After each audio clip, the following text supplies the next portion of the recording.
welcome to the stream, welcome to the stream. Today we're gonna start a new point and click adventure. Oh yeah, where I have promised an adventure and here it is.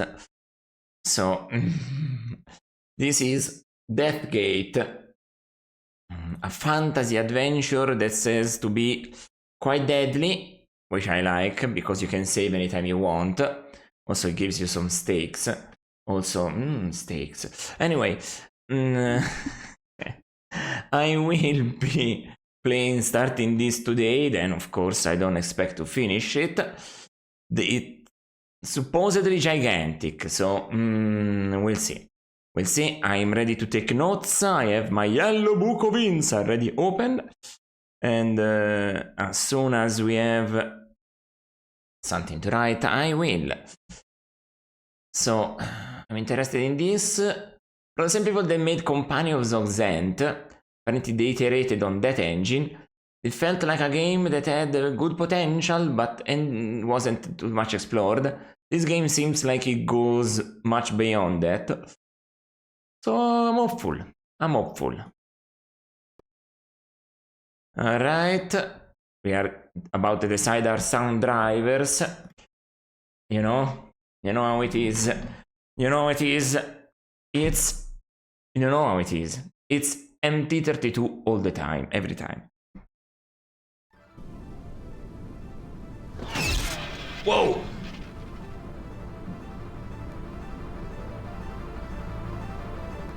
There is a 3D intro. You all know why we've come here. The patrons have pushed us into a corner. Their magic has grown too powerful to hold in check. These villains are stealing the worship of our own followers. Not a great outfit change. We must do something before they marshal their forces, before they destroy us and all we stand for. We've come to the vortex to destroy the world. Ah, okay, so they are evil. Okay, then, okay. Whoa. Life will be better after the sundering. Our followers will live on in the new worlds of air, fire, stone, and water. Our enemies will be trapped in the labyrinth to contemplate their dark ways. And we will guide the new order into the future. Help me, my friends. Let us summon the world seal and begin the process of healing. Based on the novels by Margaret Weiss and Tracy Hickman. Oh, another novel project. Aha, got it. Anyway. This seal ties together all of Earth's elements. As we sunder it, so do we sunder the world. Thus we begin a new age.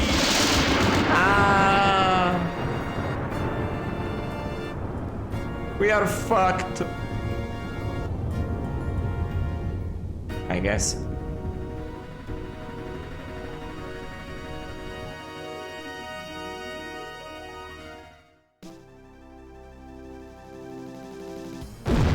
What the fuck?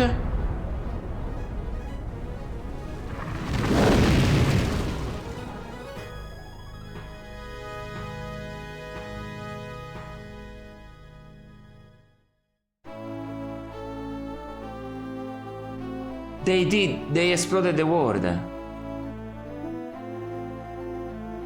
Where do I know that game designer?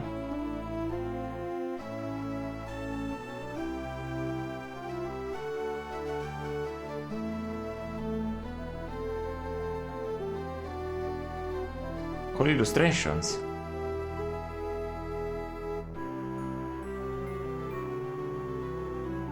Okay. Man, they're setting the tone really well. Ooh.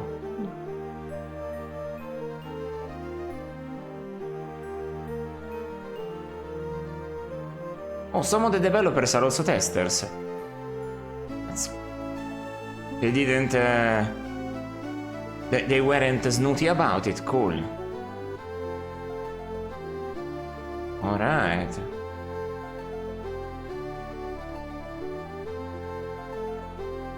Wow. Whoa. Lots of voice actors. I'm not reading the names. I'm reading the names of Christopher Walker. Ah, Walker. For a second I thought it was Christopher Walken. Just one letter does all the difference. 2,000 years ago, the Sartan Council sundered the world into 5 realms. One of them was a nightmarish prison called the Labyrinth, and into it was banished the entire patron race, your ancestors. Okay. This is the place you've always called home, and all you've ever wanted is escape. Your name is Haplo, and you are a patron. Okay. Not long ago, Lord Tsar, the most powerful patron sorcerer of his generation, broke through the labyrinth's final gate. In doing so, he paved the way for others to follow. The path was still difficult, but not impossible. Your travels led you to the final gate, where the combined forces of the labyrinth waited to turn you away. Okay. The fight was hopeless. Alone, you never would have survived. But then Lord Tsar appeared, and with his help, you were able to rout the dark monsters of the labyrinth. What followed is hazy.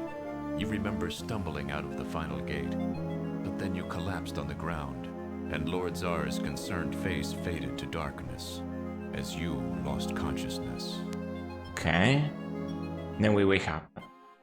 This elegant room has the mysterious touch of Sartan architecture. Zara sits before you, studying at home. Alright. And we are in. I have magic also? Cool, cool, cool, cool, cool. Help? What is help? What is an adventure game? No. Online tutorial.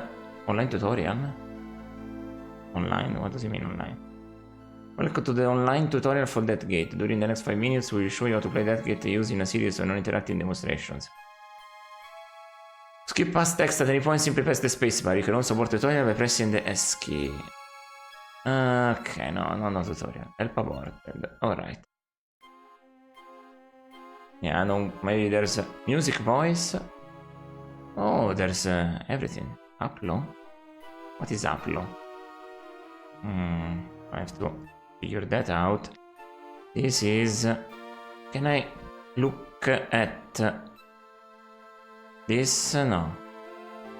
Zar's room. Okay, okay. Status score? You have a must... 0 or 15,000 points. Okay, okay. Let's play this gently and carefully. Do I save the game? My game up here? Alright. Let's write down... Cool music. Awake, but where? Wait, there is a... This is a better...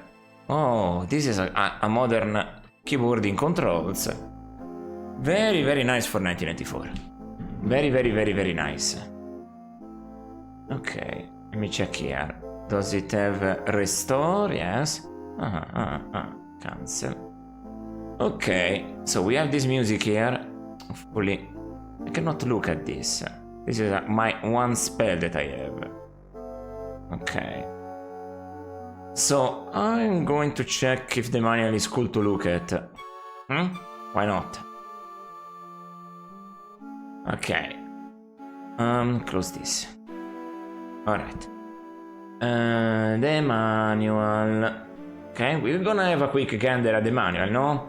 This is a cool adventure, we have all the time in the world. So... Okay, yes. Information we don't care. I want to know what's upload. Okay, Super VGA graphics, okay. Nice. SVGA. Playing the game. Okay. No, I don't care. For the experienced gamers who cannot wait to get started. Below the picture is a small text window that provides feedback about your actions. Inventory objects appear as icons in the 2 trays at the bottom of the screen. Rose is used for movement, valid directions are highlighted in green. Okay. A cluster of buttons, wait, undo, a system options, music, and quit to DOS. Okay, okay, okay. Use magic on the corner of the magic icon and then on the intended target to bring up the magic interface. Ah, okay, that's general magic and then you have to understand what. Companion characters may appear in the slot underneath the magic icon. Oh, cool. You interact with the character in the slot by clicking on it on air. Cool, cool, cool. Keyboard shortcuts. Save, restore, and quit. I know how to do that. What is Aplo? Aplo. I want to know what's Aplo. I don't know. Don't read that. What's Aplo?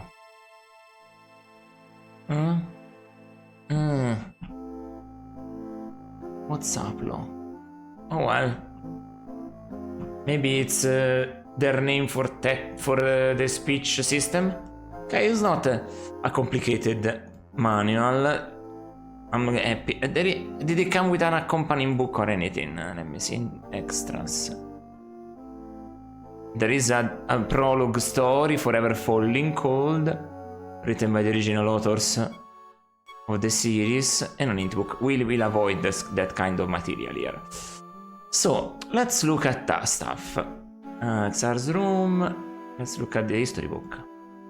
The thick book is titled The History of the Sundering. It's incredibly old and is somewhat water damaged. It's interesting, I wonder why. At the glow lamp. The spherical crystal globe glows with an inner magical light. It's an ancient Sartan artifact. Tsar doesn't seem to mind using it though. Okay. Nexus seal piece. The ancient metal seal piece is inscribed with the naming rune of the Nexus. Okay. There's nothing else. It's hard to look at your lord with an objective eye. You owe him your life. He is an older man, but still very vigorous, seeming to have lost nothing with the passage of years, but nonetheless gaining their wisdom. He is perusing an ancient Sartan text. Okay. Can I talk? I would give look at open close look. And that's a general look. Okay, look around. How do I talk with you? Ah, right. Okay, talk to. Ah, Haplo. Do you feel well enough to talk, my son? Ah, Haplo, it's me. I was worried. Okay. You took some serious wounds in your dash for the final gate. It was all I could do to repair your heart rune and heal you. The few weeks since you escaped the labyrinth should have been enough time to recover, but we don't want to rush it. Okay. I know you have a lot of questions. I'll do my best to answer them, but first I'd like to give you some history. You've spent your life trying to escape the labyrinth and hating the Sartan who consigned our race there, but you don't really know the full story. Even I didn't know everything when I escaped, but I learned quickly. Okay. You see this city around us? The Sartan made this. They made it for us, if you can believe it, for when we emerged from the labyrinth. We were supposed to be docile, rehabilitated, brainwashed. Instead, we hate our Sartan jailers more than ever. Okay. So that's even worse than the labyrinth? There are libraries here, stocked with books. Since my escape, I've been studying them. They tell me much, but not all. There are mysteries I cannot explain, but I will tell you everything I've learned. Okay, okay. 2,000 years ago, our patron ancestors warred with the Sartan. We were winning. It was only a matter of time until we defeated the evil sorcerers, took our rightful place as leaders of the world, and freed the other races from their slavery to the Sartan.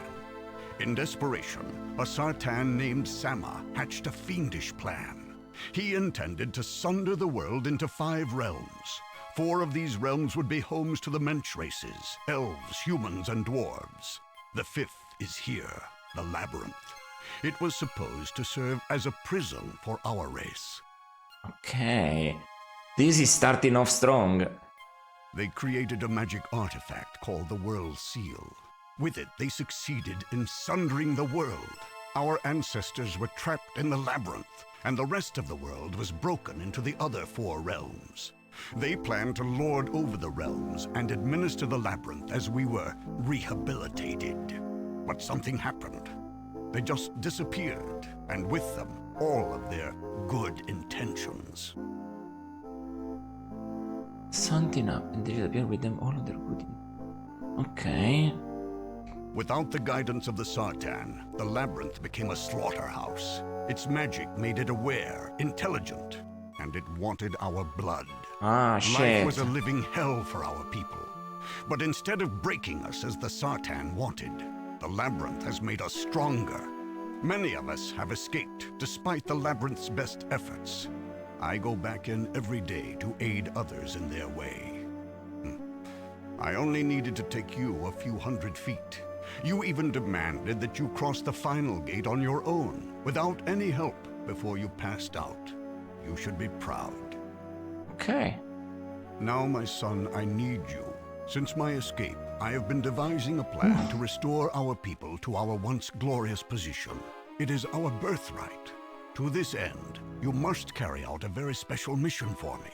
I need you to go into these realms.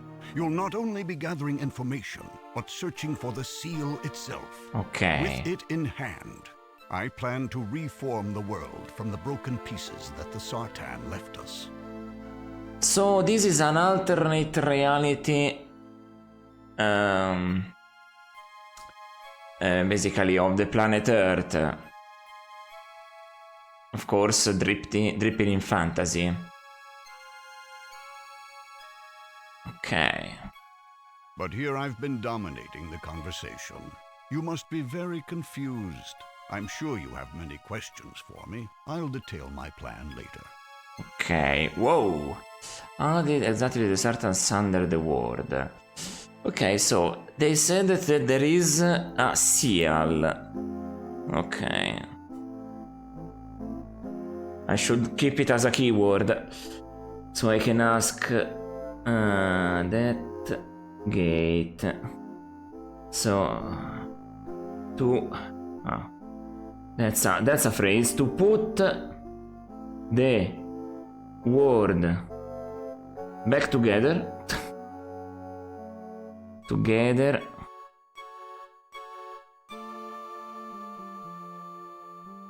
I need a special seal. Let's put it like that. Okay, here we go. Something. So let's talk about everything.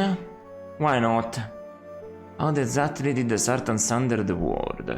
How exactly did the Sartans sunder the world? The Whoa. Sartan commanded their dwarven slaves to forge an artifact called the World Seal. It consisted of 5 metal hexagons, each inscribed with a rune, a symbol, which represented one of the 5 realms. They Okay. broke the seal apart, and as they did, the world broke apart as well. It was sundered into the 5 realms, and each seal piece went into the realm that it named. As you see above my head, the seal piece that names the Nexus is here. Okay. So I need 5 pieces. So I'll travel through all the realms. Massive game indeed. I need 5 pieces. And 5 pieces. Let's just put it like that. Oh, so that's what it means, Aplo. I have a. There is a. Whoa, wait a minute. That's actually quite ahead of its time. In 1994, we have a voice protagonist. I mean, sure, no, it's normal. For first person, it's less normal. Actually, for first person, it's not normal. But yeah, I mean, LucasArts and Sierra games, the protagonist is voiced. It's true, it's true. Yeah. It's just I'm not used to seeing it in first person, so. Yeah, let's go. Tell me about the other realms. Certainly, my son. The Sartan sundered the world into 5 realms. They based 4 of them on the elements: air, fire, stone, and water. The 5th, of course, is the labyrinth. They are all separated by large distances, too far to travel in a lifetime. That's why the Sartan created the Death Gate. Through it, people can travel from one realm to any other. Oh. Oh, wow. Oh, wow. Alright, so. this is my dream. I know people might not like this, but this is my dream. My dream adventure game is a super in-depth, super in dialogue, super full of mysteries. It's this is my dream. Man, we'll see how it develops, but unless they make some massive mistakes, I will not dislike it. For sure, I will finish it, no matter what. Okay. Can you tell me about the realm of air? The books here are rather sketchy about the realms, but of all of them, the world of air, or Arianus as the Sartan named it, is the one I'm most familiar with. It's made up of many separate continents which float in the air. Okay, Xar pulls out a map of the floating continents, each labeled with a strange word, which you assume is its name. Distinct shapes of the islands stick in your mind. So asking certain things will give me certain objects. Certainly. The lower continents are populated by the dwarves. Those islands are plagued with almost continuous electrical storms. The higher continents, with much better weather, are homes to the humans and elves. Perhaps it indicates a pecking order in the Mensch. Who knows? The books don't say much more about it, regrettably. Okay. Let's hear about this one. Tell me about the realm of fire. The realm of fire, or Pryan, is a hollow world. Instead of living on the outside of the sphere, as we did on the original world, they live on the inside, along the inner curvature. At the center, 4 powerful suns throw their heat and light upon the ground. I believe it is the largest of the realms, but I know little else about it. Okay. Oh. What do you know about the realm of stone? Abarak, realm of stone, is not much more than a rock hanging in space. It's full of warrens, tunnels, and lava tubes. From the sketchy notes I read about it, it sounds perfectly horrible. Definitely the worst place to live of all the realms. Perfect. Yeah, it sounds horrible to me too, don't you worry. Can you tell me anything about the realm of water? Chalestra is the realm of water, and in fact it is a ball of water. At its heart is a sea sun which warms and lights the interior. The exterior is completely frozen, exposed as it is to the cold of space. Sea moons orbit the sea sun. They are hollow, living creatures which draw energy from the sun. Inside, the Sartan built cities to house not only the Mensch, but themselves. I believe that they intended to finally live there to administrate over all of the realms. Where the fuck are they? Have they gone? Disappeared. Have you learned anything about the labyrinth? Like I explained, the labyrinth was supposed to rehabilitate our entire race. With the Sartan in control, the test that it administered would have been difficult, even violent, but never fatal. The Sartan disappeared, and somehow the labyrinth became sentient. Its magic took on an intelligence. It started to kill us, slowly but surely. It toyed with us, always gave us just enough hope to keep us fighting. It created environments and monsters that even the twisted Sartan had never dreamed of. But we bested it. We escaped, and more of our kind are escaping all the time. But it is a trickle instead of a flood. Most of our race is still trapped inside. If my plan unfolds as I expect, I will free everyone at the same instant and bring an end to our imprisonment once and for all. You will not talk about the plan, eh? Okay. What is this place exactly? It's not the labyrinth. It's known as the Nexus, kind of a way station. This city is where the Sartan were supposed to watch over the labyrinth. I believe they were going to give it to us as a place to live once we had been rehabilitated. It makes a perfect staging area for my plan. Okay. The Death Gate? What's that? The Death Gate is a portal. It connects the 5 realms. With a good ship and the right magic, anyone can cross the Death Gate from one realm to any other. Ah. So. Okay. Okay, to cross. Okay. To cross the Death Gate. You need the right ship. Figures it wasn't gonna be easy at all. And the correct magic. Otherwise, yeah, we are just kidding ourselves. Okay, then. Have you crossed the Death Gate? No, I haven't been able. I've made preparations, but it's always been my intention to send an emissary, or more appropriately, a scout in my stead. In fact, I was hoping that you would be my eyes in these realms. Okay. Oh, yeah, let's ask that.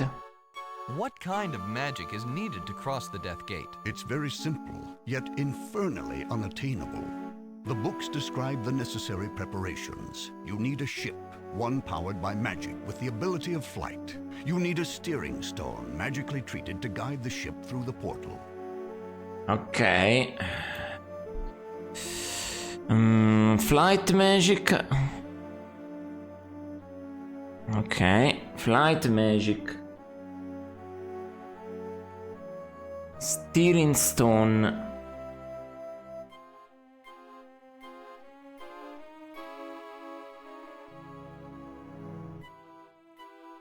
Magically treated to guide.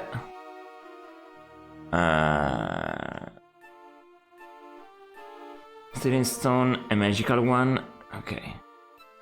I bet there's gonna be fake ones.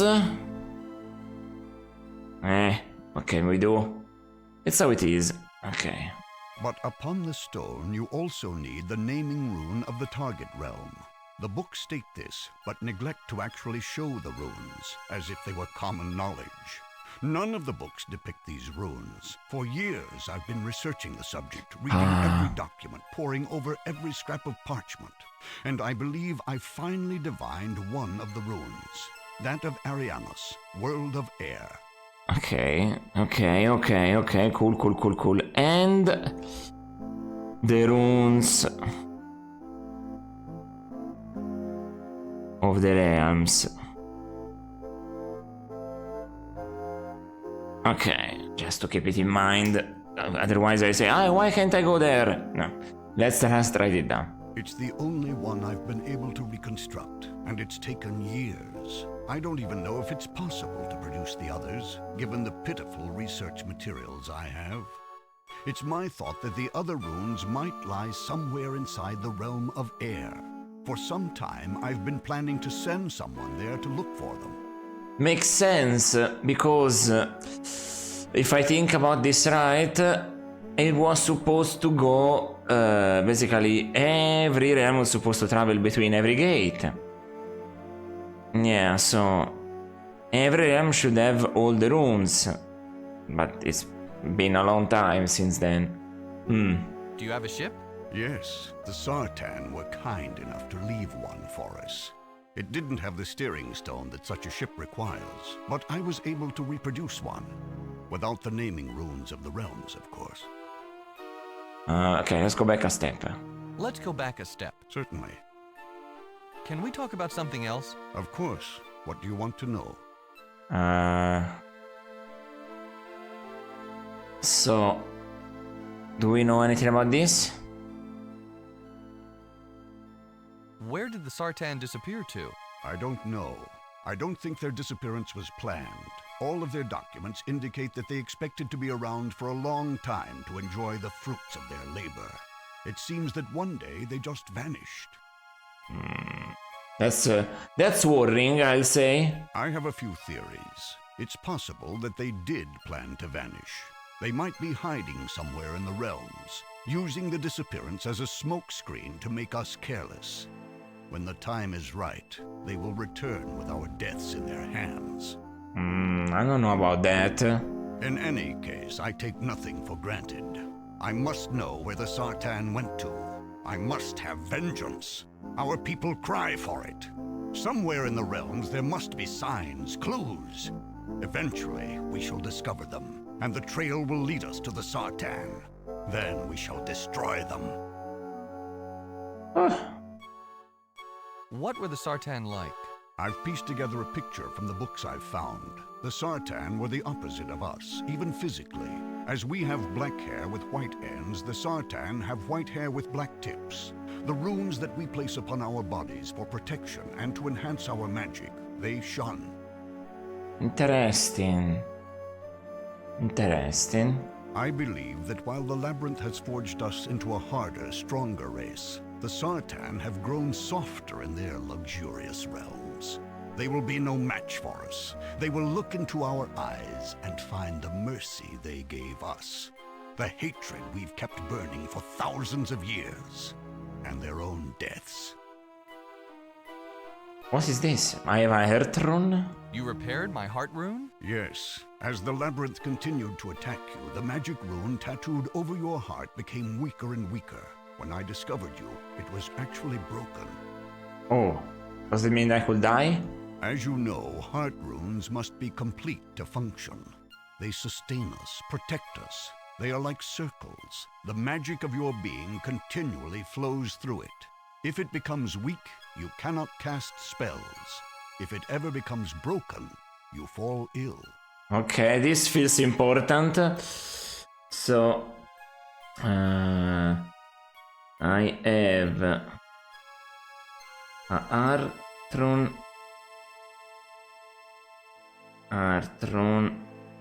and it must be kept safe.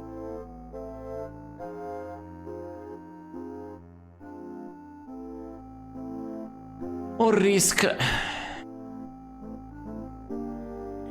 illness. All right. Luckily, I found you in time. I was able to draw upon my own life force to lend to you. It repaired your heart rune and made you strong enough to overcome the final hurdle of the Labyrinth. Okay. Tell me about magic. Certainly, patrons have magic in their blood. Once we were the greatest sorcerers in the world. If we had learned to work together as the Sartan did, they never would have stood a chance against us. Since then, we have lost much of our skill. We have forgotten many spells because they were useless in the Labyrinth and retained only a very few. I might find some then. We never lost our potential, though. To this day, we can cast any spell as long as we know how it is constructed, but we are pitifully ignorant. One of the things we must do before we confront the Sartan again is to relearn the magic that we have forgotten. Interesting. Okay, this might be important. How does magic really work? Magic is based upon possibilities. The possibility always exists that reality is a certain way. Imagine that a stone wall blocks your path. There is a possibility that a door exists in that wall. A wizard bends this possibility into reality until the door appears. All spells work this way. That's a fucking fantastic magic system. Whoa. Okay. How do you cast a spell?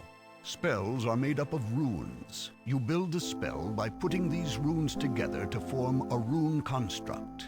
When you have built the construct in your mind, you trace the design in the air. The magic catches fire and leaves a glowing trace behind your finger. Upon completion, the spell casts, and reality is changed. Okay. It's a bit like Ultima Underworld. Okay. I write this down. To cast a spell, I have to combine runes in a way that makes sense. Let's put it this way. In a way that makes sense. Okay, so there is some logic to it. I will figure it out. How do you learn new spells also seems interesting. How do you learn new spells? The easiest way to learn a new spell is simply to watch someone casting it. All you have to do is mimic the motions, trace the same rune construct in the air, and you are casting that spell. Ok. Another method is to see it on paper. Sometimes people prepare books of spells. Other times they include spells to highlight their text. Spells could be found on any document. I've scoured these halls looking for any such books and come up empty. Perhaps the Sartan were careful about the text they left behind, just in case we escaped too soon. Interesting. So, yeah, this I don't need to write it down. When I learn it, it happens. Okay. Finally, one may discover a spell permanently placed upon an object. Oh, shit. When a wizard wishes a spell to be permanent, he can magically prepare an object to receive the spell, then cast that spell upon it. Then the spell is always visible. It engraves itself upon the surface of the object. By studying it, one can learn the spell. Okay, yeah, what do I know? Can you tell me anything about the spells I already know? I'm afraid that, like most patrons, your repertoire is rather limited. You know only the most basic of spells, heat and cold, normally used to keep yourself alive in the harsh climates that the labyrinth can produce. They are powerful, but not very versatile. Okay. Do you know any spells that you can teach me? Yes, I do. There are 2 spells that I intend to teach you. Identify and Rune Transfer. Both will be very useful in your mission. Okay. Identify can supply information about any magic object or spell. If Okay. you encounter an unknown object or learn a new spell, but are unsure about its magical properties, simply cast Identify. It will explain everything to you.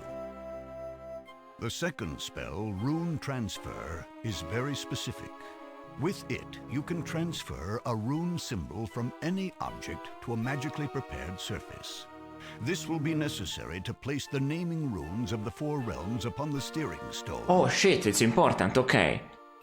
So, okay. With rune transfer. Fuck. That's amazing. With rune transfer. Okay, that's amazing. Fantastic. With rune transfer. With rune transfer, I can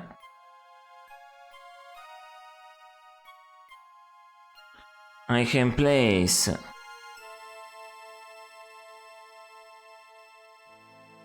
the names of the realms. Cool.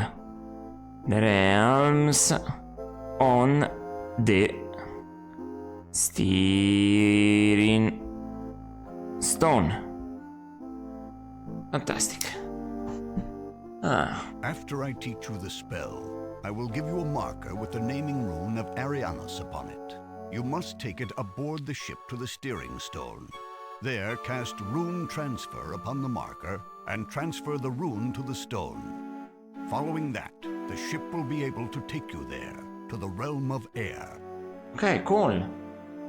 Regretfully, I do not know the other runes that name the remaining realms. Hopefully in your travels you will discover these other runes. If you do, transfer them onto the steering stone in the same way. The Death Gate will never let you into the other realms if you do not. Okay. Can we talk about something else? Of course. What do you want to know? Yeah, this one. How do you get back into the labyrinth to help our people escape? The labyrinth doesn't mind letting people in. It's letting them out that it doesn't like. Sure. I think the labyrinth has something personal against me. It tries to lure me in as far as possible before it throws everything it has at me. Don't believe that I'm not afraid. Every time I enter, I wonder if I'll ever return. I've been able to get the best of that demon place many times, but every trip it gets more devious, more dangerous. Okay. What is your plan? The Sartan's plan was unnatural. They killed millions of mensch and consigned our race to a living hell. I intend to undo the damage. I want to reform the world. Reform literally. Much like the Sundering, the Reformation will require all 5 of the seal pieces. I have the Nexus seal piece, but I need the other 4. The Sartan have hidden them somewhere in their realms. Ok, then. You must be my agent. I need you to go into the realms and find those seal pieces and bring them back here.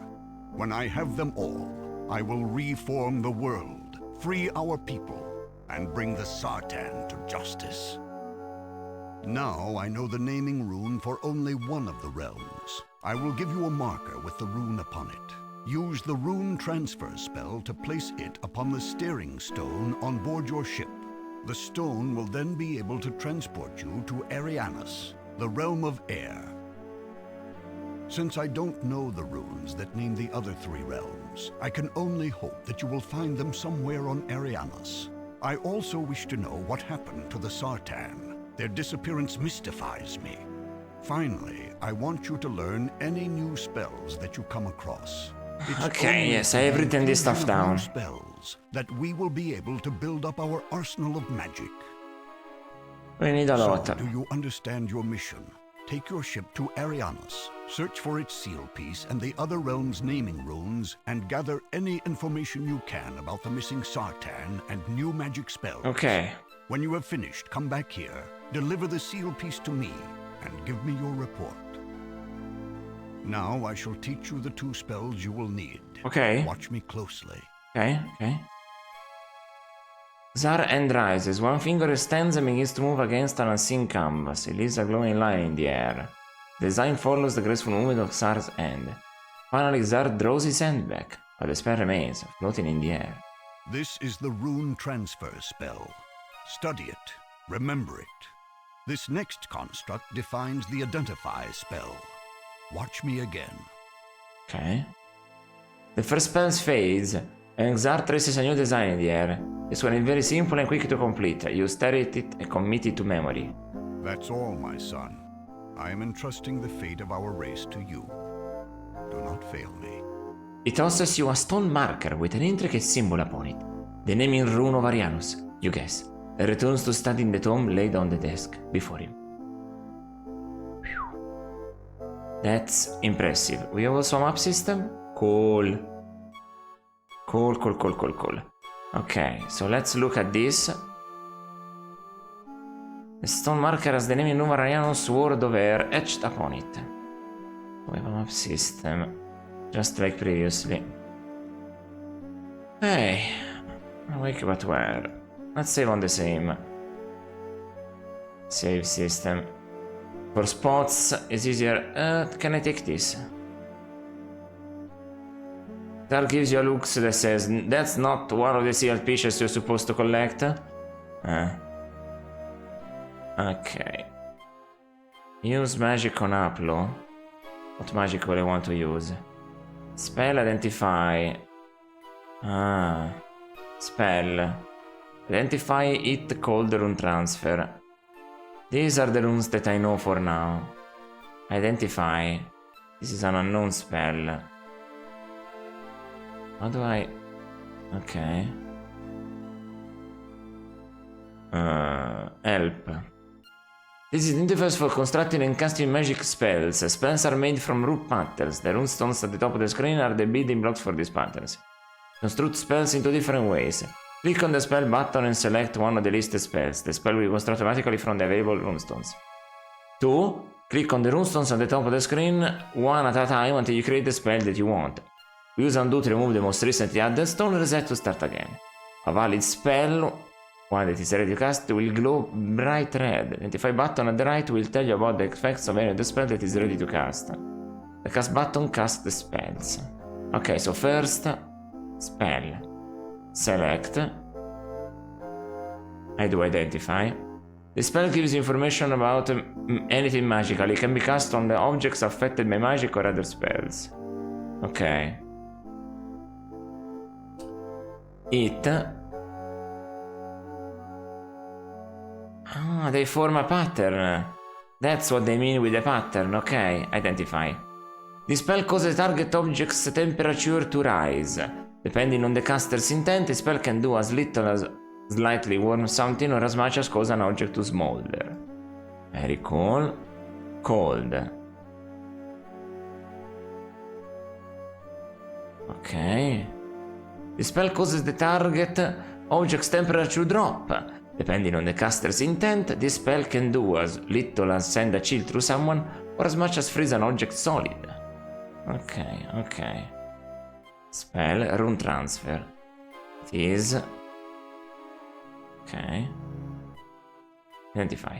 This spell can take a rune upon a physical object and copy it onto the surface of another physical object.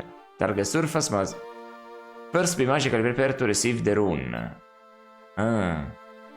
Okay. Interesting. So, let's go here. Where does it lead? The gate is the final portal of the labyrinth. Just beyond it.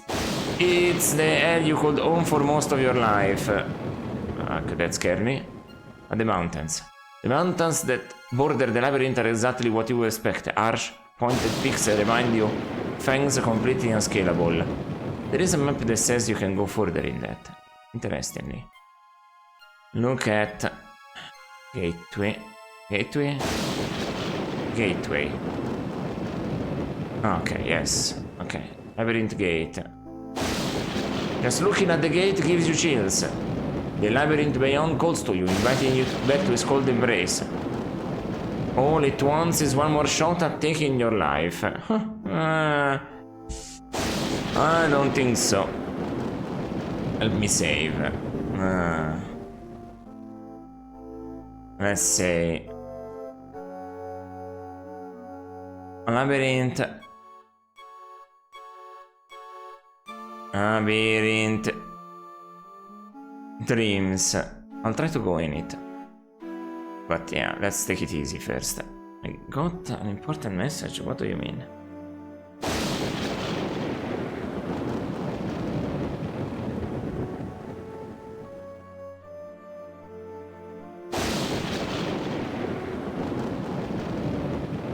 Okay. Okay. Steps. Simple stone steps lead up to the awesome gate of the labyrinth. Open the labyrinth gate. Remember Xar opening the gate and returning to help others escape the clutches of the labyrinth. You were one of the patrons whom he helped, but you can't bring yourself to open the gate. You don't want to give the labyrinth another chance to take your life. You bring yourself to open it, okay. I can go here. Your ship is docked a short walk from both the Nexus City and a gate to the labyrinth. I can... Your ship. Let me look around. Look around. Ah, this is look around.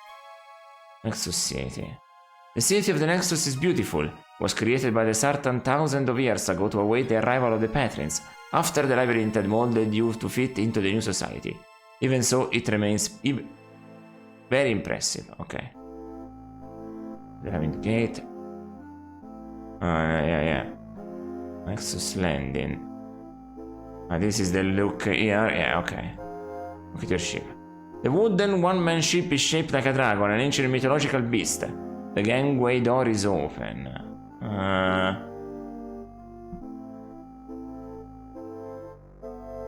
Mountains. Sembra che...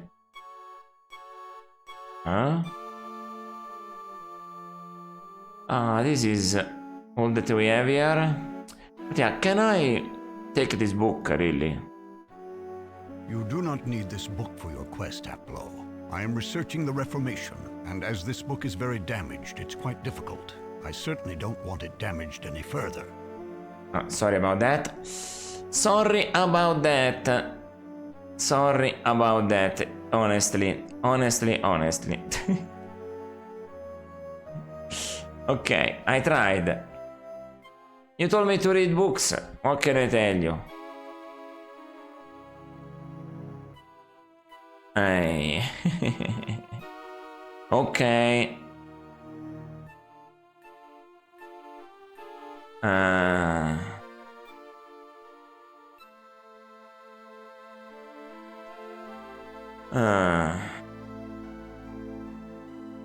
So this is just a beginning area. Yeah, the map doesn't seem to be anything else here, so... Okay. Well... The trickle of light from the door does not illuminate the ship. You can see your hand in front of your face. Okay, look around. Can I turn on the light somehow?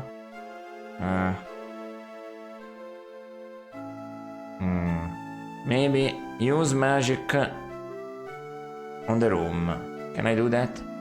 No. Oh, in my face. I have some spells. It. Cast it. Suddenly you break out in a sweat. You're lucky you didn't have the spell turn up to Charbroil. Ah, shit. How do I then put the marker on? I cannot see shit. Ah, okay. How the fuck do I turn any lights in here? Aha, now that's a question. Use the magic on your ship.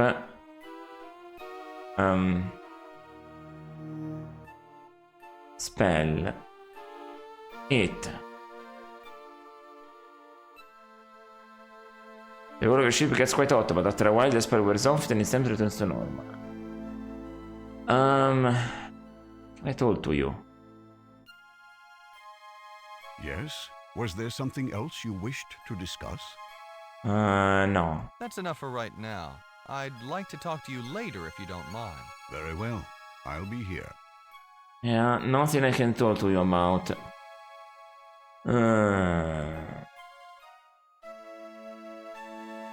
Look at the marker.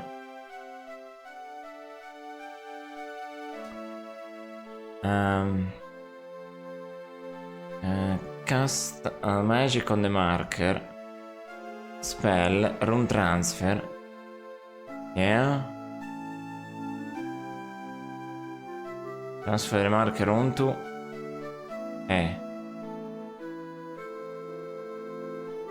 I need to turn on the lights here.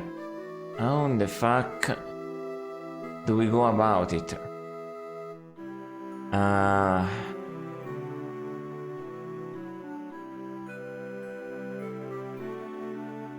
Identify. Cast identify on Aplo.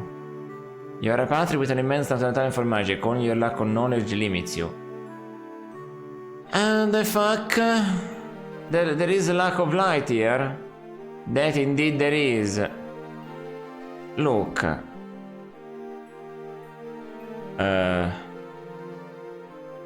Put the marker. This. I cannot see though. You can light. You can stand to see anything. How do I do this?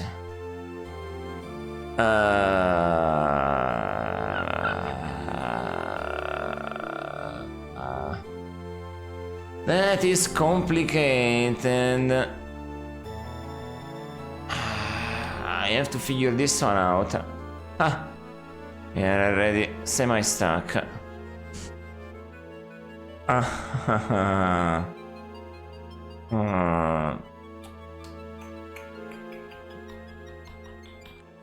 Yeah, I am thinking really hard about this. What do I need to do? Some light. And where do I find that? Where do I fucking find that? That's a problem. That's the problem. Some light. Hey. Okay.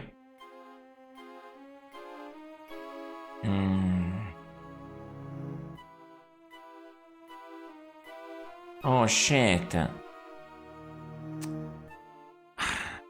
Can I take it? Wait. Glow lamp. A spherical crystal glows with an ancient magical light. It's an nearly magical light. It's an ancient certain artifact. Doesn't seem mind using it though. I have to take it. Yes, I forgot that you'll need some light for the ship's interior. I'll still have one glow lamp left. Feel free to take that one. Oh, thank fuck. Okay, let's look at it in my inventory. It doesn't, it says the same. Okay. Alright.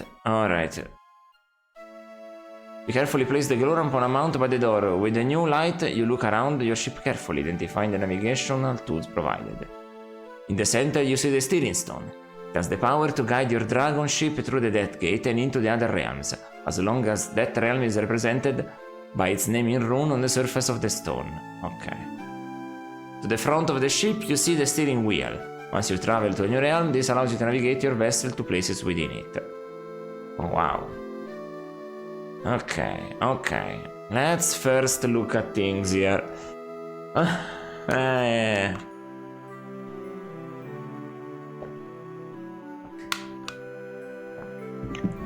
Okay, let's look at everything. Let's look at the ship.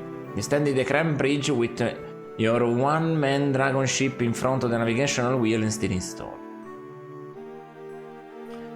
The spherical crystal globe glows with an inner magical light and it is an artifact. They say the same but with less pomposity. The steering stone is a magic artifact which guides a ship through the Death Gate into another realm, providing that that realm is represented by a naming rune inscribed on the stone. Currently, you see the lone rune on the Nexus. Okay. Steering wheel. Unlike the steering stone which transports the ship through the Death Gate into the other worlds, the wheel guides the ship to places within its current realm. Okay. Ship, the glow lamp. Let's look very carefully at this. Oh, the beam. It's one of the few cross beams that support the ship's construction. Huh. Okay. No. Let's cast magic on the marker. Spell. Rune transfer. Cast. Transfer the marker onto the steering stone. Yay! That's how it's done. Transfer the marker onto the steering stone. 10 points. Nice. Nice. So... put the ship... No. If I click on the steering stone, I can use it now.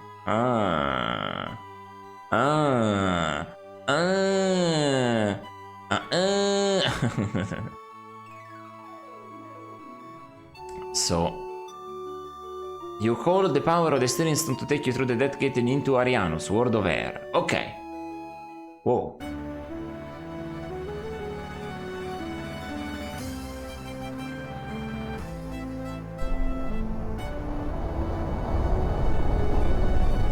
Whoa.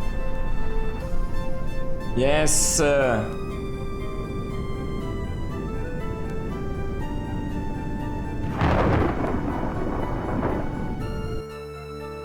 Your ship arrives in the midst of a terrible storm. Quickly, you look around for a place to land to ride out the weather, but all you see is space.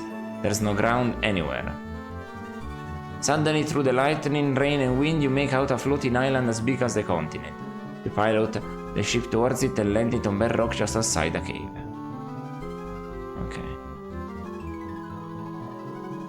Alright. There are other places here. Arianus. Beautiful. I guess it's time to leave the premises, huh? First of all... Arianus. Hey. Anyway. Yes. Nothing to seek out here. It's the same place. Let's go out. You stand on bare rock under a raging storm. Cave opens into a mountain wall and a ramp rises into your ship. That's the place here. So this is what we have. Going back there or going forward? Okay, nothing else. My ship. Okay, nothing they say new about it. Look at Drevin Landing. terrible storm rages overhead. Lightning pummels the ground, dangerously close to where you stand. Through metal poles placed around the cave opening, draw the nearest strikes, leaving you relatively safe. Ah, this is those are zingers. Interesting. Two glowing metal objects sit atop tall poles. Periodically, the storm lashes out and sends bolts of lightning against them. Instead of doing any damage, they simply cause the objects to glow brighter. Interesting. Interesting. Please look at the poles, the zingers, look at the poles. 3 tall metal poles stick out from the ground. 2 have a strange gloating metal device atop them. The third is bare. Can I take the bare pole? No. Stack the metal poles, but they steadfastly remain where they are. This I looked at. Let's look at the mountains. The mountains are short, solid, and rather bare. In the closest, you see a tunnel that runs into the rock wall. Okay. Change the looking around. Look at the tunnel. A small tunnel leads into the mountain to the northeast. Oh wow, okay. What a soundtrack! Okay, so let's go in here. Right, I don't see anything, right? Aside from the poles, zingers, mountains. Nothing in the distance. Do I have to wait? Do I take this? Now that the glow lamp is in place, you can't lift it free. Is it magically secure, perhaps to protect it from falling and breaking while the ship is in motion? Okay. Take this then. Nah. Well. No. Oh, nope. The stone's staying where it is. Okay. Take the steering wheel. You can take the steering wheel. Okay. Okay, try. Take the ship.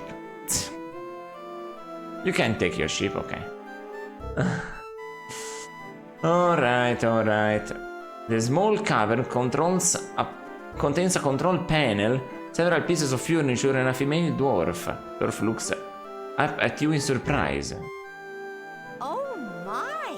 You're huge! But you're not glowing. Are you a god? No.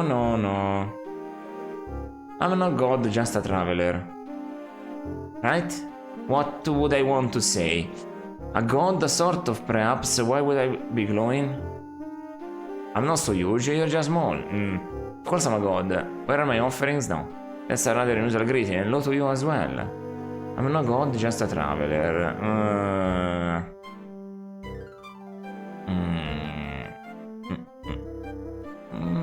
Let's... I'm no god, just a traveler. A traveler? Nice to meet Yeah. you. I'm Jar. You're awfully big not to be a god, but you don't act like one. They're always yelling and commanding and taking things. Gods aren't very nice. Look what they did to my electric zinger panel. What did they do? What did they do? They tore it apart, that's what. They trumped in here on one of their studies, ripped out one of the control switches, and removed a zinger from on top of its pole outside. Do they think that we have spares? They didn't even tell me why they did it either. Just because someone's a god doesn't mean they have to be impolite, you know. You don't like these gods very much, do you? What's not to like? They're rude, imperious, and self-centered. I'd heard that gods were supposed to be generous and helpful. Just because you're born casting light, that gives you the right to boss everyone around? Okay. Electric zinger? What's that? The zingers are set up on the poles outside of the cave. When the lightning hits them, they suck up the electricity. I think the Kixie Winsy likes electricity or something. After the zingers have sucked up all they can hold, I pull these levers. Then the show starts. Interesting. Show? What show? The zingers go crazy. They start spinning around and shooting sparks everywhere. Most of the electricity gets sucked into the Kixie Winsy, though, through the poles. Then my meters go back down, and I wait all over again. Okay, I have to ask a bunch of things. The Kixie Winsy? What's that? Why, it's the machine. How can you not know about the Kixie Winsy? It's everywhere. It digs our homes out from the earth. It Okay. makes water for us to drink and does, well, other things too. It's our responsibility to care for it, so it can care for us as well. She utters her final remark proudly. You mean that's all you do? Sit here and pull levers? It's not that easy. You have to know the very best time to pull the levers. My family has been pulling these levers for years, and I'm the best lever puller there's been in a long time. Alright. This game isn't missing humor. Just not overt. Alright. This is all very interesting, but can you tell me more about these gods? Well, they only showed up about 100 years ago. They dropped from the air in a flying ship. We were curious, of course, and were prepared to greet them as friends. But a glowing figure emerged and declared itself our god. At least one of many. None of us glow, and no one had ever claimed to be a god before, so we believed it. Now they've moved in and taken control. Personally, I liked life without all this divine intervention.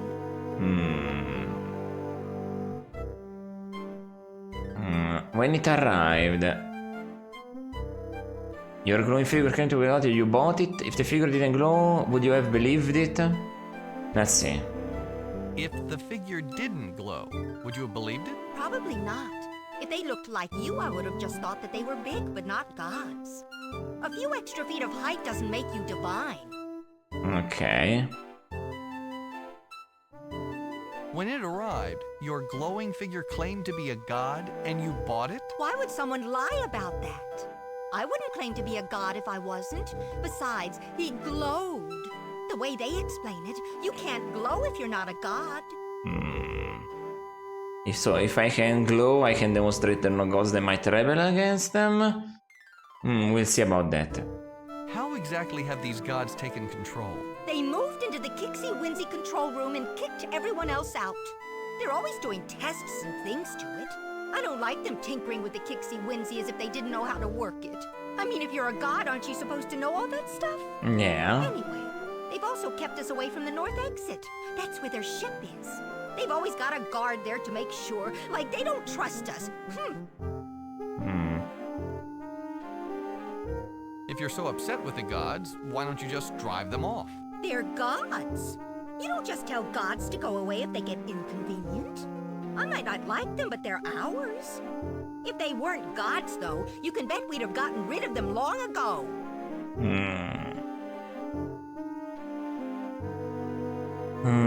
So I write down something. Maybe I will have to prove. I will have to prove that the glowing god. That's it. Okay. That's what I write down. I will have to prove that the glowing gods are fake.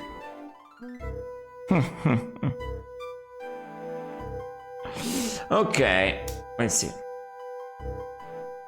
Nice place you've got here. Thank you. I share it with Limbeck. He'll want to meet you. I'm sure he'll be delighted to see a visitor. We've never had one before.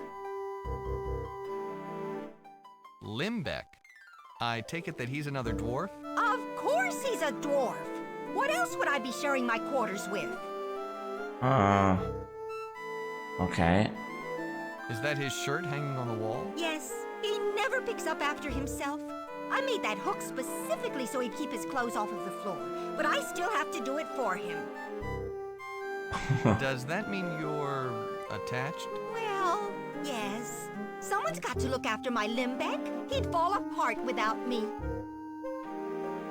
This room doesn't look big enough for two. Maybe not two creatures as big as you. I'll have you know that this is one of the most spacious rooms on Drevlin. We're lucky to have it. You're right. You must really like this Limbeck. I'm glad that I can take care of him. He's such a gump sometimes. He gets so involved in his work that he even forgets to eat. I have to bring him in his food. That's why I keep the bread and marmalade handy. It's his favorite. I have to agree on that. Let's see. Isn't that kind of a limited diet? Well, it's what he likes, and I have to make it perfectly. If there isn't enough marmalade, he calls it dry. If there's too much, he's so messy that he gets it everywhere. That's why I can't let him make it himself. He always puts far too much on. Classic. Does he like these gods as much as you do? He doesn't quite dislike them. He simply doesn't believe in them. He thinks Oh. that these gods have been taking advantage of us. Yeah. We've been serving them when we were meant to serve the Kixie Winzy. He says that we've been oppressed. She carefully mouths the obviously unfamiliar word. Okay. Okay, so this guy is a good one. Okay, cool. What does he do that keeps him so busy? Mostly he writes speeches. They're supposed to enlighten the masses. He keeps telling people that the gods aren't gods, that he's seen the gods when they weren't glowing. Most dwarves don't believe him. Even I have a hard time, but I support him. He's my Limbeck after all. Okay. Do we have Can we a... talk about something else? All right. Is the same here? Nice place you've got here. Thank you. I share it Okay, wait. Let's back up a Let's second. back up a second. with... All right. Okay, there's nothing anymore. Okay, maybe that's because something in the future is gonna pop up. We'll see. I've enjoyed talking with you, but I'd like to explore this Kixie Winzy thing. Oh, certainly. Say hello to Limbeck if you get a chance. He's just in the next room. She immediately swings her gaze back to the gorgeous and studies immediately, totally oblivious to you. Okay, Zinger control. Marmalade, bread loaf, cupboard, bed. Alright.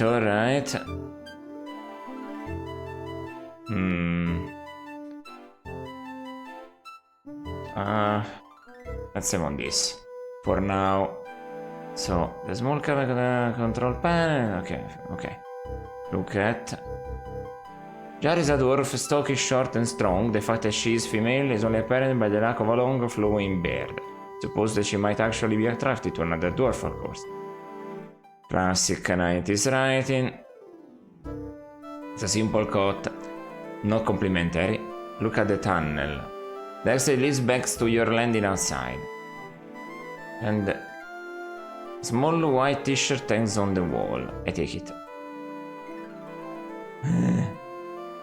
What is this? Elbow pipe. Elbow pipe fitting stuck into the crack in the wall. Can I close it? You can't open the wall. Can I close the elbow pipe? Can I take the elbow pipe? You twist the pipe fitting back and forth until it pops out of the crack in the wall. 5 points. Cool. Alright. The panel controls the zingers outside the cave. Gauges indicate how much electricity the zingers have absorbed, and levers initiate the discharging process. Look at the chair. It's a simple wooden chair. Okay. To the cupboard. A rusted cupboard hangs high on the wall. Perhaps that's the reason that the doors don't make use of it. Let's just open it then.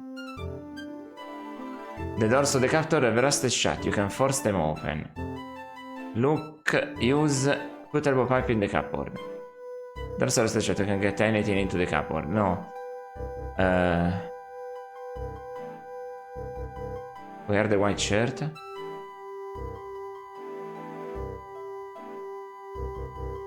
The shield was made for someone much smaller than you. Okay. I tried that. It's a sealed glass jar filled with golden marmalade-like jelly. I'll take it. Look.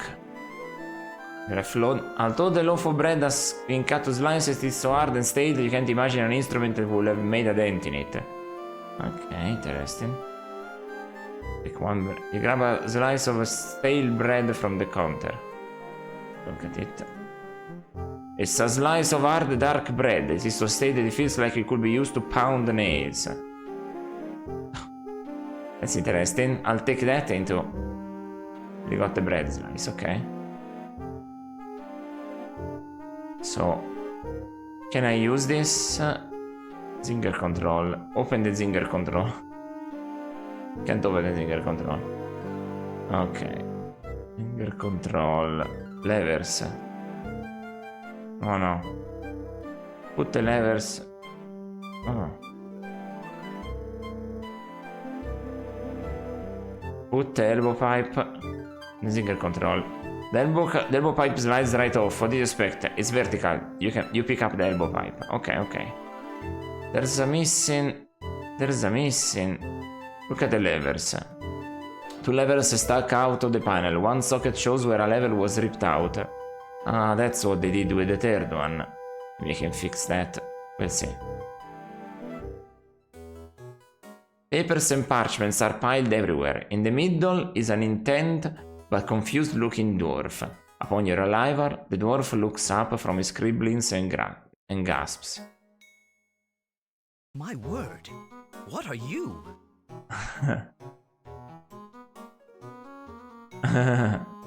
I'm Haplo. What are you? Haplo? Oh, that's your name. Forgive me, I forget my manners sometimes.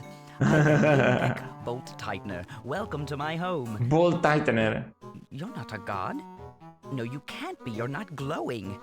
I assume you're a traveler. A traveler from where? Where are you going? Do you know the gods? What do you think of the Kixie Winsey? Limbeck continues to bombard you with a rush of questions without so much as pausing to breathe. I'm just visiting. I've never been here before. I don't know the gods or anything about the Kixie Winsey. I'm very sorry. Sometimes my curiosity gets the better of me. I'll try and be patient. Please go ahead, ask me anything. Okay. He reads a lot, seems like, so let's dig up something from this.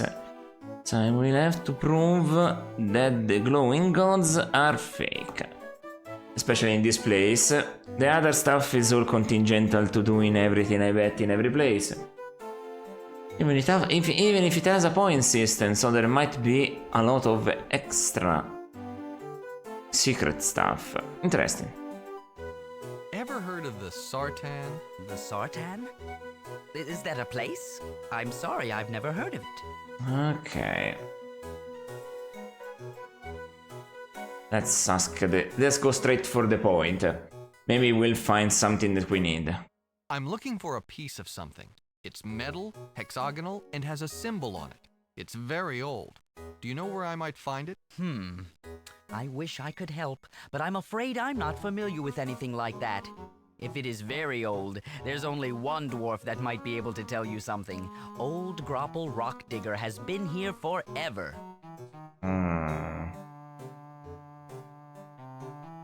Seriously, Grapple Rock Digger. These names are amazing, I have to admit. They are indeed. Grapple Rock Digger? Do you think he'd help me find it? Old Grapple isn't very helpful in the best of moods. Ouch. And lately, the section of the Kixie Winsey that he is responsible for has broken down. It's made him extremely sullen.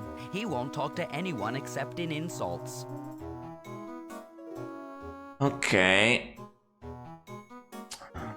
What's being done to fix the Kixie Winsey? Normally, the Kixie Winsey automatically fixes itself. But when something breaks that isn't vital or necessary, it leaves the section unrepaired. We don't know how to fix it, and Grapple refuses to leave it. He's been sitting there for weeks. Okay. Do you think he could be persuaded to help me anyway? I don't think so. We tend to be a fairly stubborn people and Grapple much more than most. If he doesn't want to be moved, he won't move. If he won't talk to you, no amount of persuasion will help. If I told him I was a god, would he help me out? Grapple hates the gods more than anyone. Ah, shit. He remembers the days before the gods, when we worshipped the Mangers. He feels that the gods displaced them. I think if you told him you were a god, he would die before he uttered one word to steer you in the right direction. Ah, shit, okay. No, nothing. I won't tell him that. Where can I find this rock digger? Grapple sits in the same place every day, waiting for the Kixie Winsey to be repaired. Each day he sits there, he gets more and more surly. Go north to the intersection and follow the left wall. That will take you to him. Okay. To find... Okay. To find... Grapple.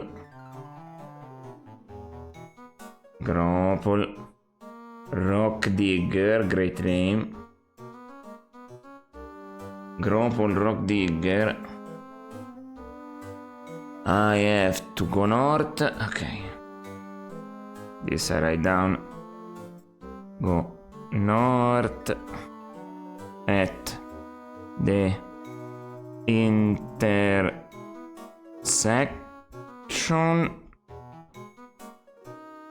and then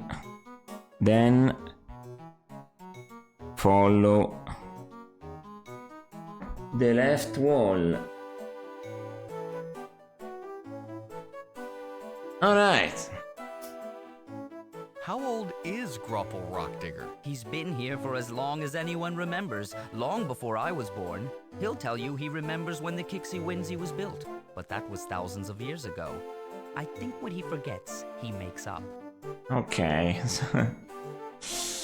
All right, that's funny. Enough about this rock digger. Tell me more about this place. Certainly. What do you want to know? Yeah, this is important. What are you writing? Speeches. I have to convince my fellow dwarves that these gods aren't what they claim. They've oppressed us for too long.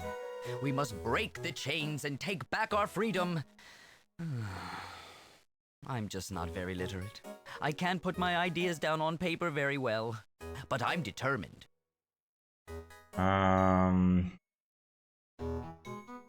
Why don't you ad-lib your speeches? Oh, I couldn't do that. Every idea must be perfectly worded. One misspoken word could have the opposite effect of what I'm trying to achieve. I only deliver my speeches after I'm entirely happy with them. Okay. Why don't your people believe you? I think I'm getting to them. No one is happy with the gods. Okay. But it's a different matter convincing them that the gods aren't divine at all. How are they oppressing you? They moved in, told us where to work and for how long. Our heritage tells us to care for the Kixie Winsey. Since the gods came, we haven't been able to do that. They make us use the Kixie Winsey to produce water for them. Parts of the great machine are breaking down, but unless the part has something to do with water production, we're not even allowed to look at the problem. They tell us where to live, they've broken up families, they keep us from the sacred places like the control room. If they were gods, I would assume that they had their reasons, but they aren't. They are just another race taking advantage of us. They could be the Sartans. They could be... Where'd you get all of these parchments? I gathered them from all over the Kixie Winsey. No one reads them. In fact, no one can. They're too old. So I write my speeches on the back of them. Oh, they might be important. Oh, I'll need to check some out. What makes you so sure that the gods aren't what they claim? I've seen them. Without the glow. I discovered that it's artificially produced. Okay. It's not natural, eh? How do they make it? It's magic. According to some of the older dwarves, everyone used to be able to use magic. They've cast a spell to make themselves glow. Okay. I have to prove that the glowing gods are fake. Yeah, that's part of it, okay. How did you learn this? When the gods arrived, they dropped from the sky in a flying ship. After they moved in, I snuck aboard the ship. I actually saw one of them, not shining at all. He was moving his hands in some intricate motion over a bunch of little statues. When he was done, the statues glowed brighter. I must have gasped because he immediately looked over at me. I ran, and he never found me. But ever since, they've posted a guard outside the ship. Oof. A flying ship? Yes. One of the byproducts of the Kixie Whimsy is water. For their own reasons, they pump the water into the ship and leave with it, only to return a few days later with new gods and an empty ship. Are they stealing your water because they don't have any?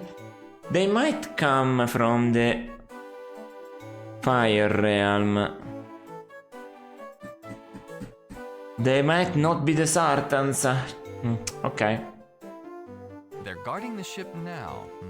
Ever since my excursion, they placed one guard outside of their ship. Because dwarves tend to be fairly noisy, even when we're sneaking around, the gods put someone there who has very sensitive hearing. Damn. His ears can detect the slightest sound of movement out of the caves toward the ship. Consequently, no one's gotten anywhere near it. That sounds like a death for me. Isn't that enough to convince the other dwarves that they aren't gods? I haven't told them. It might go against their beliefs to the extent that they would just stop listening to me. I simply can't risk it. The only way to convince them would be by removing the god's glow. Once my fellows have seen beyond the artificial shining, they will rise up and cast them out. I can't figure out how to do that, though. Let's talk about something else. Very well. Let's get back to talking about this place, shall we? Certainly. What do you want to know? Okay, there's more to say. What is this place? This is one of the sacred places of the Kixie Whimsy. The broom closet. I'm lucky enough to have this place to work. I don't think you know what a broom closet is. Okay. Kixie Whimsy. What exactly is the Kixie Whimsy? The Kixie Whimsy is everywhere. It's all around us. The humming you hear is the Kixie Whimsy at work. That's so funny. How big is this machine? Larger than anything.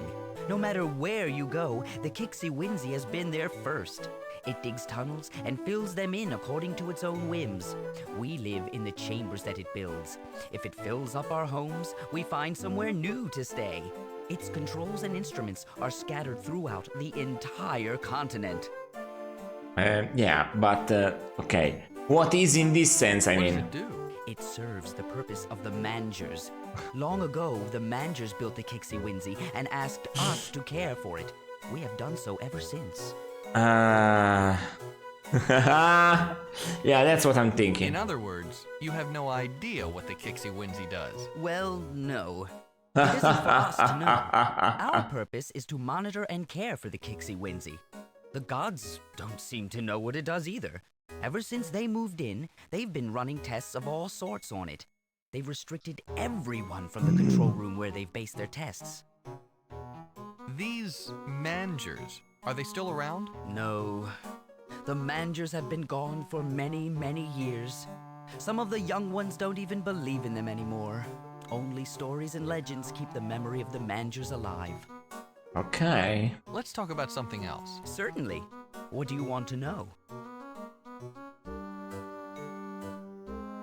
What is that you're using for a candlestick holder? It's all I could find.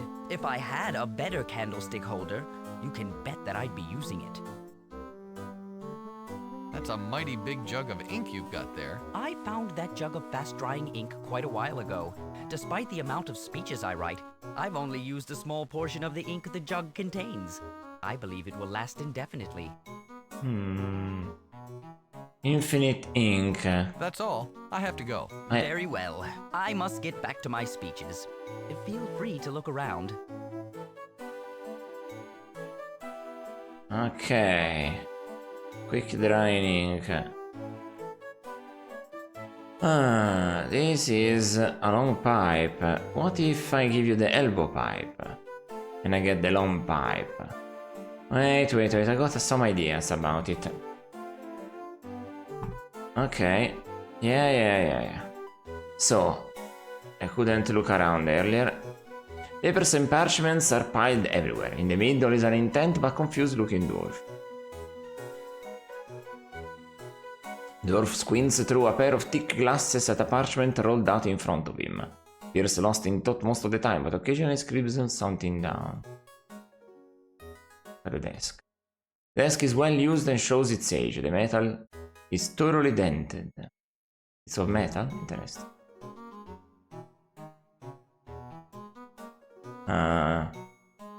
Look at the long pipe. The pipe sits on a corner of the desk with a lit candle stuck onto it. Look at the candle. A yellow blob of wax with a wick has been jammed into a long pipe. It throws a circle of light onto the paper on which the dwarf is writing. Parchments. The room is piled up with papers and parchments of various sorts. Limbeck must have gathered them here to write his speeches on. Take parchments. Please don't disturb my filing system. I just got everything where I wanted it. It's parchments upon parchments. Well.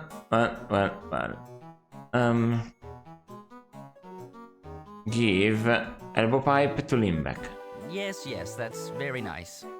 You hold the elbow pipe to Limbeck, he doesn't even look up. He just yes. Okay. Put the elbow pipe on the long pipe. The elbow pipe and the long pipe click together, but the result is a bulky air to carry, so you take them apart again.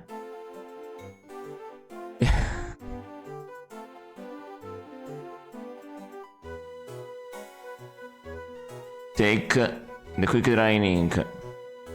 The ink jug is far too heavy to lift. Your estimation's Limber's strength increases dramatically. Oh man. A cork? Take the cork. You pop the cork out of the mouth of the ink jug. The cork is about the size of your fist. Must be gigantic. Let's put the white shirt in the ink jug. You shove the shirt into the ink jug where it quickly soaks up quite a bit of black ink. By the time you've pulled it out, the shirt is completely dry, albeit very black. Okay, now we have a black shirt. It's a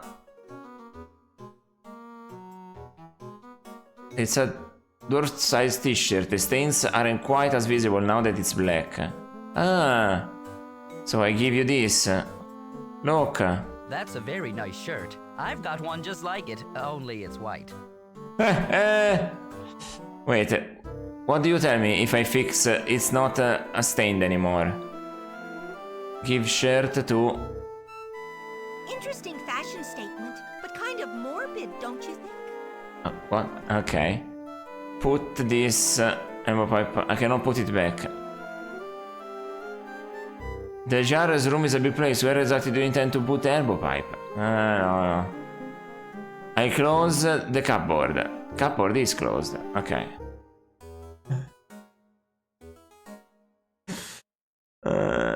That's all I could think of. Can I put the cork back in the ink jug? Shove the cork back into the neck of the ink jug. If I can do it.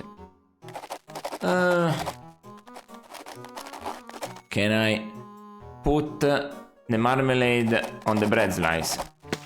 You slap a large dollop of marmalade onto the bread. It sits in the center, looking rather long. It's a slice of hard dark bread. A lump of marmalade sits on it. Give bread slice to Limbeck. Not quite enough marmalade on this one. Ah, shit. That's really like that. Try to eat the bread slice. You bite down on the slab of bread. After the pain subsides, you decide that only dwarves could enjoy eating something so like a rock. Take the bread slice. Okay, eat the marmalade. Marmalade so sweet that you can only manage a small taste before you close up the jar again. Oh man. Put the marmalade on the bread slice. Put the marmalade on the... No. Put the marmalade on the bread slice. You slap a large dollop of marmalade onto the bread. The bread is uniformly covered with it. Just right. It's a slice of hard dark bread. Marmalade is spread over one side. Okay. So let's try to do this now. Give it. Just right. Okay. Can I take this then? Take the long pipe. Sorry, but since I don't own a proper candlestick holder, it's the only thing I have to keep my candle upright. Okay, well, I don't know what else to do here. Parchment, look at. Wait, look at that parchment. You see only the back of the parchment on which Winkle is scrolling. There's something printed on it, but you can read it from here. Can I take it? Sorry, but I'm using this one. If you want to write your own speech, feel free to use any of the other papers. Oh. Oh, look at the tunnel. Tunnel leads north. Take a parchment. Cannot take any parchment. Take his study. Okay. He will not allow me to take them though. Please don't disturb my filing system. Wait. Come on, it has something in the back. Throw it up again. The animation is good. Well, he looks around thinking about what he needs to write. Oh man. Give it up, give it up. Up, up, up.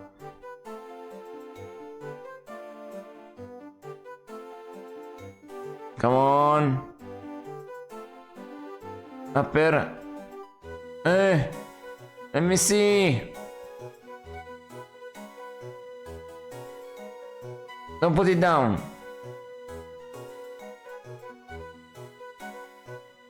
No.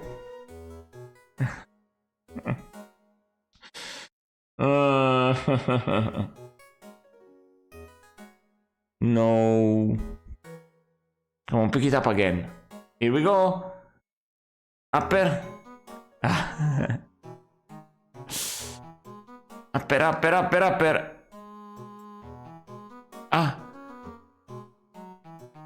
You only see the back of the version which something you can read it from here. No. Seems important. Why can't you understand that? Okay, well, I move forward. Oh shit. Look. You stand in the middle of an intersection of caverns. To find Grompol or Rock Digger, you have to go north at the intersection, then follow the left wall. Oh man. Okay. There might be some death involved in there. Okay. Look at tunnel. Quite a few tunnels around the central chamber, connecting room. You stand in the middle of an intersection of caverns. So I decide to go north. This is a workstation of the Kixie Wincy. Obviously the job isn't too tough, or this dwarf wouldn't be asleep. Okay, so look at the dock. No. This is a glowing figure. Glowing figure stalks around outside the cave, carefully listening to anything unusual. He guards the huge flying ship docked there. There's a panel. Seems that this workstation is intended to monitor the ambient temperature. It includes a both temperature sensor and feedback gauge, an alarm for emergency situations. Alarm. Look at the alarm. Two cup bells sit at the bottom of the panel. A striker is affixed beside each of them. The gauge. The gauge includes a broad range of acceptable temperatures, but a certainly defined red danger zone at the hotter extreme. Hotter extreme. Sensor. This instrument physically senses the ambient temperature. The results are shown on the gauge beside it. Okay. Sleeping dwarf. Leaning back in his chair, a dwarf has fallen asleep with his head nested between the two bells of an alarm. Wake. 5 more minutes. Okay, can I give you this? Give marmalade to the sleeping dwarf. You get as much as possible expected from the sleeping dwarf, which is to say, none. No. You want a black shirt? You want a black shirt? You don't take him notice of you. This feels like a death. Let's see. The Kixie Wincy.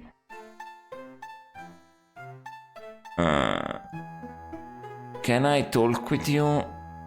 Look at the glowing figure. Cannot talk. Open the glowing figure. You begin to walk into the shadows of the cave, hoping to sneak by the glowing figure. Before you've taken more than a few steps, the guard cocks an ear in your direction and strides towards you. You backpedal and eventually the guard stops following you. Oh boy, okay. They weren't lying. Okay. A massive control panel dominates the wall. This must be the brains of the Kixie Wincy. Okay.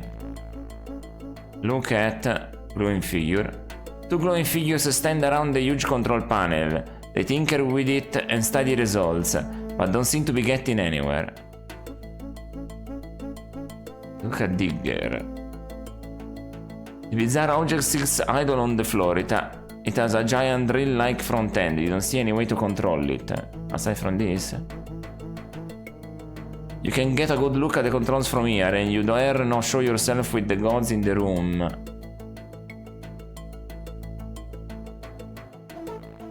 Push. You can get close enough to the controls to experiment with them while the gods are here. Look at the controls. There's a Digger. Controls. I wanted to check this lever, but yeah, it's not the lever I thought it was. Kixie Wincy, look at it. Pipes and other metal fixtures run along and through the wall. They connect the control panel with the rest of the continent-sized machine.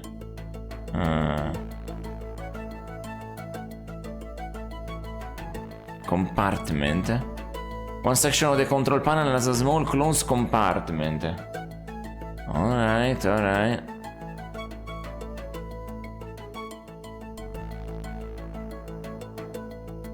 That's impossible. Okay. This way then. This chamber is filled with the convoluted pipes. A grumpy old dwarf sits on a stool under a broken section. Okay, so let's look at the pipes. Pipes curve along the walls and ceiling. You cannot guess what their functions are. Okay, the stool. It's an old wooden stool. The box. A small wooden box labeled Pipe Repair lies on the floor. A curved pipe fitting sits inside. Elbow pipe. It's a curved fitting sitting in a box labeled Pipe Repair. I can take it? The old dwarf grumbles, but does nothing to stop you from taking the pipe fitting. Can I... Got another elbow pipe. Holds a curved pipe fitting up to his ear. Perhaps it makes him hear better? Another elbow pipe. The curved pipe fitting. Interesting. Can I take this one too? I need this to hear, Rockhead. Thank you very much. Can I take the box? The box must have sat there from the beginning of time. Things you don't even recognize are growing in it. You decide to let it be. Okay, well, a valve. A large valve is attached to the tangle of pipes. You guess that it controls the flow of whatever's inside. Take the valve. Cannot be removed. Open the valve. Squeals as you turn it, and the sound is soon accompanied by a low rumble. A spurt of black gunk falls from the broken pipe onto the old dwarf's head. They start yowling, so you quickly return the valve to its original position. Close the valve. The valve is already turned to a closed position. The dwarf looks about as cantankerous as dwarves can. He sits in his stool, mumbling about how life is so unfair. Listen. Its continuous diatribe includes such topics as how good the old days were, how young dwarves don't have the respect for the Kixie Wincy they should have, and other standard cranky old dwarf complaints. Okay. Tutu. What the heck do you want, you overgrown, dim-witted god wannabe? And speak up! Okay. Nice tool. Nice stool. There's no pool around here. What are you, blind? Ok. Are you Grapple Rock Digger? No, my name's not Grooper Potlicker, you rockhead. I'm Grapple Rock Digger. Who's asking? That's what I said, Grapple Rock Digger. Can't you hear very well? What did you say? Speak up. I can't hear very well. I said your name was Grapple Rock Digger. I know my name is Grapple Rock Digger, dirt rag. I told you that. My name is Haplo. Flappo? Interesting name. I wouldn't want to be saddled with it, though.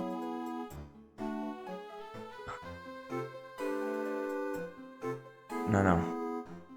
Even Flappo is a better name than Grapple Rock Digger. Then it's a good thing my name isn't Apple Snotfinger. Sheesh. Never mind. Never mind. Let's not worry about names. Fine. You brought it up. And you can hear that. No, I said stool. What are you, deaf? Can't understand a word you said. New to the language, are you? Ok.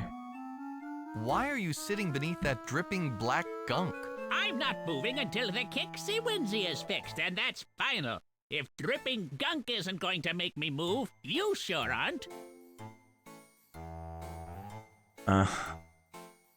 Could I ask you a few questions? Listen, I'm sitting under a broken pipe that's dripping black goo on my head, and the gods have commanded everyone to stay away so they can't fix the problem, and you want me to be friendly? Answer all your questions with a smile? Well, I'll tell you what, until the Kixie Winsy is fixed and those gods are gone, I'm not talking to anyone. No stories, no questions, nothing. Ok, well. You won't talk to me until the gods are gone? Isn't that an awful lot to ask? Who's asking you? As far as I'm concerned, you can bump your head on every tunnel ceiling you find until you realize that I'm not going to talk to you. Let me see if I can gather something What's though. wrong with the Kixie Winsy? A length of pipe is rotted away. I had to shut the main valve to keep it from spewing black gunk all over the place. So until the pipes are repaired, I can't risk reopening the valve. Ok. Why don't you fix the pipes? It's not my job to fix it. Even if it was, I'd need something to fix it with. What about that box labeled pipe repair on the floor? Everybody's rummaged in that box taking what they want without regard for the fact that the Kixie Winsy might actually need it. At one time, there were 5 pipe fittings in the box. Now there aren't any. Ok. What became of the missing pipe fittings? Who knows? Some folks have absolutely no consideration. They took my pipe fittings for one silly purpose or another. Did they ask my permission? Not once. Why, the gods even made off with one of them. Even if I could get those other pieces back, I'll never see that one again. Ok, so... he needs... Ok. He needs... 5... pipe... fittings. As he calls them. Ok. Ok, so... Wait a second. What exactly are you holding in your ear? It helps me hear. It's a pipe fitting. I guess I got it from the box. That's a funny voice. Tell you what, if I repair your pipe, will you tell me what I need to know? Why not? Fix my pipes and I'll answer your questions afterwards. As long as the gods are gone as well. I don't think very well with all of these walking lamps about. I don't think the pipe helps your hearing all that much. Can I have it? Very well, as long as I have your word that you'll use it to repair my pipes. Will there be anything else?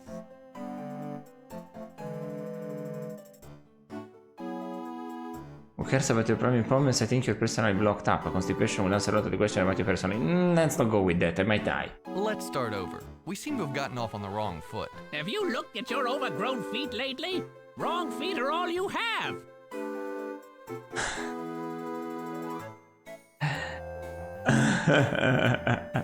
I'm looking for a seal piece, a hexagonal metal artifact with a symbol etched into it. Maybe you could tell me where I could find it. I may have seen something like Shit. that. Doesn't matter, though. You obviously want to see it for yourself, and that's impossible. As I recall, there used to be a tunnel that led where you want to go, but the Kixie Winsy filled it up a long time ago. There's no way to get there anymore. Ah, shit. Well, If the Kixie Winsy filled in the tunnel, couldn't it just as easily dig another? And how are you going to convince the Kixie Winsy to dig where you want it to go? The gods have been trying to control it for years, and they've gotten nowhere. Besides, I'm not going to tell you where it is until my pipes are repaired. Fact is, I've said too much already. actually, thank you, though. Why are you so grumpy? Wait a second. That's a question. If you're trying to trick me, it won't work. I'm not saying anything. Maybe changing the subject would make you happier. Not likely. This must be a bad time. I'll talk with you later. Fine. I'll just sit here under my broken pipe. You go have a nice life. So, we got 3 elbow pipes. Alright. This is becoming quite hard now. Did I see another 2? Broken pipe. This is the broken pipe. Ah, okay. Ta ta ta ta. They go all around, so I have to figure out also probably. They drip from here, right there. Okay. That sounds absolutely difficult. We'll see if we can do something about it.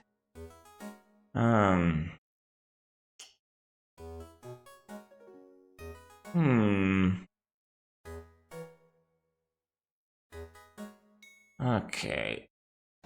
I have a black shirt. Is still too little? I'm smaller than you.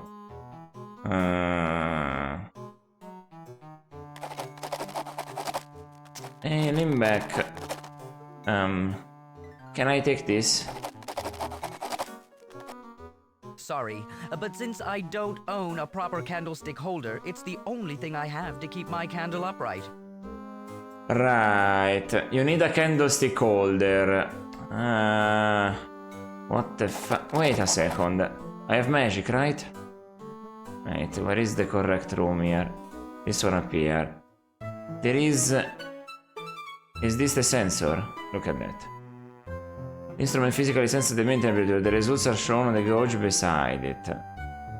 Okay. For now it's good temperatures, but from here, use magic on the sensor. Spell. It. Right? It's a sensor for it. They said otter earlier, so...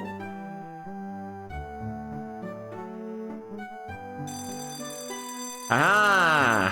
You hang the it rune construct in the air. As soon as you have completed the glowing lines of the spell, the temperature sensor begins to smoke.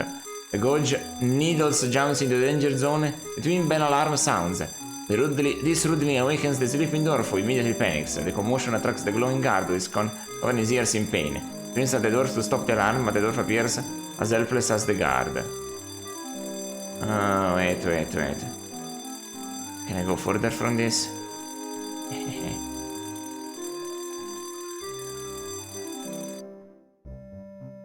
You find it easy to sneak by the guard while he is busy trying to get the alarm to stop.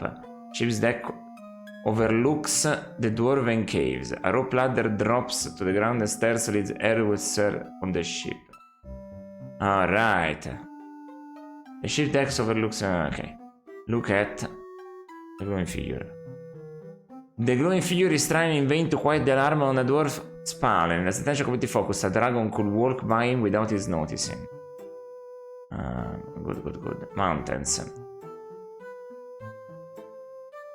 That's not different from other descriptions. The elf ship.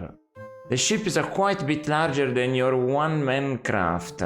Stairs lead out to the private quarters and down into the ship's hold. Hey, if this game makes elves pass as assholes, I'm fine with that. A rope ladder hangs down the side of the ship. It looks to be the easiest way to board and leave the ship. What a map Apparently goes one and up one and down one level. Stairs. Stairs lead up to private quarters and down into the bowels of the ship. I want to go first into the private quarters. Chambers. The chamber quarters the ship's wizard. It is tiny, which emphasizes how messy it is. Normally quarters in a ship would be better kept. Items will be stowed away, furniture fastened to the floor. This messiness... The room is indicative of how long the ship has been here. Look at... Wizard quarters. Ship wizard. The ship's wizard lies sprawled on a cot, snoring away. With every exhalation you smell the strong odor of wine. Wizard stuff. The wizard has collected a few papers and other bizarre objects, none of which are any use. Like, take some. You browse through some of the wizard's belongings, but none of it looks useful or interesting. This jug is filled with a strong wine, even the fumes makes you feel rather heavy. Take it. Alright, look at wizard stuff. Wizards collect a few papers. Okay, take the wizard stuff. Nothing is interesting. Okay. Hello, Scary Computer Ghost. Welcome to the stream. Welcome to the stream. Welcome, welcome. I'm playing. Looks like another classic. Looks, for now, it has been quite enjoyable. From the same makers of Companion of Zent, which was decent, but it played too much itself. This one seems to be a huge improvement. It's leaving me a lot to my own devices and figuring out stuff on my own. Also, there is a magic system of spells that you can use to do stuff. I use just one right now to solve a little puzzle on understanding myself. I'm just taking notes and stuff, doing it classically. So, how you doing? I hope you're doing good. So, let's look at the door. A door leads back out the quarters and down the stairs to the ship deck. Ah, that's the door I came in. Spoon, yeah. Look at. None of which has any use. Let's maybe rummage. Nothing. Look at the furniture. There isn't much in the way of furniture in this room, but what is here is simple and poorly made. Damn. Look at the figurines. There are 3 figurines. All of them are miniature elves and they all glow brightly. Can I take them? The statuettes have been bolted to the small table under them, which has been in turn been bolted to the floor. Standard procedure for a ship. The end result is that no matter how you try, you cannot take the figurines. Can I take the entire furniture with me?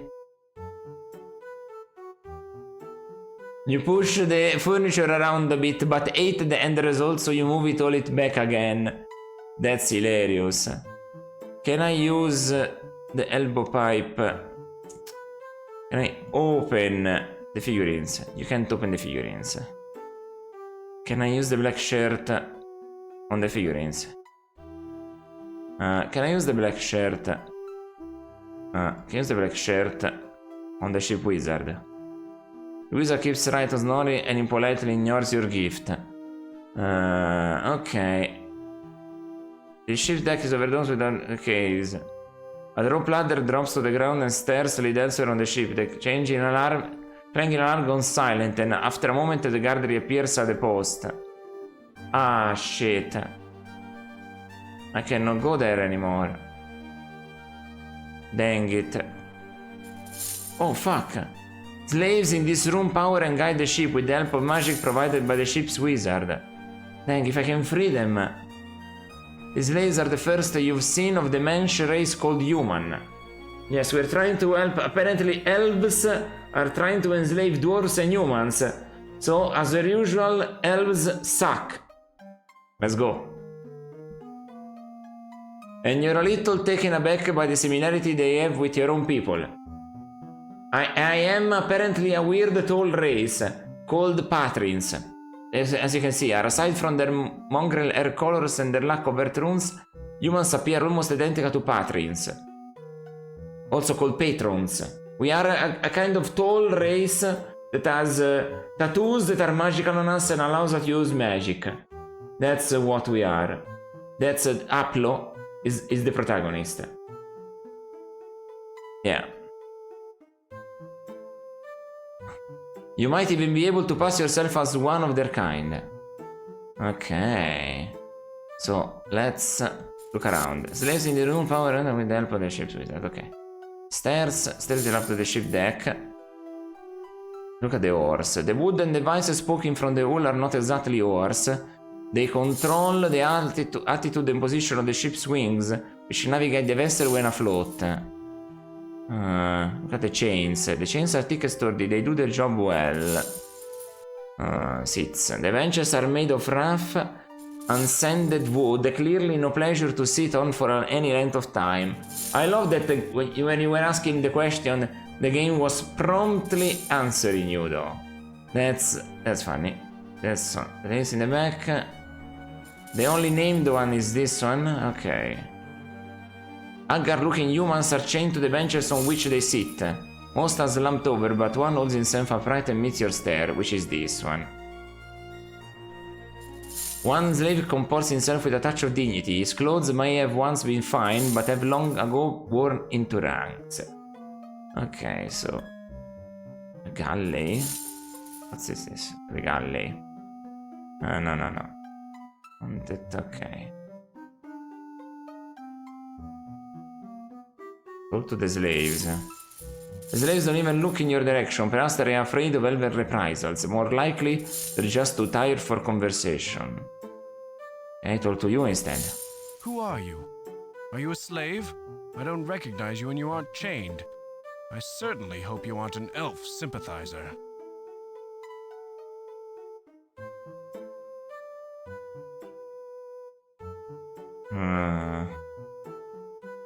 I'm not a sympathizer. Then again, I'd say the same thing if I was. Of course, that's true. I'll simply have to believe you. Okay, that was the correct choice. I've been here too long and hope is wearing thin. My name is Andrews. I'm King Stephen's cousin, a duke. Alright. That was the correct course of action. This game apparently takes place between 5 realms. We're gonna travel a lot. We have a ship that travels to places and also travels through realms. This is just one of the places in this realm and it's already been this big. This is just, seems like a massive adventure. So sit tight because we're gonna have quite a bit of things to do. Why are you here? It's a long story. I was leading my people against the elven forces on one of the smaller Volcarian isles. We were greatly overmatched, and they defeated us easily. They killed most of my army and took the rest as slaves, including myself. Luckily, they didn't recognize me as the king's cousin. I would be more valuable as a hostage for ransom than as a slave.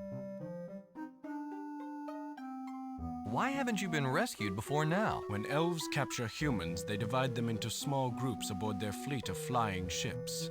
That way, rebellions are manageable and usually non-existent. Aboard these ships, slaves are impossible to track.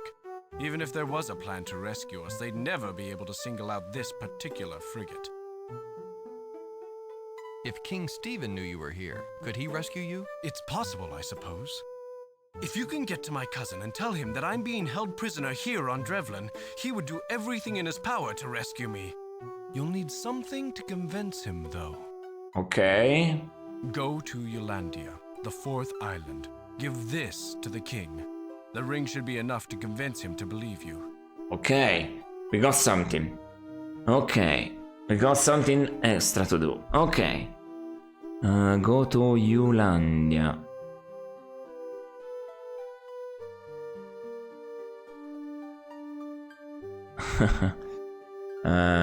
Apparently give a ring to the king of humans.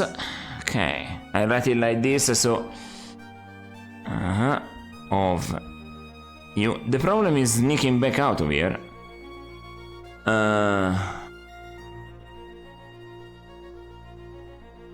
To rescue the Duke. To rescue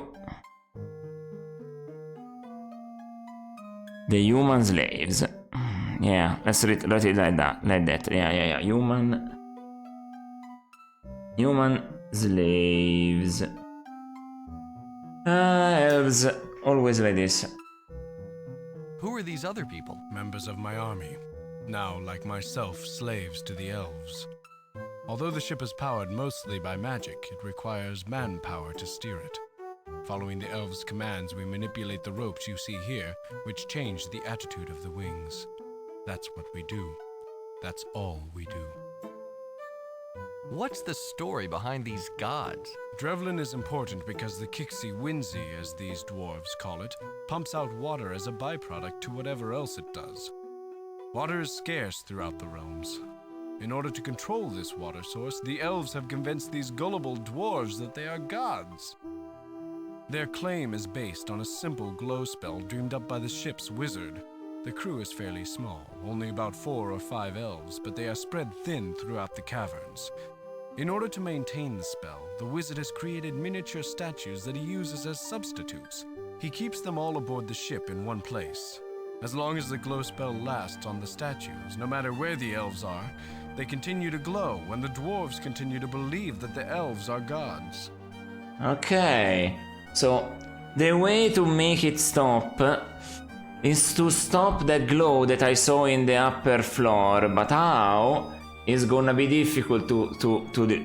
Well, we're gonna have to travel around and do our stuff, as yeah. you wish. But I can only hope that you will return to aid us. I will try something before. Oh, they made. Oh, something appeared on the map. So places are only visitable once I understand where to. Alright. Fort Island. I only see 3 big ones, unless this is another. Is the island. The main islands are 1, 2, 3, 4, maybe. Okay, let's look at this ring now. A green gem is mounted in engraved gold. The royal seal surrounds the stone. Can I do some magic on the chains? Can I hit the chains and destroy them? The slaves endure the torture stoically. They probably used too much worse. No, I wanted to hit the chains. Ah, shit, okay. Sorry about that. Sorry about that, guys. Oops.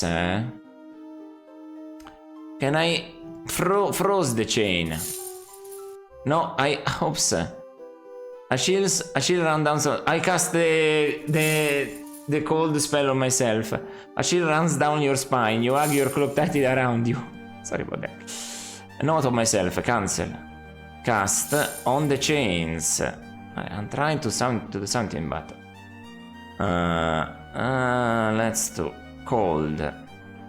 Room transfer is for the ship, and I cannot travel to any other location right now. Chains. No. Can I identify something? Identify. Huh? No, the spell. Identify. Cast Identify on the chains. Okay, cast Identify on the chains, but not in apples. Evidently the chains are magical. Right, it's magical items. Use magic on the ring. Spell. Identify on the magic on the ring. Of course. Of course. You cast Identify on the spell on the ring, but not in apples. Evidently the ring is a magical. This is a marker. Cast magic on the marker. The spell is Identify. Let's see. The marker must be magical. No, the marker isn't magical. This is a problem. How do I leave now? A glowing figure. This guy appear. Figurines. Ring. Give ring to the ship wizard. On the figurines. This is gonna be difficult. That guy snores the Kixi Winzi. You walk over to the ladder, but notice the guard is soon to his post. You never get as far as the door of the cave with the guard there. Damn it. The wine jug. The wine jug to the glowing figure. You can get close to the figure without it taking notice of you. Ah, dang it. And now what?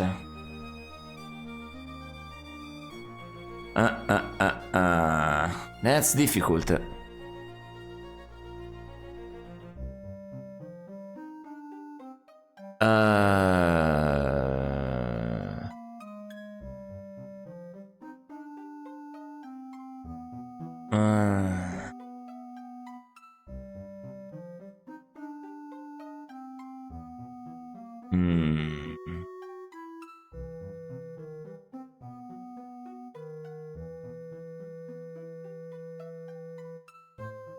How the fuck do I do this?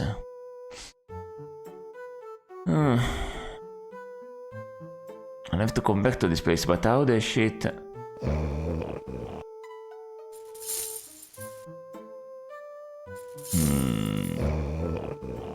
I still don't know. Did I do it wrong? Can I use... I use magic on the panel. Wait a fucking second. Maybe I can hit it up again. Maybe I can hit it up again. This is what I did earlier. Even from this distance, you can vaguely make out the vital parts of the panel. Yes! You send the hit spell against the sensor and predictably the alarm goes off. The dwarf starts screaming and the figure leaves his post. Yeah.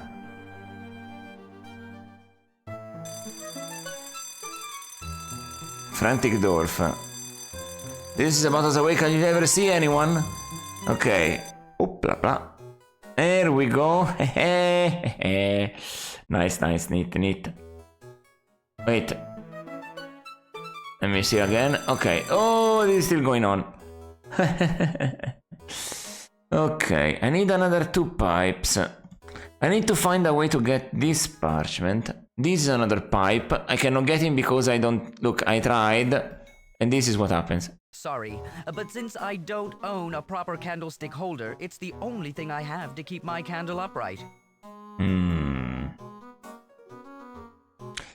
Wait, can I ask you about the marmalade? Tortu. Hello again. What would you like to talk about now? The gods again? No. I've enjoyed talking with you, but I'd like to explore Nothing this new. Kixie-Winsy thing. Oh, certainly. Say hello to Limbeck if you get a chance. He's just in the next room. She immediately swings her gaze back to the gauches and studies them intently, totally oblivious to you. Yeah, because I looked at this parchment. You only see the back of the parchment on which Limbeck is scrolling. It has something printed on it, but you can read it from here. Seems important, you know? See? How do I get it? Wait. Can I get a bread slice? Take. Can I put marmalade? That's only one. Put marmalade on the bread slice. Just right. So, is 3 too much? Slap a large dollop of marmalade onto the bread. The marmalade is overflowing. Perhaps you added just a bit too much. Okay, look at. It's a slice of hard dark bread. One side is covered with a messy mountain of marmalade. Let me try. I give it with little marmalade. Lots of marmalade. Good enough marmalade, and now let's do it with lots of. Drat! Now I'll have to start over. Without looking up, Limbeck accepts the bread and gobbles it down. The mountain of marmalade drips everywhere, even on the parchment before him. That's what he said. He throws the parchment to the side, selects another from a nearby pile, and again begins to write. Oh, take it. Let's look at it. It's a geological survey map of the continent of Drevlin. It shows the location of all major mineral deposits. The site is mere and sticky, so you try to ignore it. Mineral deposits. Okay. I guess I don't know who wants this. At least I got it. So if I can go to the new spot that I just found, okay. The rescue, let's call it. Asking for a rescue for a friend. Almost. A rescue for a friend. A rescue. Wait, a rescue asking for a friend. That's a good one. Which is okay. Let's go inside. Let's use the steering wheel. Not this one, because this one travels through realms. Use the steering wheel. We have only Drevlin and King Stephen's castle. Nothing else for now on the map. Alright. Alright. Oh yeah. This is also one place only. Okay, so we are in a new location. We'll exit right now. Off to the north you see a splendid castle, although it is built more like a fortress. This game sounds massive. I need 5 pipe fittings, by the way. This is incredible. Let's look around first. Oh, that's already that. Sheep, look at the trees. The king's forest is comprised of a combination of wild and cultivated trees. Also, have you already heard how many different soundtracks there are per place? This soundtrack is massive. This game was massive and nobody knows it. This game must have been massive in 1994. It was certainly what we equate to today's AAA, and nobody knows it anymore. Look at Castle Landing. No, this is the same spot. Look at the castle. King's Castle is constructed in stone. It is a stout fortress designed to repel invaders. Okay, look at the mountains. Can you look at the mountains? No. No.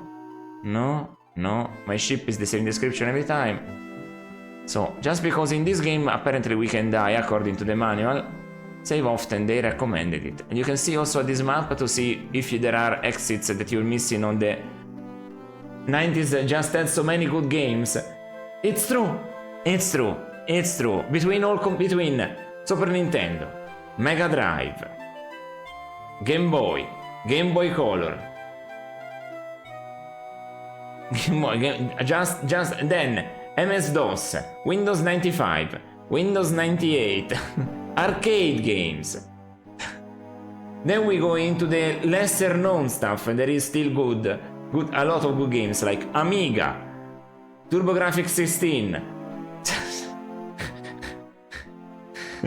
It just never stopped. And then we go into the second half of the 90s. There is Sega Saturn, Nintendo 64, PlayStation 1, Dreamcast. The 90s was just... I think it will take me a while to go through all the games of the 90s. Yeah, this channel will have a long time to be alive. And even then, by the time I finish it, all the 2000 stuff will be considered uber retro. It's already retro now. It's more than 20 years since the PlayStation... It's 25 years since the PlayStation 2 released in Japan. Mid-2000s is when it died down. Still some good games, but fewer and few in between in comparison. Yes. Relative to quality, there is a lot more games, but less that are fantastic. Look at the late 90s, there are 20, 30 all-time classics every year, yeah, basically. Okay, let's look around here. 2 sentries guard this gate to the castle. A path winds around the castle wall. Ah, okay, so there is a path. So let's look at the path. A rough trail winds around the castle wall, perhaps cut by the guards on their rounds. Okay. The castle. Okay, the same dialogue. Look at the trees. Same. Look at the gate. Alone, the gate to the castle is imposing. Together with the sentries on duty, it constitutes a more than adequate barrier to keep you out. Okay, there is a single tree here. They say the same thing, okay. Just checking, just checking. Look at the guards. They look alert, and 2 guards stand outside the gate to the castle. They look alert and mean. Ah, it's a different description from that. Alright. Look at the guards. Talk? Talk to the guards. Why are you sneaking around on royal grounds, knave? What's your business here?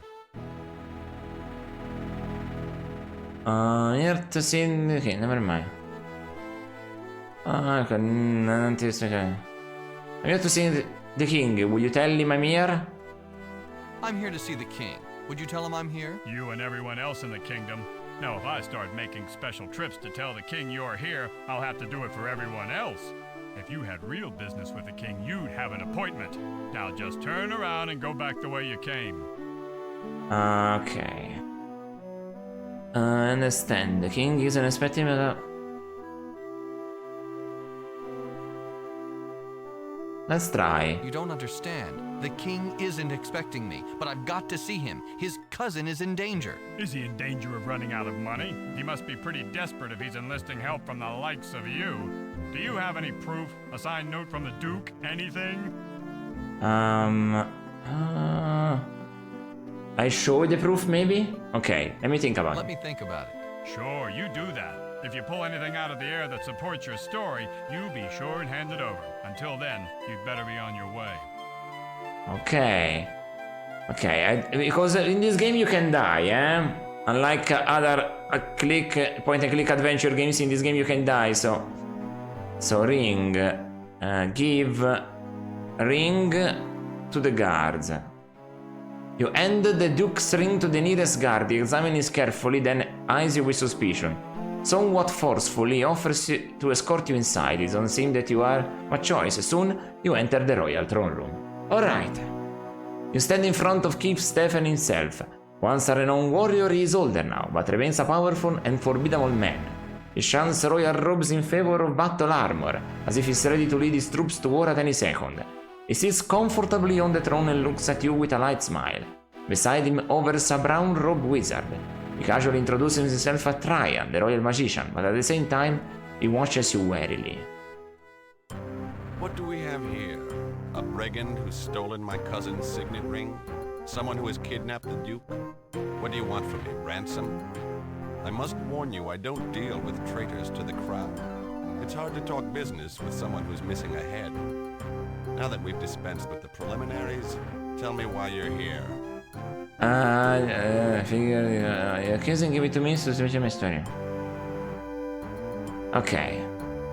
This seems the best. Your cousin gave it to me to substantiate my story. If you'll allow me a couple words between threats, I'll relate the facts. Indulge yourself, my friend. I'm all ears. Okay. I was wondering how you kept the crown from slipping over your ear. Okay, well, it's like this. Well, it's like this. Explain Duke Andrews is rotting in the slave galley on Drevlin. You're quick to add that you can guarantee how long the ship will remain there. Suggest that the king send his forces to rescue the Duke immediately. I appreciate the information, but there's little I can do. Drevlin is the elves' main source of water. They guard it jealously. My armies wouldn't make it anywhere near the ship that Andrews is trapped aboard. Okay, so... There is another way. If my cousin is out of the elves' clutches, we will be able to free him. Somehow you have a way to get in and out of Drevlin undetected. Return there, get that slave ship to lift off, to go back to the Tribus Empire. I don't know how, but you must do it. So, okay. Rescue the slaves. Okay, let's add to this paragraph. So... Make the ship...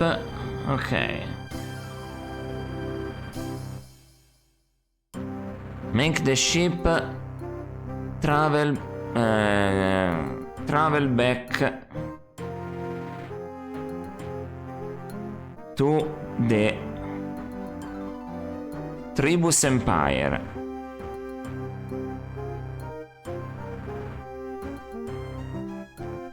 Okay, that's an objective. One of the many that I have.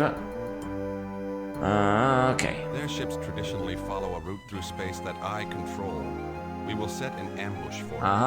As soon as we see the frigate, we'll box it in.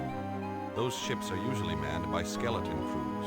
We shouldn't have any trouble wresting control. After the ship is ours, we'll bring it here and free all of the slaves on board, including my cousin. You are now my agent. If you are able to pull this off, I'll make it worth your while. I'll inform my men that you represent my authority, just so you won't run into any trouble. Okay. We are at war, you know, and my men are very suspicious of potential spies. Good luck, my friend. I hope to see you back here soon. Alright. Regard a little less roughly this time. Escort you out of the castle and back to the main gates. So we can talk normally now? Just because King Stephen made you an agent and gave you run of the palace grounds doesn't mean I have to like you. You can do what you want, but leave us alone. If you had real business with the king, you'd have an appointment. Now just turn around and go back the way you came. Okay, okay. Let's go to this path. Rescue, asking for a friend. Let's go to this path now. A window in the castle wall is covered by a warped wooden shutter. Bushes and trees have overgrown the path. Interesting. So this is the look normal. Okay, look at the trees, the bushes. The bushes of the king's ground are well kept, but look a little rough, as if it's been a while since the gardener has worked on them. Okay, same thing. Same thing. What is this? Share? It looks like half of a set of old garden shares, perhaps discarded into the bushes when it came apart. Take it.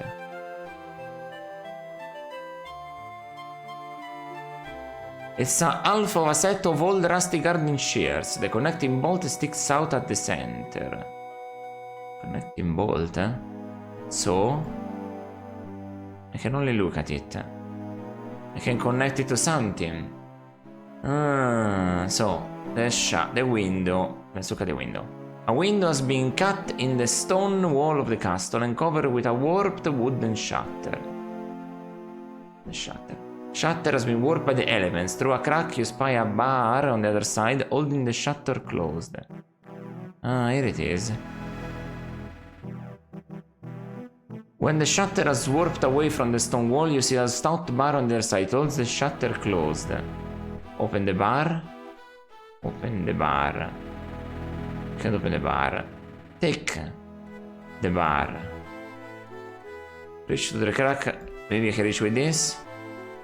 Lift the bar with a chair. You slide the garden chair into the crack made by the warp shutter, just under the bar on the other side. With a quick flick of your wrist, you lift the bar out of its brace and send it clattering to the floor. Alright. Open the shutter. The shutter creaks protest as you swing it open on its worn and rusty hinges. As you start to swing open the shutter, you see someone enter the room beyond. You close the shutter to its original position to watch the approaching figure through the crack. When he gets further into the room, you recognize him as Traian, King Stephen Royal Wizard. Traian walks up to a tapestry hung on the wall and with a fluid expert motion, waves a rune construct in the air. Wow. The spell sinks to the tapestry and somehow changes the image. Whoa, it looks perhaps a bit more real than it did before. Traian then walks right into the picture, becomes part of it. He speaks with another figure inside, an elf prisoner in a dungeon, and then departs. Both the tapestry and the room. Immediately the tapestry fades back to a dull imitation of reality, no longer a doorway into another world. What the actual fuck? That's... You've learned a new spell? I see. Really now? Identify... Okay, what's the new spell? Create reality pocket. Oh. Identify it. with any picture is created, the artist also makes a pocket of reality inside the mystic plane called the Otherwhere. Although metaphorically, the artist is capturing a moment of time when he paints a picture, he actually freezes that moment inside the Otherwhere.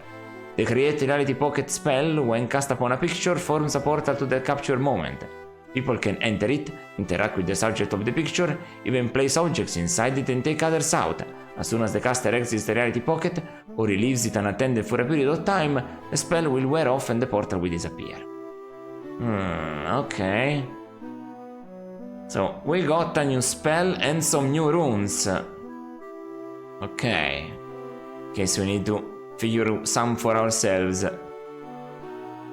Oh, this game is another great one. Okay. Can I go in without encountering him, or it's risky?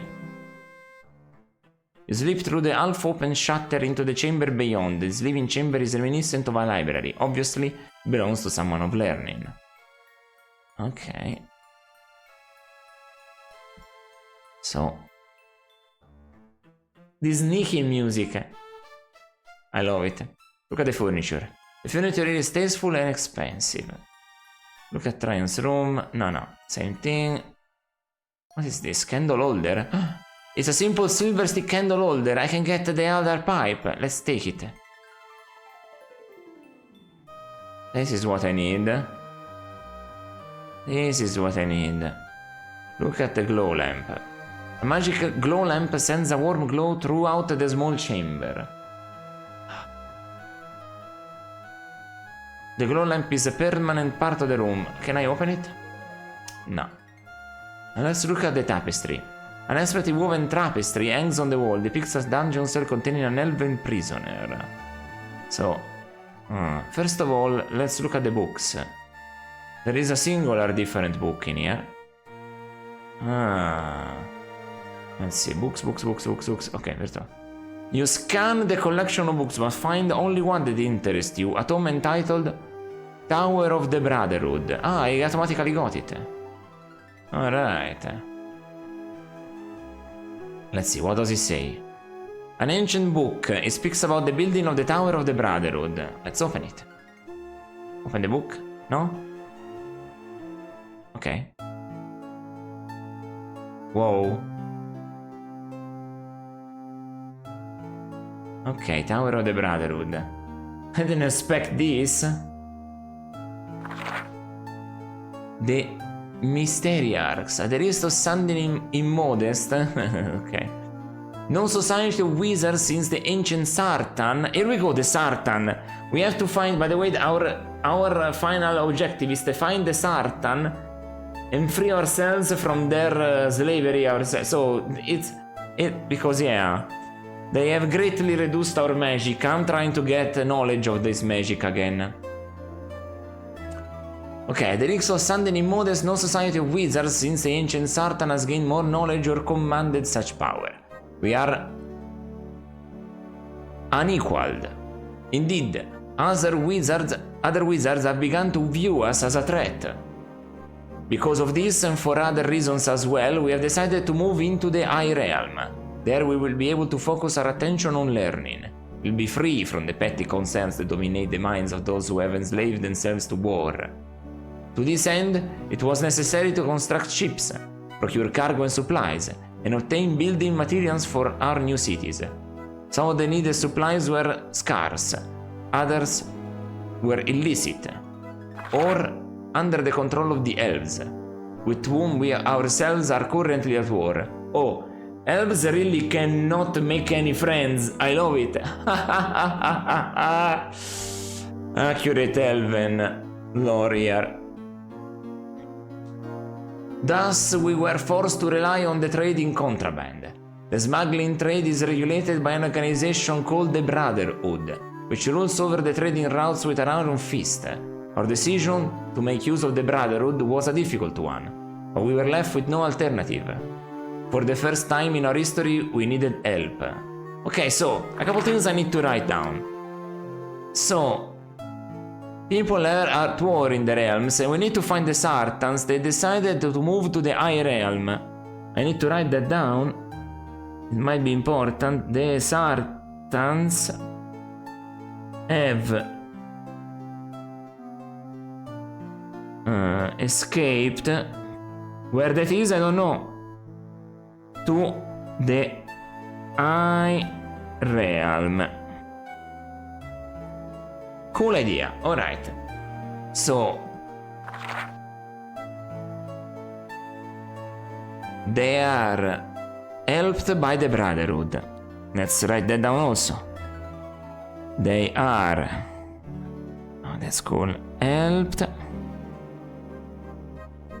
by the Brotherhood.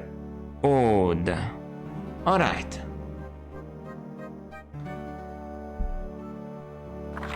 The Brotherhood. Oh, cool. The Brotherhood is a guild of assassins, but its membership yields enormous political power through their connections to people placed at the highest level of government. Wait a minute. Did Bethesda steal the concept of the Brotherhood from this game? 1994, in Arena they weren't called the Brotherhood. Shit, they might. After all, Daggerfall came in 1996 or 5. Say, at least 1 year later than this. Maybe 2. And I don't know if that where they were called. No, the Blades, the Brotherhood, the Mages Guild, the Thieves Guild. No, they were introduced in the Guild and the Guild Quest were introduced in Morrowind. They were just places to buy services. Yeah, no, there was no assassin jobs in Daggerfall, so it was even later. Damn. Okay, the Brotherhood is a guild of assassins, but its membership wields enormous political power through their connections to people placed at the highest level of government. The reputation is spotless. I had never known of a contract that wasn't eventually executed, so to speak. Executed the contract? Anyway, given this, it's understandable that their services don't come cheap. Over the course of thousands of years, the Brotherhood has amassed a fortune sufficient in size to buy and sell most kingdoms a few times over. In addition to the money have come relics, treasures, and information, surpassing the wildest dreams of any museum or library. But when it came to safeguarding these precious possessions, the Brotherhood turned to us. They sought our assistance in the creation of a magic fortress in which their operations could be centralized and their treasures stored. At that time, and after much debate, we sent them packing only to ultimately discover some advantage in assisting them. For the Brotherhood had exactly what we needed: limitless funds and strong connections in every market. Not only were they willing to give us enough to buy 10 times what we required, they would make the elusive suppliers available to us, so we agreed. Okay, that's actually... escape to them. The Brotherhood... This is important for me. The Brotherhood... At least we have... Brotherhood hides in a fortress. At least that's gonna be recognizable, if I can ask that. Also, according to the manual, reading this stuff will give you more dialogue options. It's all very, very diegetic, I like it. The Tower. From the beginning, many of us viewed the task as an intellectual challenge. The magics required to build such a fortress would involve spell mergers and constructs that are heretofore unknown. Wow. We see it as a way to increase our knowledge and enhance our abilities. It was a deal with the devil, of course, but never before had we been able to concentrate so many diverse talents on a single goal. The potential for unparalleled growth was enormous. The construction itself was relatively simple. We incorporated enough secret passages and magic portals into the fortress to keep even the most paranoid assassin happy. Okay. In the shape of a tower, let's add. So we have even the shape of of a tower. That's good. Merely to open the front door requires an intricate and exhaustive ritual. The door could have been made easier to operate while equally secure, but the members of the Brotherhood wanted the doorway to feel complex. Ah well. They're the ones who now have to remember half a page of nonsense gestures simply to enter their home. The most interesting part of the project was the vault. Nonsense gestures, so that might mean magic. Okay, well that's useless to write right now. Or is it?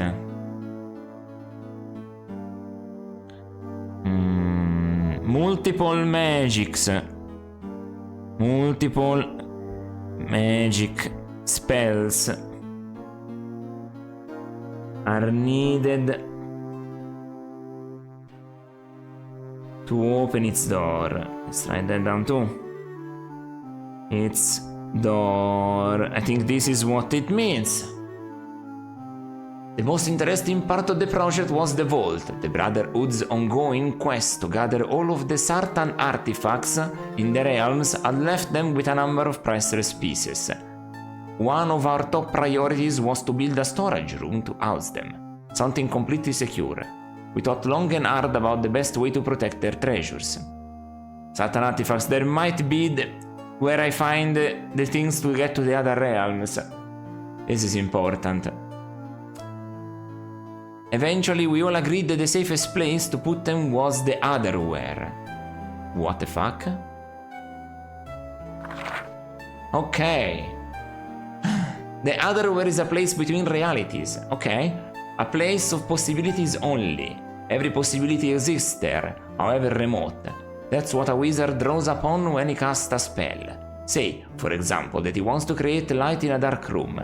In the Otherwhere, the possibility exists that the room is already lit. With a spell, he bends this possibility into this reality until the room is lit. All magic is merely the changing of reality by capitalizing on a possibility that already exists. Every creative idea exists there. When an artist dreams of something new, he makes a pocket in the Otherwhere that holds his idea. The possibility that it exists in that reality, however remote, is never nothing. Every painting, every picture is a window into the Otherwhere. It was this property that we decided to use. Specialized magic allowed us to put real things into the Otherwhere and summon them out again. The simplest form of this magic is the Create Reality Pocket spell. Okay, I have it. I watched somebody else do it, so I learned it. But yeah, at the beginning of the game they told me that I can learn spells 3 ways. By combining runes until I find it by accident, because when they glow red and I cast it I discover what it is, but they might kill me if not cast in the wrong place, so that's risky. The other way, the simplest way, is seeing somebody else do it, memorizing it, and write it down and picking up stones to draw the runes that you just saw. So that's the simplest way, which I just did one now, the first spell that we learned outside of the beginning of the game. And then the third way to learn spells in this game, which is the hardest, not the hardest one, but the most difficult, is to find it written, because that requires really exploring around. But there is that and more here, apparently. Incredible. It does not actually create a reality pocket, it merely causes a picture to become a bridge or passageway to the pocket that already exists inside the Otherwhere. Many wizards already use this spell to store items inside the Otherwhere using a painting large enough to walk through. The Brotherhood's vault was designed to function as a step beyond this. Okay, so their vault, let's write it down, their vault is... Let's write it in a reality pocket, because if I write other word I don't remember what a spell is. Hidden in a reality pocket. That's how it is. The vault. Okay. We constructed a special chamber in the tower called the vault. Most of the room, all except a platform in the center, was intended to house the Brotherhood's treasure. The platform was to serve as the room's safe area, the place where the complex spells were going to be cast and eventually from where the treasure would be summoned and banished. The chamber was filled with the treasure and 5 Mysteriarchs took to the platform. Working in concert, they magicked a portal to the other world. Unlike the simple create reality pocket spell, this portal was permanent. Everything in the chamber, not upon the worded platform in the center. Okay.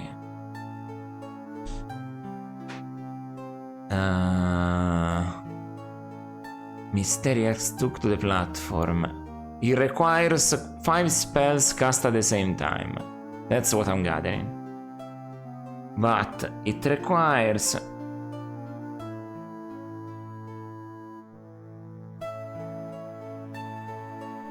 five spells cast at the 5 Mysteriarchs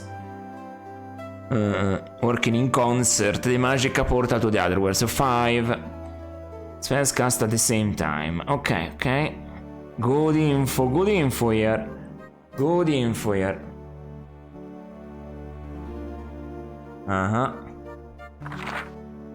Oh, that was a line, okay.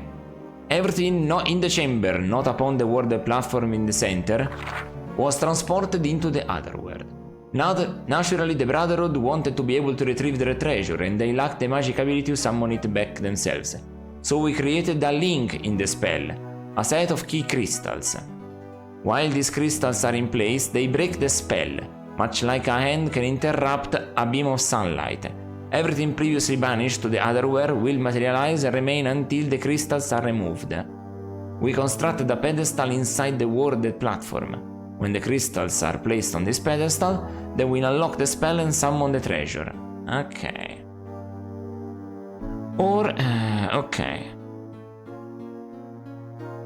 Or crystals on a pedestal. Okay.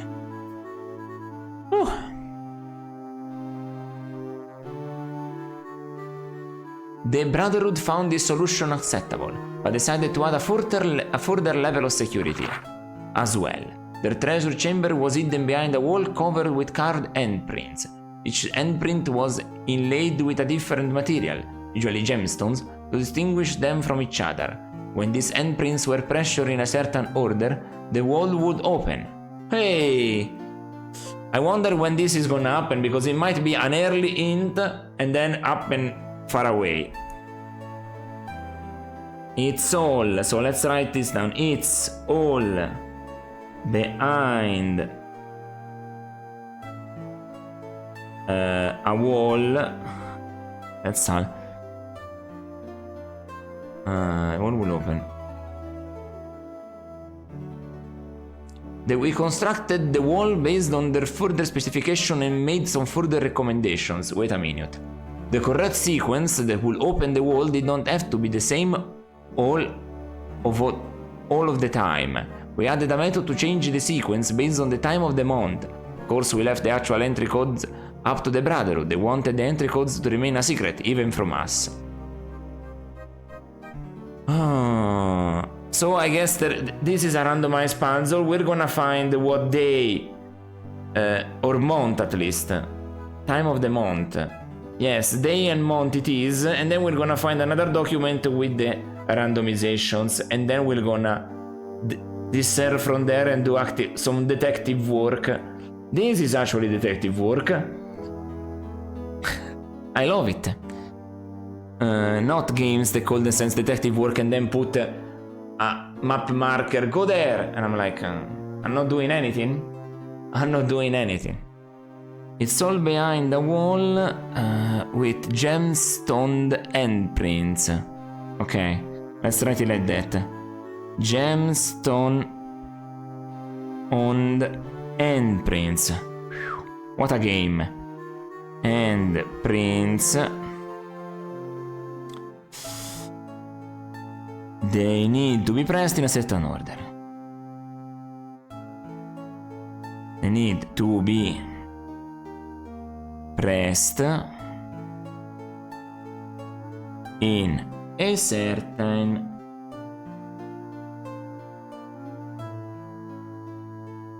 order. And that's good. The Brotherhood trusts no one. I believe that, had they been powerful enough to eliminate everyone associated with the construction, they would have done so. Only the fact that we intended to leave the mid-realms made the Brotherhood rest easy. I surmise that if they knew that this text existed, they would stop at nothing to destroy it. How do I exit it? Like this. Let's keep it though, just in case. That was some discovery and a half. Alright. Tapestry. Right. I can go in here also? This game is just going with stuff. Create a reality pocket then. Now that I know how. Cast.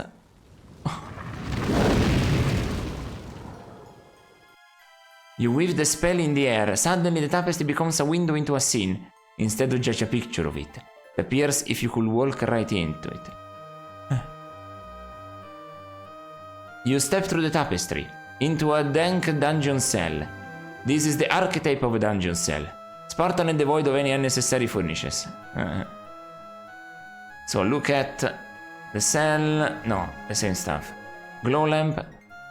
The glow lamp is affixed to the stone wall. It doesn't dispel the dank murkiness of the cell very well. Let's look at the bars.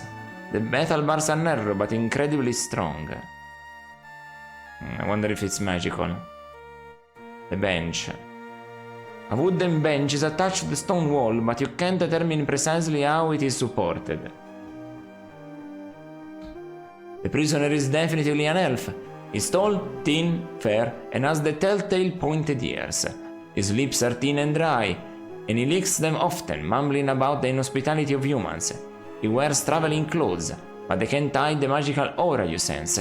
This elf is a wizard. Perhaps he could teach you something, if he didn't hate you so much. I don't have water. I have wine though. I wonder. Let's not save here, because I don't know if the portal will close behind me. This scares me a little bit. So, there's anything else to look at? Nah, I don't think so. Let me open this thing. Take it. No. So, let's talk to you. Why would you think that I want to talk to another dirty, stinking human? Why don't you just leave me alone before you start making me angry? I'm not human. Well... Let's try with this. You don't like humans? You are barbarians. Uncouth, unclean. Fit only to be slaves or dead. Your only hope for civilization is to be conquered by the elven nation. You know what? I'm not going to help you, maybe. You don't look like you're in any position to make demands. I may not be able to leave, but I certainly don't have to waste my time talking with you. Waste time? What else are you going to do? Sit here and not talk to you. Shit, he actually stopped. Why would you think that I want to talk to an... So, do you like these accommodations? What do you think? I'm stuck in an archetypical dungeon cell. The light in the wall never shuts off. I haven't had anything to eat or drink for hours. Oh, what I wouldn't give for some wine right now. I have some wine. Let me do some bribering. Why are you here? I was unlucky enough to let myself be captured by Trian.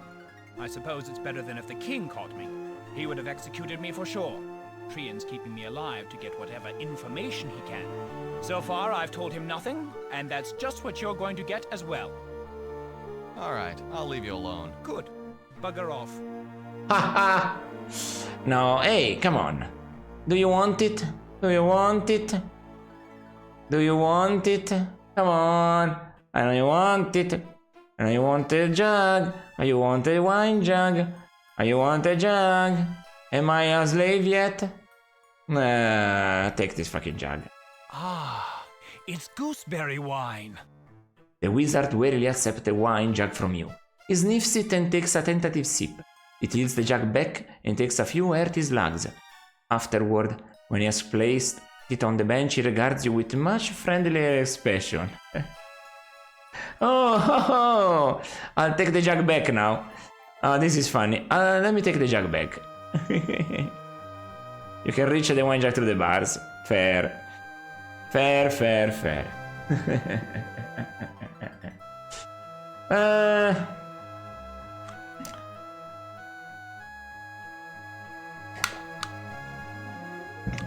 This is fun. Okay.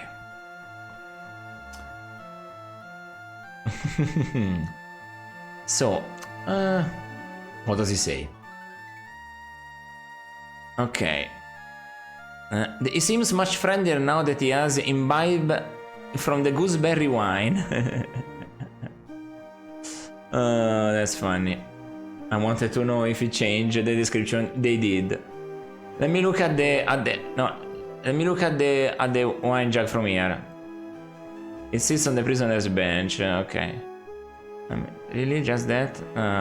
Can I drink? You don't have the wine jug. I know. I guess you're not so bad for a human. It wouldn't hurt to pass a little time talking. So, you're a wizard, huh? Of course I am. I'm only of the 4th house, but it makes me formidable nonetheless. If I hadn't been distracted by that serving wench, Trine would never have gotten the drop on me. You're also... You're also a Casanova, eh? If you're so powerful, why haven't you escaped? Every time Trine casts the Create Reality Pocket spell, he summons this cell from the otherwhere.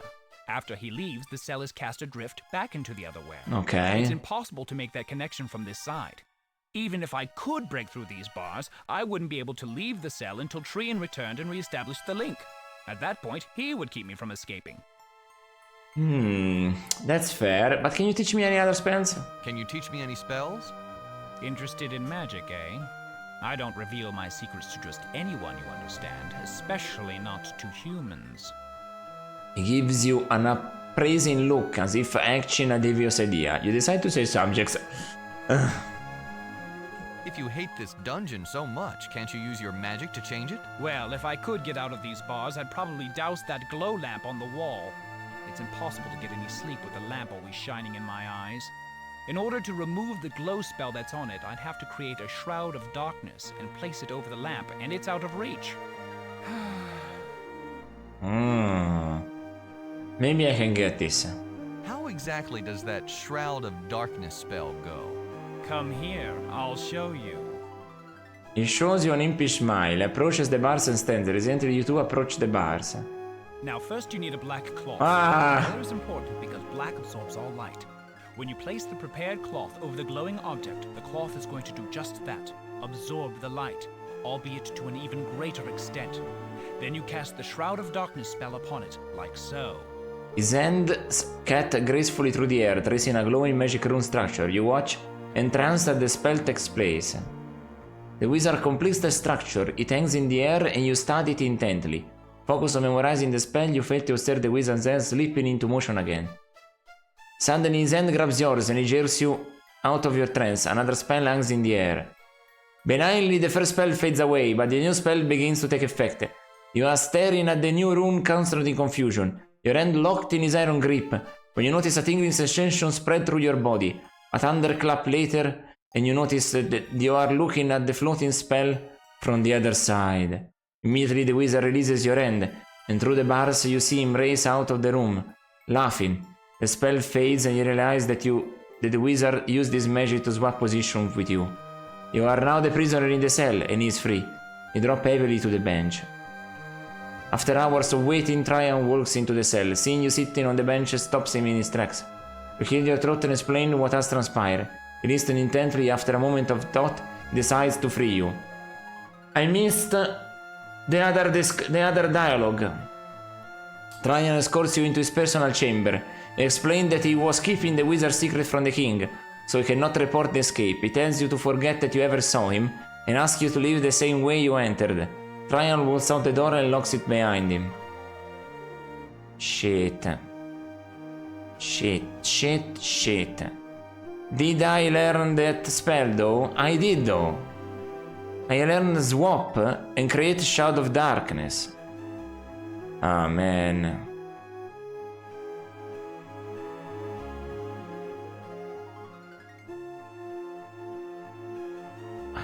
Okay. This spell transforms an ordinary black coat in a Shroud of Darkness. Dark color normally absorbs light, but the resultant magic shroud has the power to absorb magic light. When placed upon anything that glows magically, the shroud counteracts and cancels that magic. For as long as the shroud remains upon it, any glow spell is powerless and casts no light. Interesting. Let me try to see what it says about the swap. So there's this, huh? We have more runes also now. That's interesting. Identify. This spell switches the position of the caster and another higher life form, usually humanoid, but requires that the caster be touching the target. The spell can be cast through any obstruction, as long as physical contact is achieved. Well, we got 2 new spells out of it. Well... You said against casting a spell. Okay. Well... That's something. A rescue asking for a friend. Not this. I know what to do with this. That guy tricked us quite well and good. Quite well and good.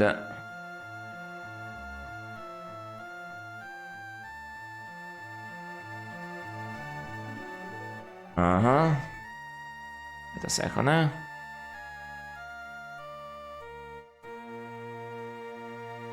Alright.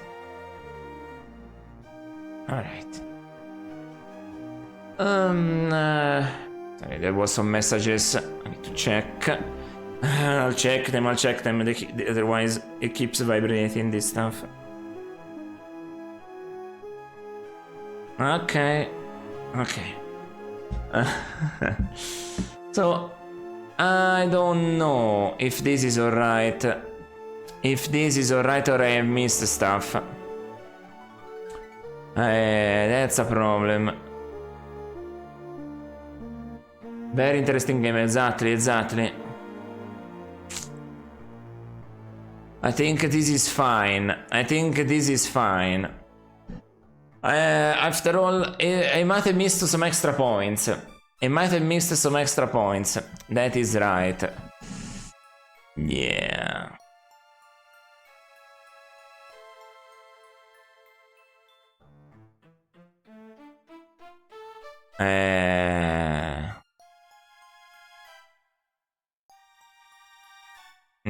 Yeah. I don't know too well. Anything about this. Wait, what are they doing here? Okay. There was a message. But yes, I will... Can I go back there again and try my spell on that to see if it works? Let me just save outside, okay. Can I go back there? Spell, Rarity Pocket. Or is that deactivated now? No, I wanted to do it on me. I wanted magic on the tapestry. Here we go. Rarity Pocket. I shouldn't do it on me. Shroud of Darkness though I have,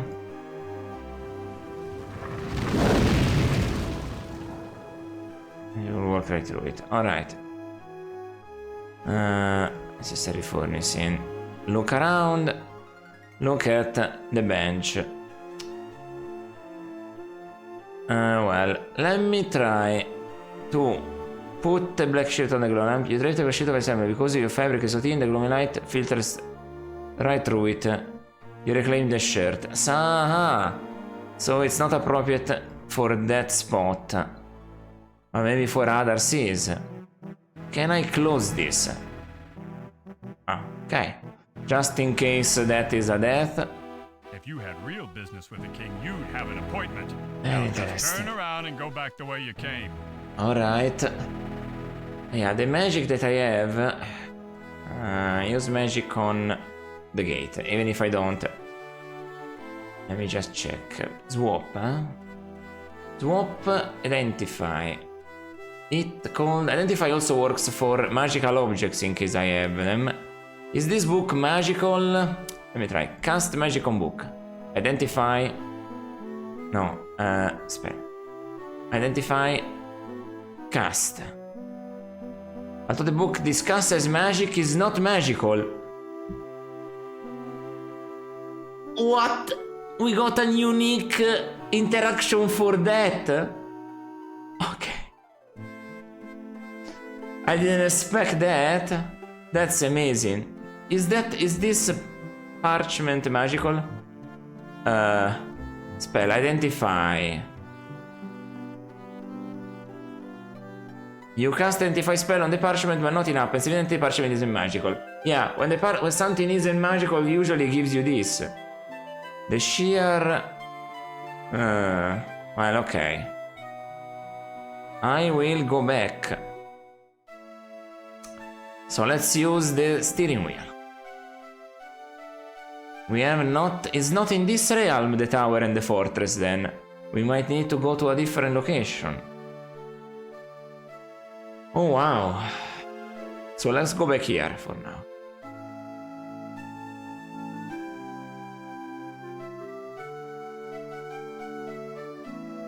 So what we need to do... Make the ship travel back to the Tribus Empire. How? I do not know. So we're back here. There's this. We don't have anything for that, but we have something for you. Candle holder. Give candle holder to Lineback. This is much better than the pipe I was using. It's very thoughtful of you to offer it. Startled, Lineback looks up at you, and then at the silver candlestick holder in your hand. He gingerly removes the candle from the straight pipe, hands the pipe over to you to hold, and jams the candle into the holder, and Trolldy sets it down in the corner of the table, admiring the holder and completely forgetting about the pipe. Alright, so we got this. It's a long metal pipe fitting. We're missing a fifth one. Where it is, I do not know. So let's talk to you again. Listen. His continuous diatribe includes such topic as how good the old days were, how the young dwarves don't have the respect for the Kixie Winsy they should have, and other standard cranky old dwarf complaints. So, told to you. Why are you standing here yammering at me? I'm not talking to you until those gods are gone and my pipe is fixed. You already took my hearing aid, so quit wasting time and get on the job, you lazy, good-for-nothing, lumbering pebble brain. Thank you very much for your kind words. Put the long pipe on the broken pipe. Oh, fuck. Okay. Okay. This doesn't seem too bad. So, if instead... Help. The object is to link the ends of the pipes you see in the right and left sides of the screen using the sections of the pipe that you collect as you move through Arianos. To select a section of pipe, click on it. To rotate the currently selected section clockwise, use the right arrow key or press the right mouse button. Ah, they can be rotated. Good. To rotate the currently selected section counterclockwise, use the left arrow key. To flip the currently selected section, use the up arrow key. To drop the currently selected section into place, press the left mouse button again. Ah, you can do that. Oh.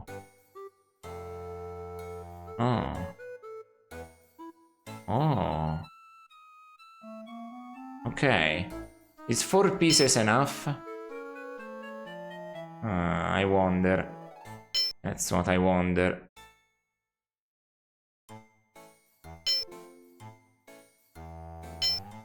Maybe not.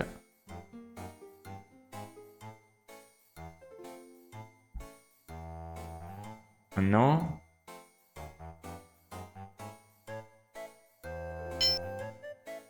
Missing one? Exit. If I click on this again... because I don't... I get them back. Cool, okay. I need 5 of them, they told me earlier, so I don't know if that's enough. What's in this round? This one. Right.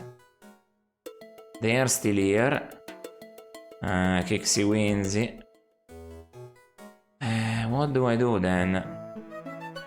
I'll try talking with the guy. Let me throw some magic on the sensor. Spell. Eat. Oh, I'll tell you why I'm doing the eating spell on the sensor. Look at this, The gauge includes a broad range of acceptable temperatures, but has clearly defined a red danger zone at the hotter extreme. So, yeah. Use magic on the sensor. And then I understood by reading that earlier that I had to do this, and it works. So, that's the same thing that I read earlier, so I will go past you. I can do it from here even. I have more... I have more spells. Can I put the black shirt... Put the black shirt over this? No. Okay. I'm not good for that.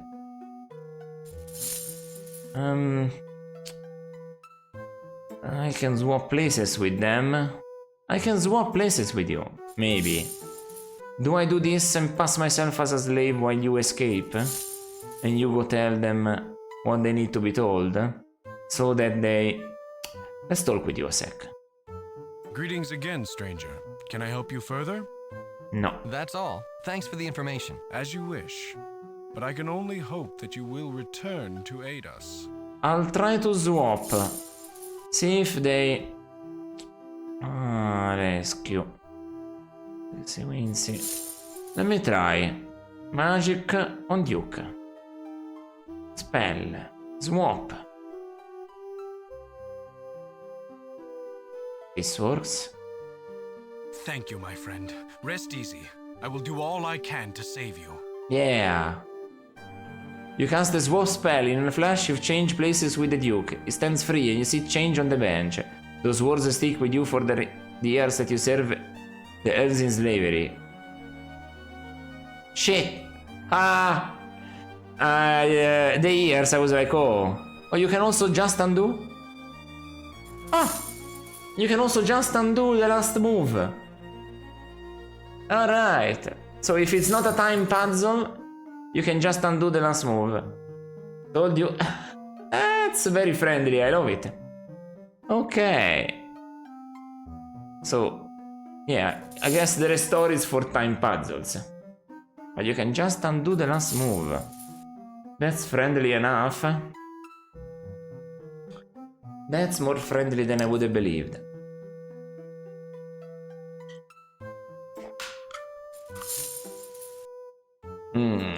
The problem is understanding what to do now. This guy. The guy is there still.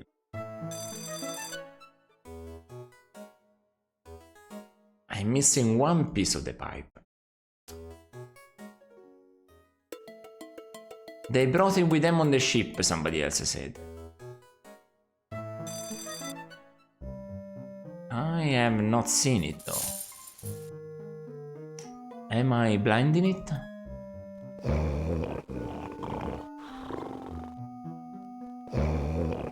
Take the bed. Want to wake up the sleeping wizard. Yeah. This I tried to take them, but... as you can see, they are bolted. And I don't know how to unbolt. Maybe... I have... used the shear... You'd have to be holding the wizard stuff before you can put it on the shear. The share on figurine? You drop the share on the figurines, it just falls to the floor when you pick it up again. Okay. Complicated now. But we can travel around freely, which is not something I dislike.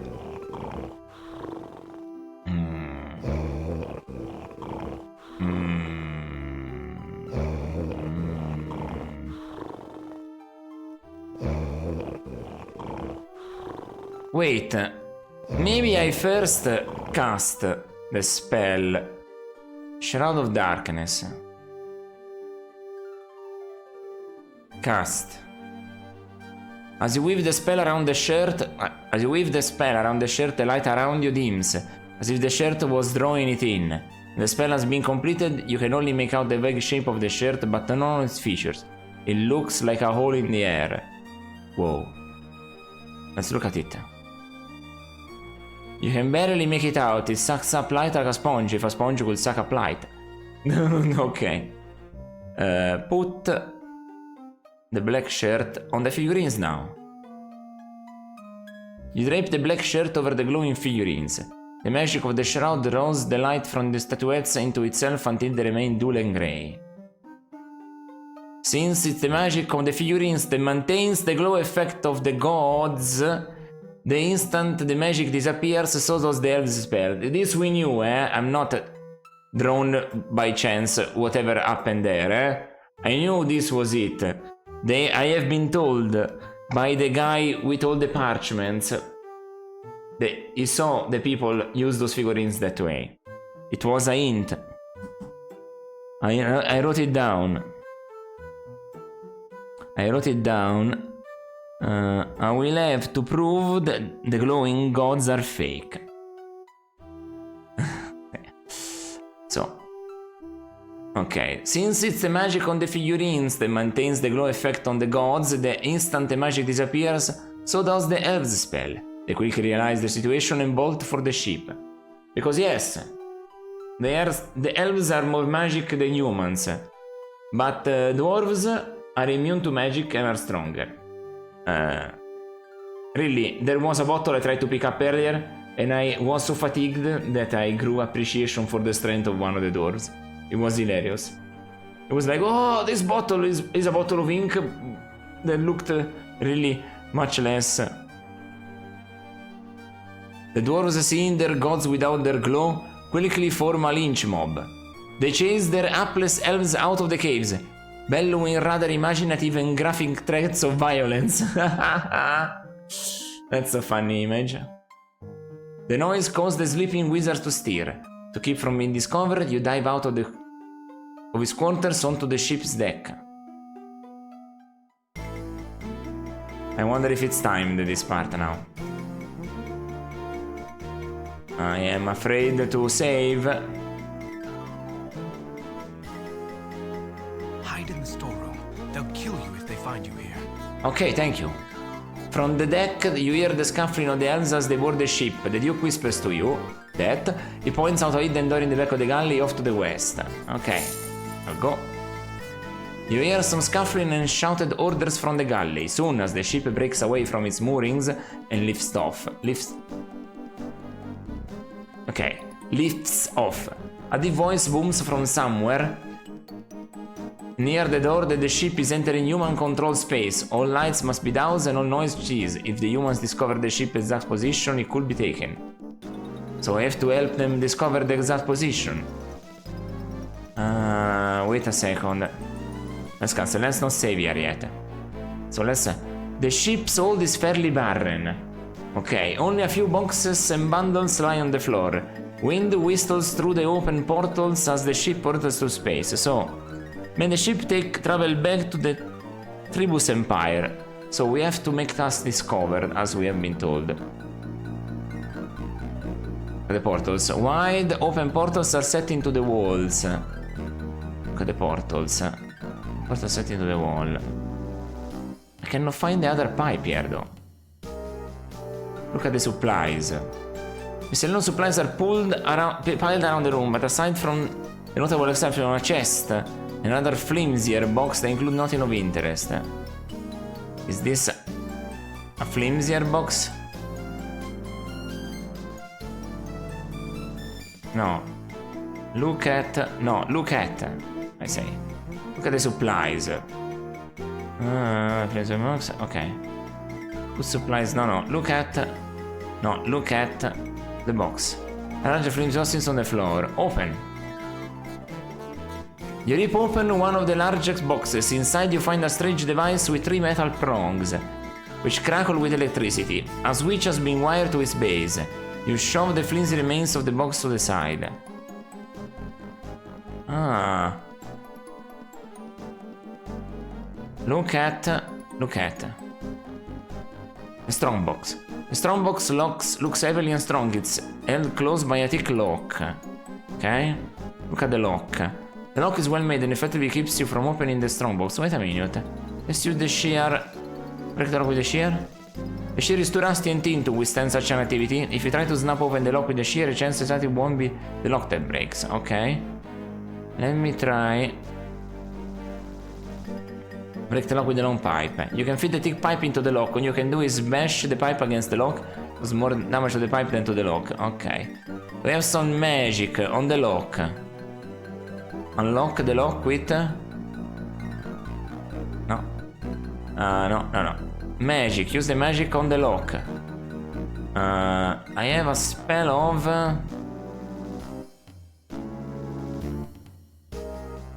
Maybe I can melt it with some heat.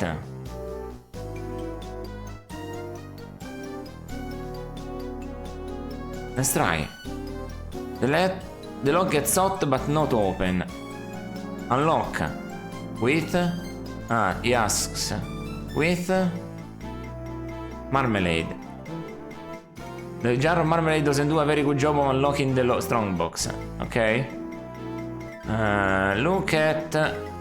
Okay, look at... Zinger. The electric zinger points like an oversized jack. 3 metal prongs protrude at acute angles from its base. A switch has been wired to it. The whole device crackles with energy. This is the zinger. What do I do with it? Do I try to put a shear in the zinger? You can get the shear to stay on the oddly shaped zinger. Magic on the lock.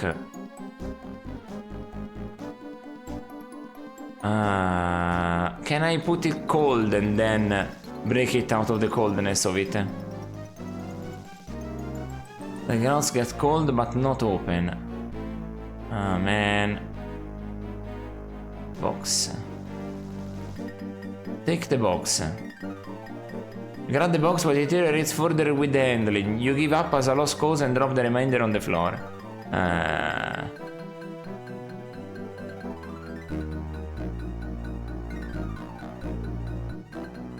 Take the zinger.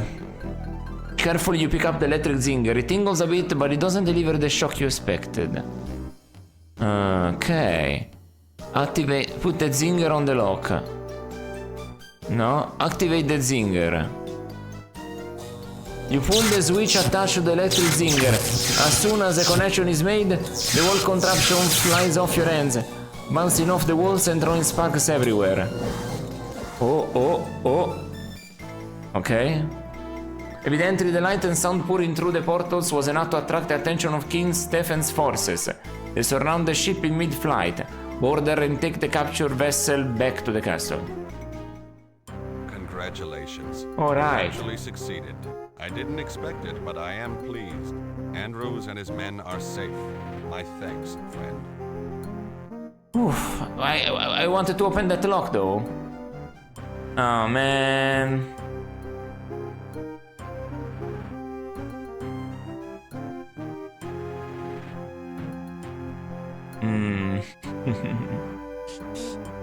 Oh well.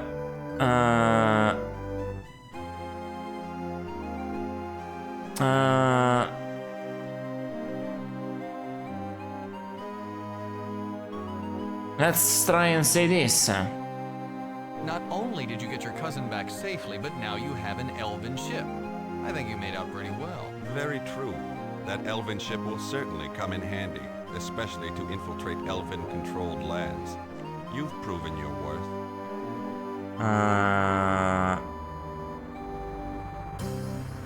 My pleasure, Your Highness. I did put my life on the line, but it was worth it to serve you. I certainly hope you aren't being sarcastic. My men gladly lay down their lives for me. That privilege is reward enough for them. I was going to offer something else, but that can be arranged. Wasn't there something about making it worth my while? You're correct. I'm not one to forget my promises when it suits me. What do you want? No.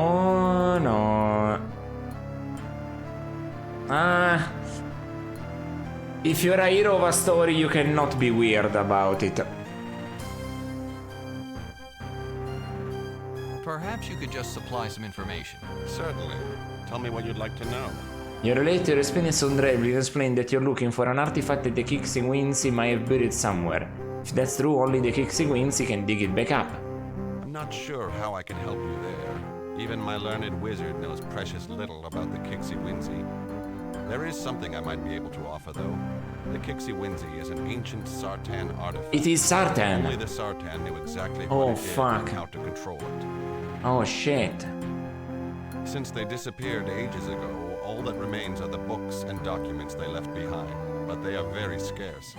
In fact, the only place you can find them is in the Tower of the Brotherhood. Oh fuck.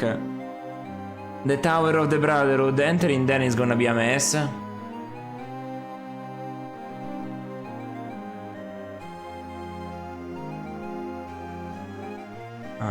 Why is the Brotherhood the only place you can find these documents? Oh, here we go with the Brotherhood. Else have a collection? A long time ago, private researchers kept their own collections.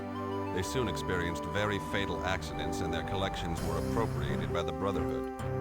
Pretty soon, whenever Sartan artifacts were discovered, they were delivered directly to the tower. Nowadays, the Brotherhood usually employs the researchers outright. Okay. What's the Brotherhood? The Brotherhood is a guild of assassins. They pride themselves on the completeness of their library. They've gathered information from every corner of Arianis. This includes all of the Sartan artifacts they could find. No other collection exists anywhere. If documents exist that discuss the function of the Kixie Wincy, they're in their tower. Oh, fuck me. Where is the tower located? That's a problem. The tower is located in Skirvash, a smuggler's haven that lies on the border of elven and human lands. No nation governs that city. It's completely lawless. The Brotherhood has an iron grip on the place. Neither we nor the elves have been able to get a toehold. Okay. Skirvash is a haven for criminals and cutthroats. It wouldn't be a problem, once there, to go about your business unnoticed. People go there for the anonymity. The problem is getting you there in the first place. Currently, the elves control space around that area. I can't sneak anyone in or out. Any ship with the markings of the Royal Fleet is attacked before it even gets near the city. What about that elven ship I just delivered to you? Couldn't that sneak me into Skirvash? Yes, that's true. We've never had our hands on an elven ship before. They certainly wouldn't be expecting it, especially so soon after its capture. They'd have no reason to stop it from reaching Skirvash. Very well. It looks like my only alternative. Let's get going. Very well. I will staff the elven ship with my own soldiers. They will fly the ship to Skirvash and wait there while you search for your documents. When you have completed your business, they will escort you back to Drevlin. I will assume that this clears me of my debt to you. I wish you luck, friend. I'll take it. I'll take it. Oh man. Here it is. There's a city. You leave the king's castle, reboard the elven frigate, and discover that it's already manned by soldiers from the royal army. A no-nonsense sergeant greets you and signals the others to lift off. Within a few hours, you leave behind all signs of human habitation on any of the floating land masses. The only ships you see are of elven design. They let you pass unmolested, mistaking your ship for a member of their fleet. Soon the sergeant points out a dark city on one of the floating islands. The ship glides towards it, but lands a couple miles away. I guess fair. We don't want to answer any questions at the regular port, such as why King Stephen's men are flying an elven frigate. Better you get a little exercise and walk into town. That's great. Come back when you've finished your business, and make it quick. Just being around Elven space makes me nervous, but waiting so close to the Brotherhood is downright terrifying. Alright, don't be all terrified. Alright. Here we... Okay, this has been done, so... Let's save another new save, and let's call it...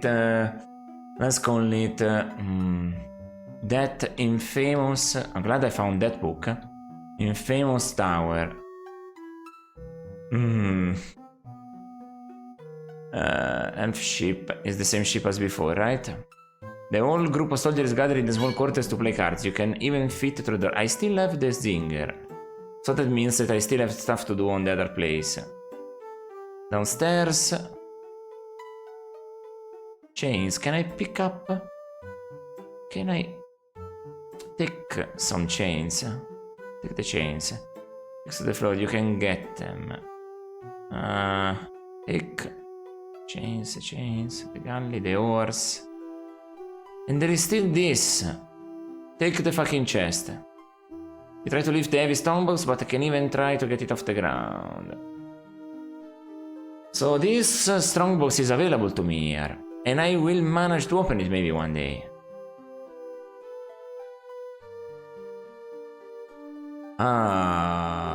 That's interesting. Can I travel back? No, eh? Who do I ask if I want to travel back?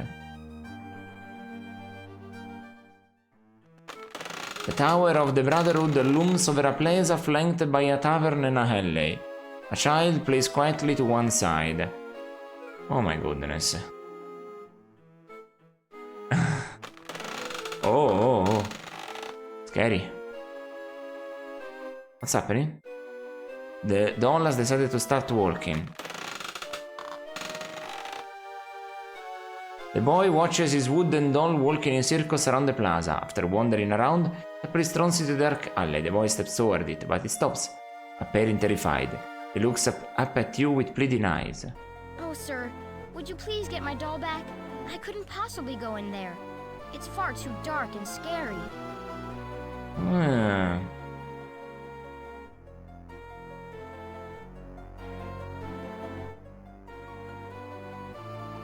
Of course I'll help you, lad. Wait here. The wave smiles and gives you a look of such gratitude that you feel that you made the right decision. Then take of breath to bolster your courage, you turn towards the dark alley. But not before having well saved and explored every other thing that there is in here. I couldn't go towards... Okay. Look. The Tower of the Brotherhood looms over a plaza flanked by a tavern and an alley. A child stands there, sobbing quietly.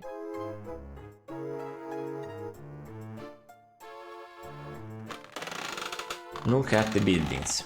Other buildings stand around the plaza, the architecture plain and nondescript. Brotherhood Tower. The Tower of the Brotherhood looms over the plaza.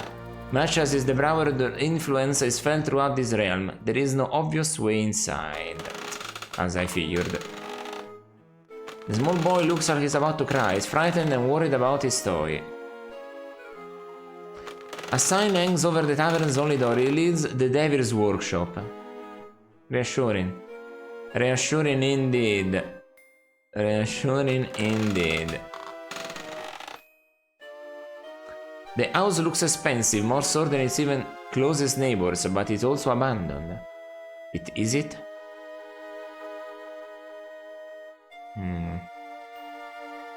Look at the statue.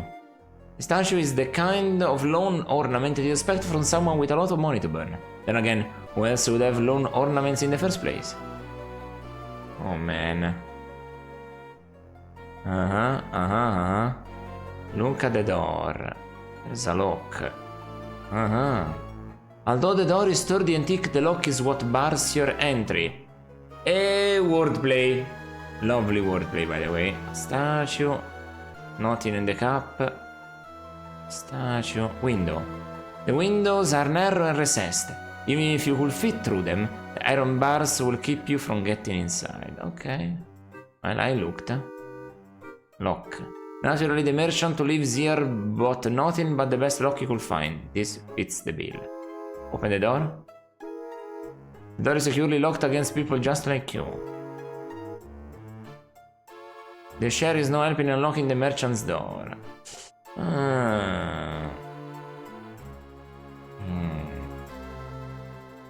Same type of window? It is. I can still go from this side. No?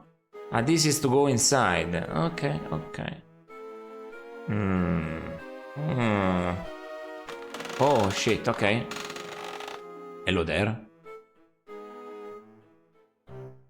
The Devil's Workshop has a large, dirty, common room populated by people you never want to meet.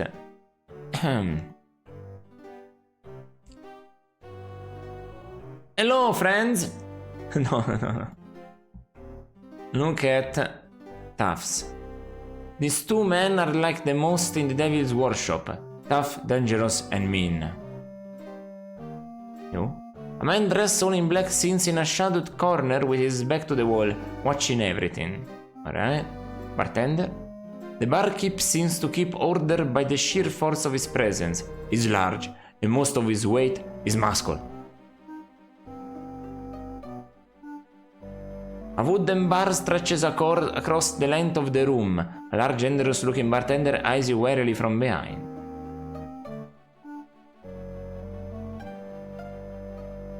Look at the tables.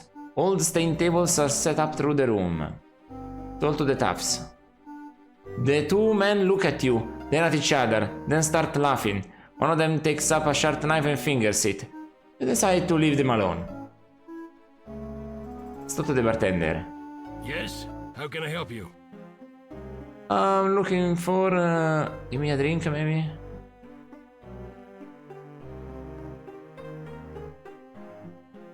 Give me a drink. Certainly. Do you have any money? I'm afraid not. I guess I'll have to pass. Certainly. If you come into some money, you know where to go.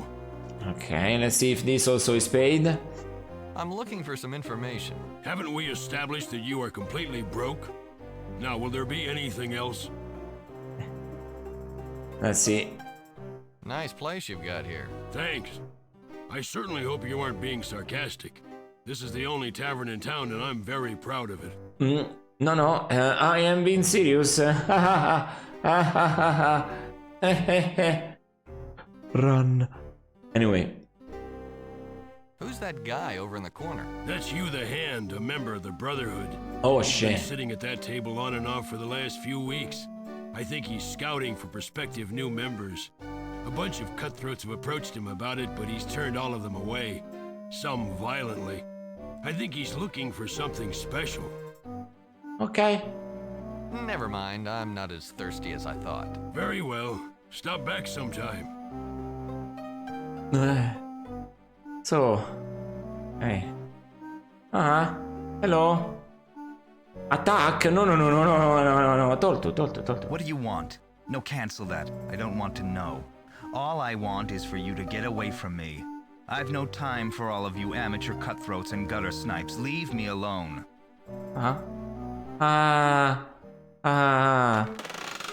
Hey. Let's leave him alone, you know? I don't know. You know. The ship's deck overlooks a small city. A rope ladder drops the ground and stairs lead elsewhere in the ship. One of the soldiers pokes his head out of the tiny quarters at the top of the stairs. He sees you empty-handed. You shrug, and then disappears back into behind the door. I want to just open this. Let me look around here. The mountains. The mountains are formidable. They look almost intentionally placed around the city for the protection they provide. A dark city no bigger than a large village sits nestled in jagged mountains. It's hard to believe that this is where such power, that of the Brotherhood, is wielded. No. The path leads into the brooding city to the north. Sounds good to me. Can I go up to you? No. Can I go down here? Don't know how to open that.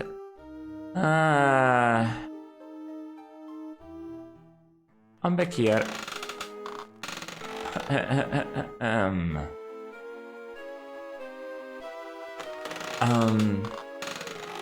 I'm going into this place. No.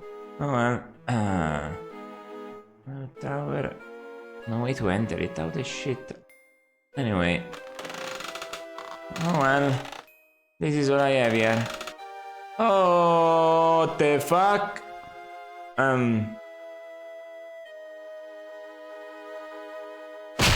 Ow! That fucking sound scared me. Holy shit. That was loud. You wander into the dark alley, chasing after the scuttling toy. Its tiny legs don't move particularly fast, so catching it isn't a problem. When you pick it up, you catch a glimpse of rune markings carved into the wood, but before you get a chance of examining them further, a heavy rope net falls out from out of the shadows. The child who not a moment ago was crying over his lost toy jumps on top of you and beats you relentlessly with an iron bar until you collapse on the ground. It starts to rifle through your clothing, grabbing any object that it discovers. No! A dark, narrow alley runs between the... Oh no, please. Okay. Look at the doll. The doll is carved from wood. It is vaguely human. It has 2 legs, 2 arms and a head, but lacks any specific features. A rune structure has been carved into its back. You assume that it is the spell that keeps him moving. You have learned a new spell. The street rat is definitely talented in his field. In seconds he has stripped you of all your possessions. No! Man. I needed them. Street rat of my ass.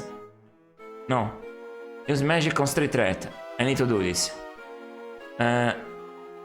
Swap. I think this will work. Hop. While the young thief posts through your valuables, you take the opportunity to hang the swap spell in the air and grab onto his searching hand. His eyes grow wide and the spell takes hold. With an implosion of air, you and the street rat switch positions. Yes! I'm glad this game is very logical and incredibly creative. He crouches on the ground, trapped inside of the heavy net. While you stand above him, Street Rat looks up at you in amazement, surprisingly unafraid, but a little desperate. Okay. You're a wizard! A wizard hasn't been seen in Skirvash since far before I was born. Why are you here? No. Never mind about me. Who exactly are you? And don't give me the helpless waif story again. I'm not helpless. But I am without parents, if that's what you're asking. I've carved out a life for myself from the streets. I use scams like this one to stay alive. I know all of the dark and secret corners of Skirvash. If you're here looking for something, you'll need a guide. I can help. If you're new to this town, you'll get nowhere without me. Let me go, and I'll help you.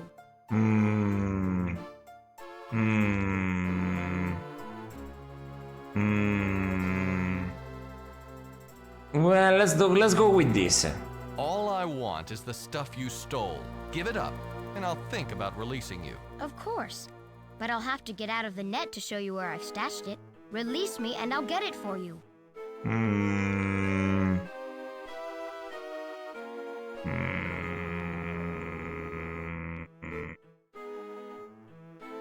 I don't think so. Let's look at the trash. Currently this only hold position. Look at the trash. What if I don't care about you here? Let's look at the other spell. What is it? Motion.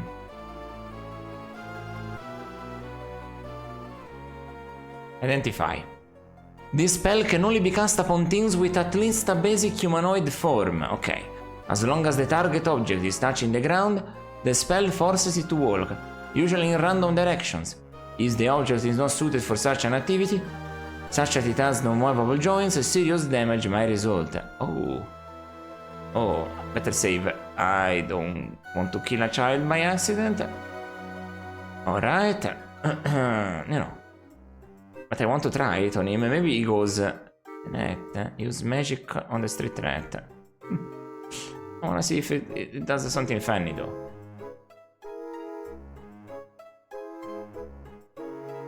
You cast a spell on the street rat, but the street rat is an inanimate object with a humanoid form, so the spell has no effect.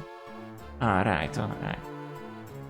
So can I go further along here? Yeah, let's go further along. You start to wander down the alley, but end up splashing through progressively deeper puddles of 75 liquid. You really don't like what it smells like though, so you turn back before you get soaked. I don't know about this guy. Push the net. You lift the net off the child. So mid and pull is draw it up high into the shadows of the alley. True to his word, the street rat doesn't run off. Instead, he produces everything he stole from you. Then, shuffling down the alley, he flips aside a greasy blanket to reveal a hole in the wall. He enters and motions you to do the same. Okay, well, he gave me also this. This little doll. A dark narrow alley runs between the two rundown buildings. Tunnel. Peeking from behind a blanket leads into a wall in an alley.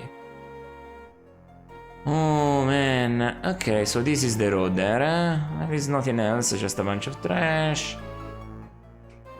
Nothing else to look at, honestly. Can I take out the trash? You power through a few pieces of trash, but find nothing useful. Okay, I wonder if this counts. Let's try to take anything here. Nothing. Take. Nothing. Well, let's go where he wants us to go. I'm gonna... I just saved. Fuck it. This dirty chamber is much bigger than a crawl space. It's crowded with the street rat's possessions. Look at. I saw a pry bar. This might be useful for the chest. It's a thin iron bar. You assume that the street rat has probably used it to break into a variety of places and things. The junk. This pile contains a wide variety of junk, none of it particularly valuable or useful. The street rat must keep it for reasons you can't imagine. The junk, no? Can I take this instead? You snatch the iron bar from the ground. It's no stranger, as the street rat formally introduced it to your face back in the alley. When the boy sees that you've taken it, he starts to say something, but stomps and looks very embarrassed. Alright, alright. So look at it here. I want to try to open the fucking chest. I mean... Junk. Is gonna say the same? The child has an air of confidence about him. He seems much older now than at your first encounter. This is the lair. Okay. It's all junk. They say the same. Well. Can I go away a sec? I'm coming back, Let me try something. Let me just try something. Please. Break the lock with the pry bar. You slip the pry bar between the lock and the strong box lid. Oh yeah! With a firm twist and a grunt, you break the lock and the pieces fall to the ground. Take the lock. You pick up the broken lock. It's broken and completely useless, so you discard it on the floor. Okay, okay. Nothing to do with this. Cool. So, open it. You fling open the strong box to reveal a sack of gems and a tea-pipe fitting. Take it. I need this. Snatch the contents on the stroke, the sack of gems and the tea-pipe. Oh yeah. Look at the jewel sack. A burlap sack holds a collection of cut and uncut gems, probably stolen from the dwarves. The tea-pipe. It's paper fitting with 3 openings. Alright, that's very good. That's very good. Now, I save because I want to try to use the gems to bribe my way into this place. Information, you know? Hello, my friend. Yes? How can I help you? I'm looking for some information. I'm looking for some information. Alright. Information, eh? That doesn't come cheaply. Do you have any money? Money? You don't... Of course I do. Do you think I'd ask if I wasn't prepared to pay? Of course I do. Do you think I'd ask if I wasn't prepared to pay? Very good. Let's see your stash.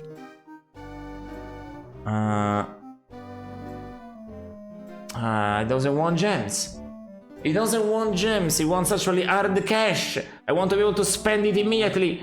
Don't give me something that I have to pawn off to somebody else, you fucker.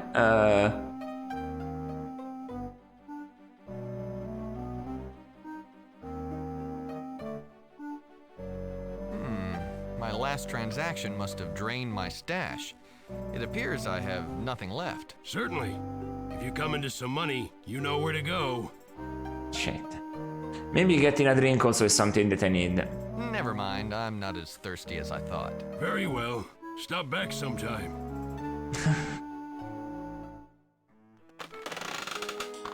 Can I open this?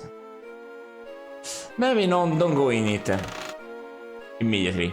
You know, let's talk with you first. You know, let's have a talk. I'm willing to help you. But first I want to know what the job is, and what's in it for me. Hello, Vituri! This game looks great. It does indeed. This game looks great and it plays great. And it also has a magic system that I have just used to escape from a trap. It is an adventure with magic. And lots of it too, seems like.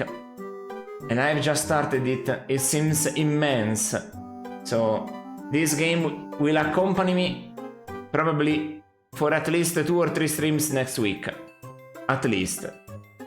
So, just to tell you, if you want, because you know that I don't stream on weekends, so from Monday I will be playing this also and continuing it. So, to tell you, if you're might interested in knowing what it's all about, I'll continue playing also right now for a good while. But yes, how you been doing? Hope you've been doing good. Hope you've been doing good. In it for you. I just let you out of your own trap.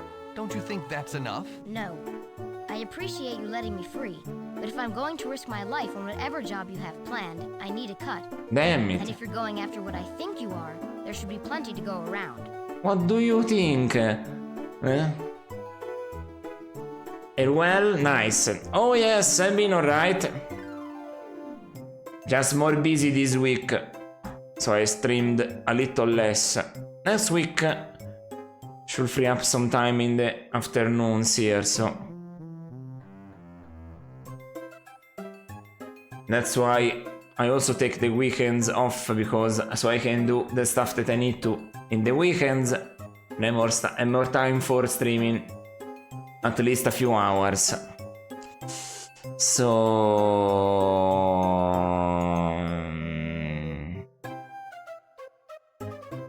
Okay, let's ask. What do you think this job is? It seems to me that there's only one target worth the attention of a wizard. You're intending to break into the Tower of the Brotherhood. You must know that no one has ever made it into the tower and back out alive. You might not know how many have tried. Damn, this guy, this child is very street smart.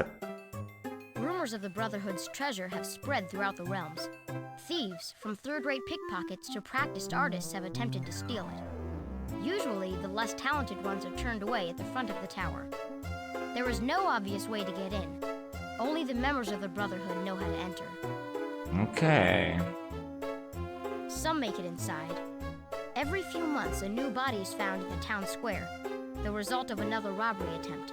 Okay. Usually, the Brotherhood takes care of its own disposal, but these bodies are left as messages to every other would-be thief. Yeah, I need to enter it. Unfortunately, the secrets of the Sartan. There is many races. There are humans, Sartans, Somebody that they called us.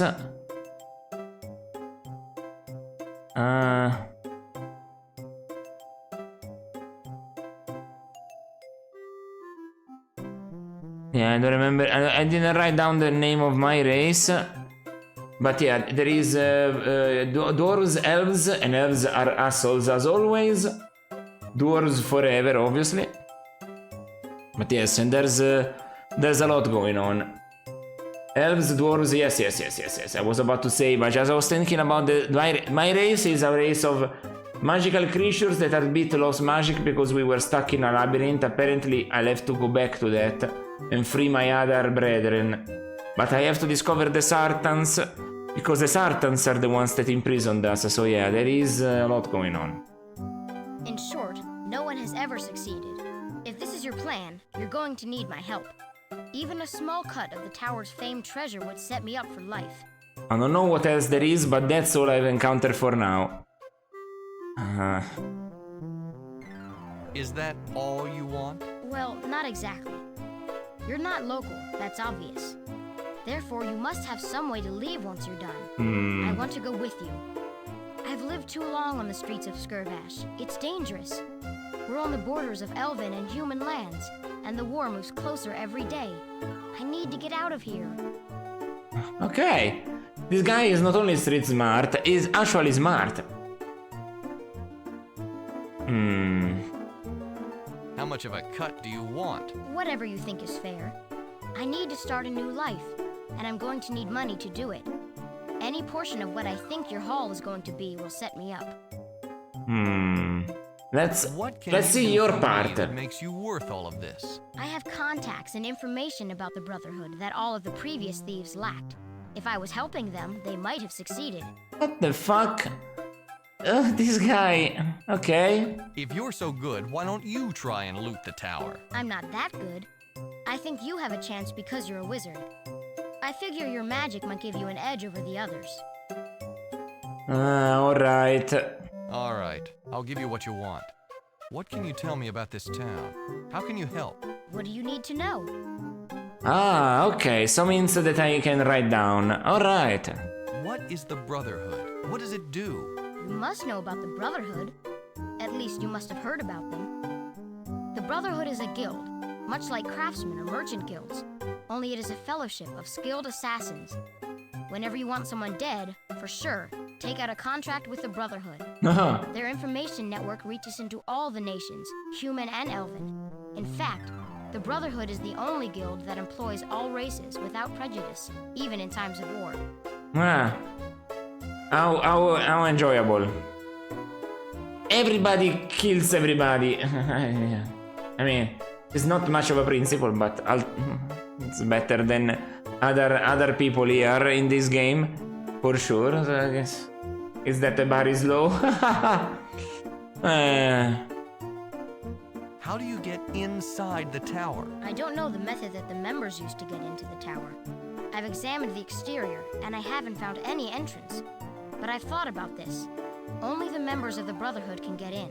So the answer is to become a member of the Brotherhood. Okay. You're new.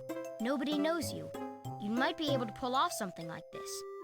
As it happens, an assassin, a member of the Brotherhood, hangs out at the Devil's Workshop. His name is Hugh the Hand, and he's actively recruiting. It's not easy to catch his eye, and harder to have him sponsor you. Okay. So what do I need to do? How do I get this Hugh the Hand to sponsor me? Hugh is looking for only the most talented thieves and murderers. You'll have to do something extravagant to catch his eye. What that may be, I don't know. Perhaps if you stole something rare or valuable. Okay, so maybe I try to enter in. I try to break into the merchant house that is abandoned. What exactly is the Devil's Workshop? It's a tavern in the center of town. Low-life scum throughout Skirvash collect there to meet contacts, do business, and get drunk. In fact, the workshop's bartender is the most successful fence in town. The fastest and cleanest way to unload stolen merchandise is by selling it to him. This I didn't know. Who are your contacts? What do they have to offer? I know someone who was once a member and knows the entire layout. Undoubtedly, he'll be able to give me some vital information. I also know a talented craftsman who can forge any specialized tools that you may need. Unfortunately, both of those people are going to ask for a lot of money. Unless you've got a stash that I couldn't find, you're going to have to come up with some. So yeah, I have to find treasure to fence, then engrace myself with the Brotherhood, then go back to him, so that I can pay him for the extra information. Alright. That's all I need. I'm ready to go. Very well. In order to help you any more, I'm going to need some upfront money. If you get some, bring it here, and I'll get to work on getting the information and tools that you'll need once you're inside the tower. Good luck! Okay. Well, I'll try and make this money. I have to find some jewels. What these jewels are? Burlapsack holds a collection of cut and uncut gems stolen from the dwarves. That is what I found for now. Oh no, that's the wrong way. Yeah, that's the soaking way. Okay. So, I have a pry bar. Let's try to enter it. That infamous tower. We have to work for it. We have to work for it. Let's try. Break the door with the pry bar. You pound the door with the pry bar until you're exhausted. You may have lowered the merchant's property values, but the door doesn't budge. Damn. Damn it. How then?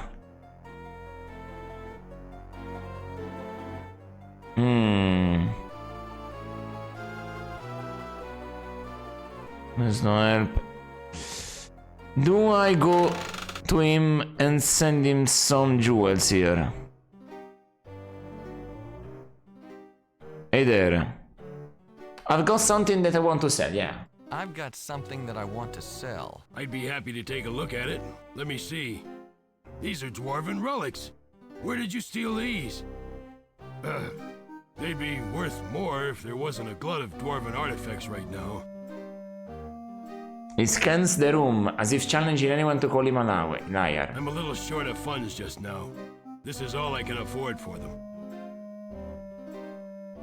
He begins to stack coins onto the bar. As he does, all eyes in the room are on you, including those of the dark figure in the corner who has been studying the entire exchange.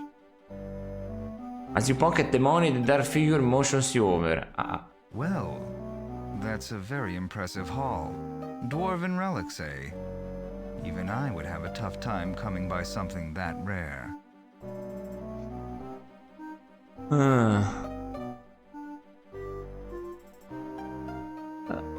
I admit it took a little doing. I like you.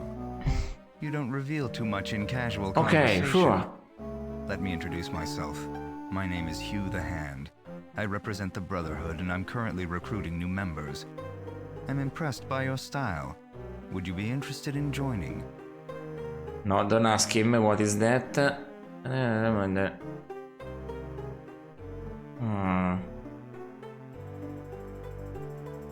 Why would I want to join? For a variety of reasons. Let's go with that. The membership provides quite a bit to its members. It assigns the contracts and makes weapons, information, and healing available. For that, the Brotherhood requires a stiff tithe. The alternative is to continue operating without a membership. But now that you have drawn the Brotherhood's attention, we will make sure you don't encroach on our business. Oh, fuck you. Unfortunately, anything you do will probably encroach on our business. Therefore, we will be forced to kill you. I hope that makes your choice clear. I don't know if I want to ask that.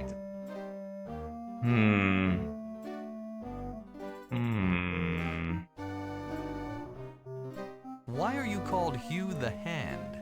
Because of my rank in the Brotherhood. An initiate starts out as the sheath. Later he becomes the tip, the blade, the crosspiece, the hilt, and eventually, the hand. Only one rank is higher than mine, and that is the arm.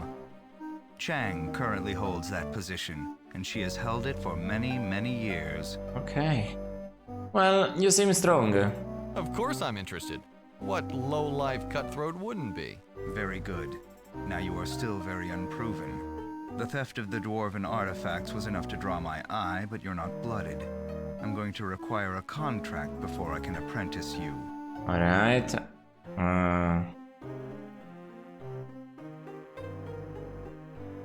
Who's the target? There is a merchant who lives on the edge of town. He has angered the Brotherhood.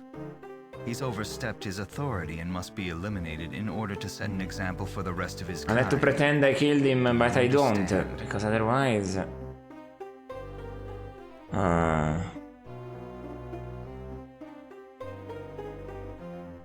Do you have any information about this man? Certainly.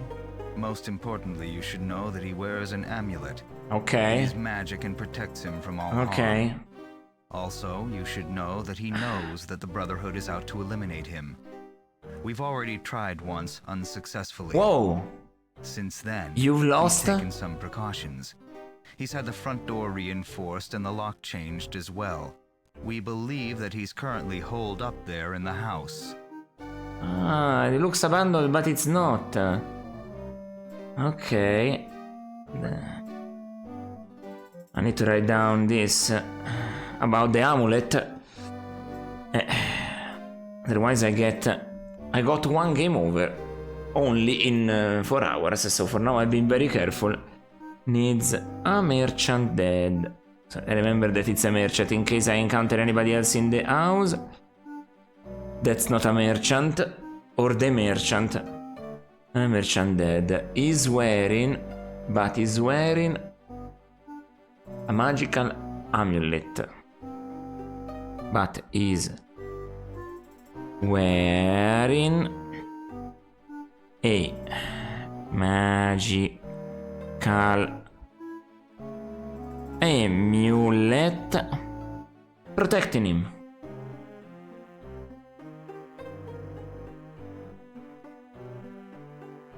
That's good enough.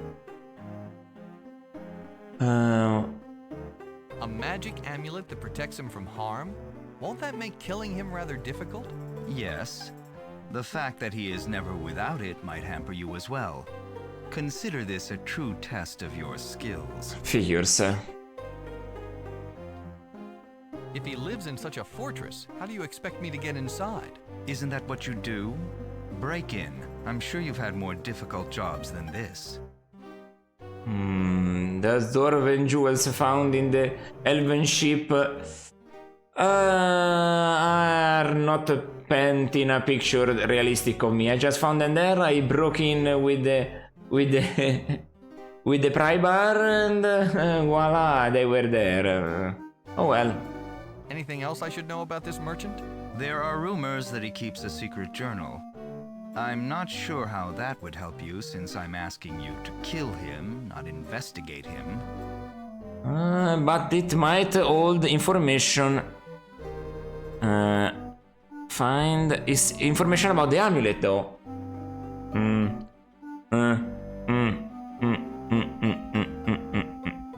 Yeah. I'll write down find is secret. Yeah. Secret journal. For sure. So. Alright, let's get on with this. Very well. Will there be anything else before you leave?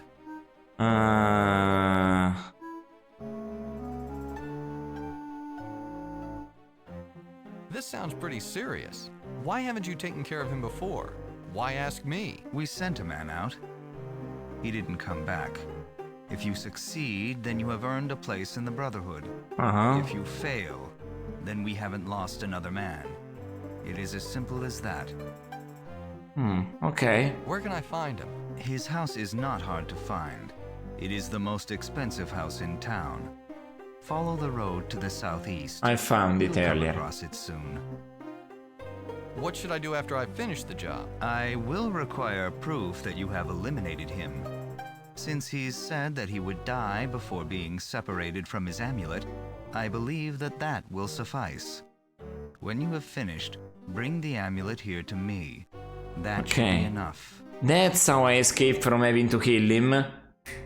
That's smart, okay. I mean, since the last guy got killed for entering and his amulet is still with him, They believe that the only way to take his amulet is to kill him first. It's actually... Okay. Bring... the amulet. The amulet to the tavern. Okay.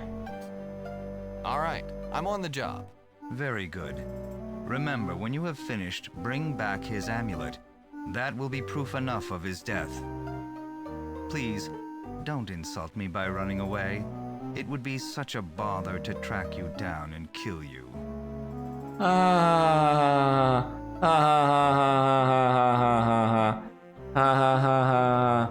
File includes coins of both Elmer and Numer origin.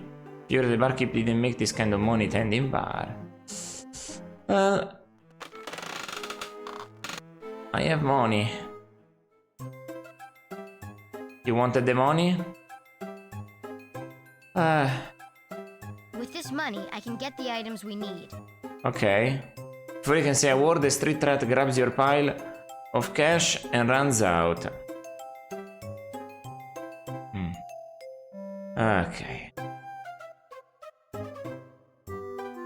Coming back soon. Oh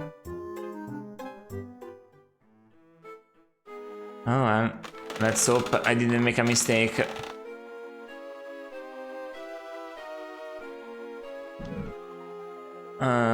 Fake killing. A real treasure. That's a fun title. Let's continue from this. So I have another save in another spot. Hey, you're back? No. Do you just wait for me here, scaring me? Shit. Now what? Maybe you know what? I have the wait command. Let me see. He's traveling around. Wait, so hey. Where have you been? I've been waiting for you. Look, I got them both. The information and the lockpick. There was a wait command I forgot about because I haven't used it yet. Okay. Tell me about this lockpick. Tell me about this lockpick. It's custom. There's never been another made like it. Look at it. The lockpick has been designed to open any type of lock, no matter how complex. If I get to keep it for the entire game. Only one of the prongs will fit into each lock. Once you've placed that prong inside the keyhole, you'll be able to move it certain ways. Okay. Each movement will make a specific sound. According to the locksmith, the lockpick will make a distinct sequence of 3 noises before the lock springs. He didn't tell me what that series of sounds was, but he said it would be the same for every lock. Okay, so okay, I can understand and learn that. Tell me about the information. I bought it from an ex-member of the Brotherhood. He claims that this parchment contains the codes to open the tower's treasure room. There's no way to verify it without actually getting inside the tower, so I had to buy it at face value. I don't really understand it anyway. I have no idea what the first line, "by their time to die," means. The second line is a list of continents above Skirvash that partially obscure the sun throughout the month. We can't see which one it is at this time of day because the sun is behind the tower. Overall, I don't know how to use this information, but it might come in handy. I know about the Mont stuff. I have found a book that speaks about this and I've written down so I don't have to open it. So the Sartans have escaped to the High Realm. They are helped by the Brotherhood. The Brotherhood hides in a fortress in the shape of a tower. Multiple magic spells are needed to open its door. Their vault is hidden in a reality pocket, but it requires 5 spells cast at the same time or crystals on a pedestal. It's all behind a wall with gemstone endprints. They need to be pressed in a certain order. And the order is the time of the month that we are reading that. So that book that we found, that extra book that we found is very important. How much did it all cost? As I suspected, it cost everything I had. Sorry there's no change. Smiles innocently and shrugs. What can you tell me about the wealthy merchant on the edge of town? He was the most prominent and successful merchant in town until a couple of weeks ago. Then he just dropped out of sight. Rumor had it that he had a run-in with the Brotherhood. Maybe it has something to do with the stiff taxes the Brotherhood places on any transaction in Skirvash. I always thought that he'd be safe from the Brotherhood. He has a magic amulet that keeps him from harm, and he's never without it. That's about all I know, except I heard that he keeps a journal hidden away inside his house. I hope that helps, although I can't imagine how. I need to find that journal. Good work. Expensive, but good. I'll take it from here. Thank you. I think you'll find that in the long run, it will be worth far more than what you paid. Especially in the long... So they're speaking about this. Got a paper. Okay. Let's read this paper then. There are 2 lines of text on the inside. The first reads By their time to die. The second line reads Certea Estea Shegra Ulandia Aristagon. Perhaps it has the time to fly for the Brotherhood. No. No, it's not. It's the order of continents that I need to know. Ulandia Aristagon. By to figure out what the ends correspond to. By their time to die.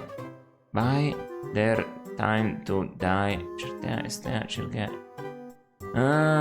This feels like it's an anagram puzzle. We'll figure it out once we are in there. Let's look at the lockpick instead. It's a strange looking instrument with bulges and contours with purpose you can't identify. With what you paid for it, it had better be effective. And the doll that I can move with magic. The doll that I can move with magic. So let's just check magic on the doll. Let's look at the spells. The motion. So many pipe segments. Yes, I have found one here. I had to bring them back to the dwarves so I can fix their piping system of the thwartings, but for now I'm stuck here. There are the soldiers of the king checking that I do what I came to do without escaping, and also the Brotherhood now doesn't want me to escape, so before going back to that kingdom, I have to do everything that there is to do here. Then I bet I'll be able to travel freely. Again, I traveled freely at the beginning of the game, so we'll go back to traveling freely when we can. So yeah, and I'll try to put the lockpick here, and let's see what happens. I just saved after all. Gently slip the lock inside the heavy iron lock. After it slides solidly into place, you carefully examine the lock, trying to decide how to manipulate the lockpick to unlock the door. Remove, jiggle the lockpick. Turn or push. Jiggle the lockpick. The lockpick produces a tick. So now it's push maybe? A clack. The lockpick produces a tank. You must have done something wrong. The lockpick failed to open the lock. You remove the lockpick and contemplate the situation. Okay. So there is...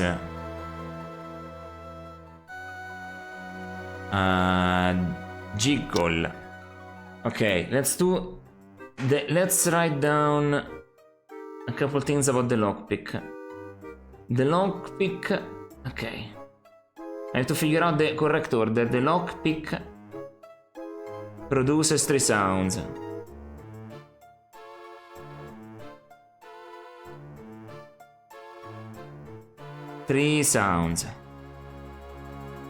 A tick. Maybe, no, wait. Did I press the second one already? No, a tick. Tick.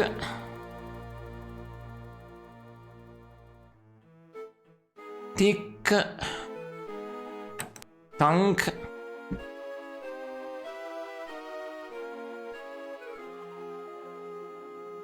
And let's see. Push, clack, and clack. Okay, clack.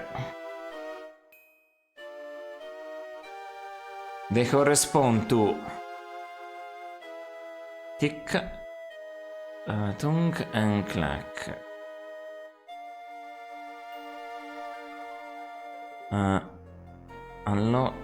Put the lockpick in the lock. So there, tick, jiggle is tick.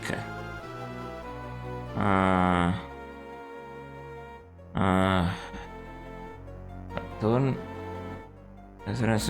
Tick, jig.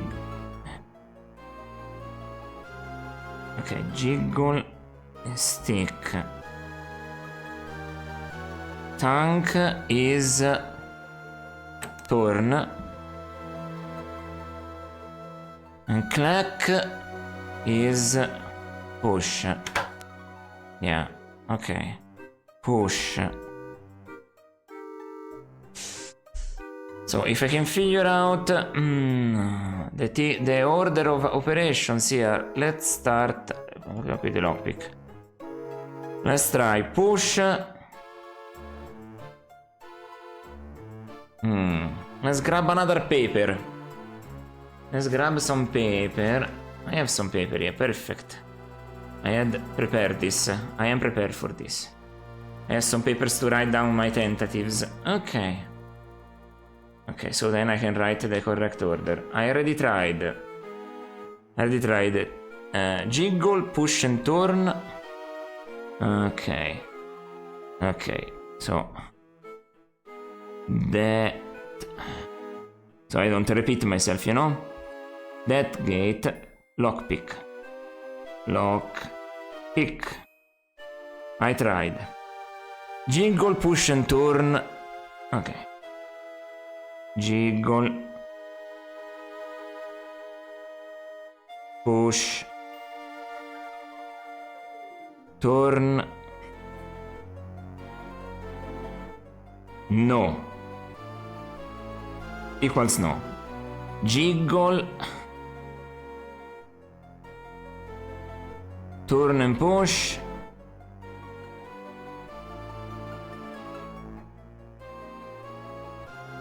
Equals no. So let's write it down before trying. Let's try push, jiggle, turn. Push, jiggle, turn. It is yes or no? Push, jiggle, turn. It's the correct one! Yes! Let's write down yes. And now let's write down the correct order and the... Okay. It's always the same. Remember the hint, it's always the same. So once figured out, for every lock, this lockpick works this way. Yes! Amazing. The correct order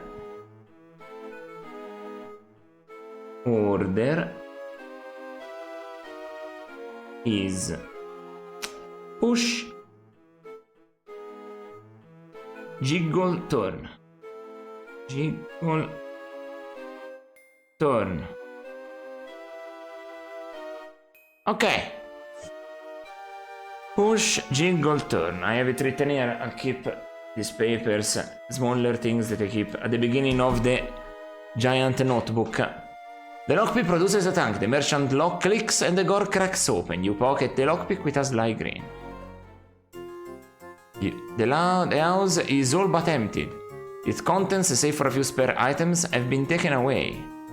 Oh, okay. Fake killing real treasure. Right. We are inside. We cannot exit for now. Oh, wait. There is an exit. See, there is a wait button here. This is outside. Ah. Wait.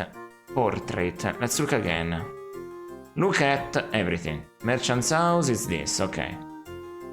Look at the clock. It's strange that the clock was left here when all the other furnishings were taken. Closer examination reveals that the clock is bolted to the mantle. You also see that the only moving part is its one end. It has no winding key, no gears or wheels, and therefore, as far as you can tell, no way to keep time. Ah! Dark time, misty morn, wine time, toil time, and mid-cycle. Okay. We'll go about this later. Let's... Wow. Portrait. The full-length mural features a richly dressed young man proudly displaying a glowing amulet. Right. Fireplace. Let's look at the fireplace. The fireplace is made of irregular but expertly fitted stone. A full-length mural hangs above a broad mantle. There is a poetry book. Wait a second. A single book sits on the mantle. A bookmark sticks out on one end. Let's take it. Let's look at it more closely. It's a book of love poems. A bookmark draws attention to a place about halfway through.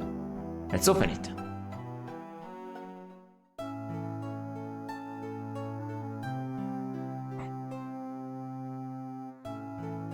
Okay. Let's see where it goes. The wind. Here we go. That's the way to solve the clock puzzle, I guess. The wind. She leaves from the mist in the morn. She breathes the first air of the day. She flies towards the rise as she's born, but dies before she's away. When times come from wine, she doth linger, and trail her hand in the stream. She knows as it flows to her finger, it is far deeper than it seems. So she leaves from the mist in the morn. She breathes the first air of the day. She flies towards the rise she's born, but dies before she's away. It's a poem about the wind. When times come from wine, she doth linger, and trails her hand in the stream. She knows that it flows through her fingers, it is far deeper than it seems. So, the order of things here will be morning. She's born, but dies before she's away. Okay, let's read it all if there's more. Beware the rare time she toils. She wears down commands in her path. The friends she depends on are loyal, but all else should fear of her wrath. She sings of all things in her chorus. The rustle of leaves is her song, betrayed by the shade of the forest. The time when dark falls sees her gone. Is it one paragraph for things? So, morn. Let's see. Where does the clock starts from? Look at the clock. Yeah. We have misty morn, dark time, toil time, mid-cycle, wine time. So, the object here is to select the correct sequence of settings on the clock. When you select a setting, the end on the clock will move to the corresponding tick mark on the clock face. You can select a setting by clicking on the arrow immediately clockwise of the tick mark on the clock face or the corresponding tick mark itself. And I can reset in case I fuck up. That's perfectly fine.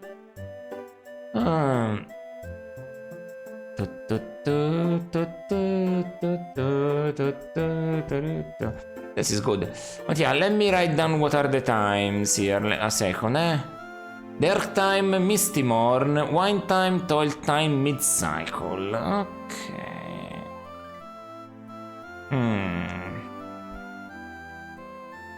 Dark time, misty morn, wine time, toil time, mid-cycle. Perfectly fine here. Okay. Dark time. That gate again. That gate. Clock. So let me write them all down.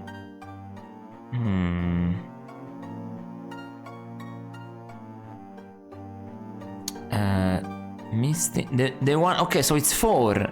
So everyone. This is a mid-cycle. Can I click directly on the? No, I have to click on this stuff, right? I have to click on this stuff. Alright. Okay. Reset. So it's clockwise. Let's write it down. It's misty morn. Toil time. So I can check without having to check this every time. I can write down what's just written here. Mid-cycle. Then wine time. I think not all 5 of them are gonna be used. There's 4. Versus. Dark time. Okay. We have everything we need here. So just save in case it gives us a death if we fail. Sure. So let's open this back again. Read it.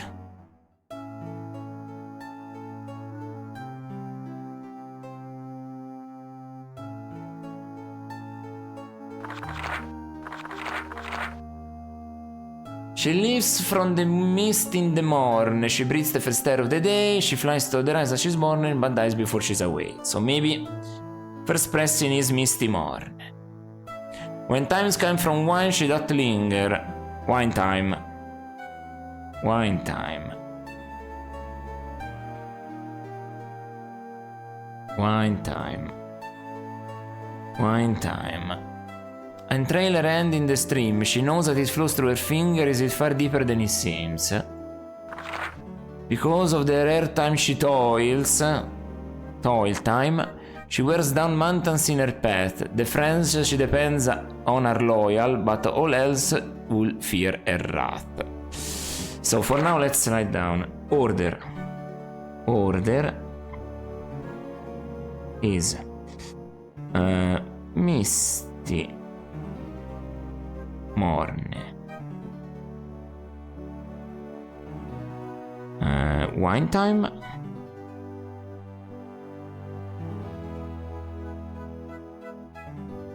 Time. Toil time.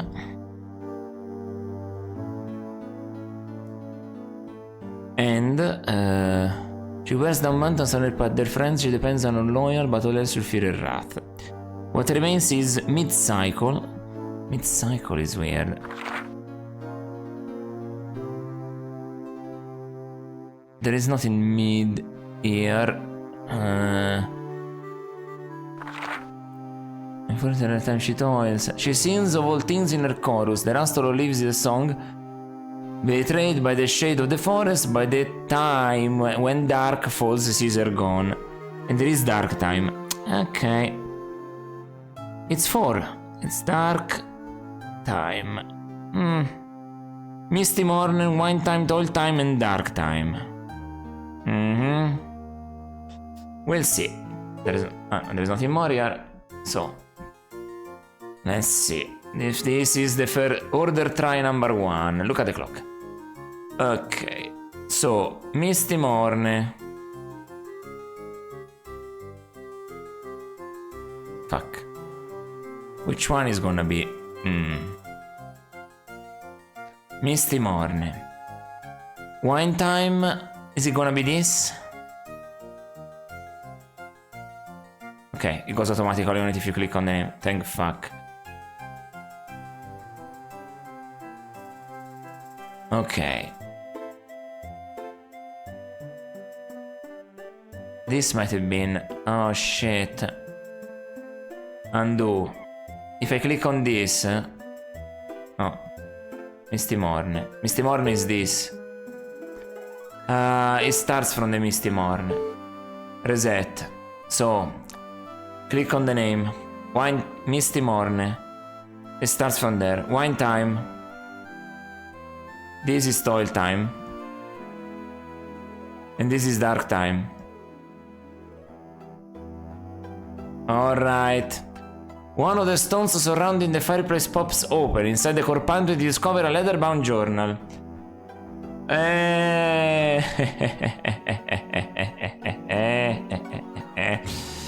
Well, second try is not bad. I'm pretty happy about that. Let's write it again down. In case... Clock... Puzzle solution. Let's write it down perfectly correct this time around. Okay. Clock... Puzzle... is...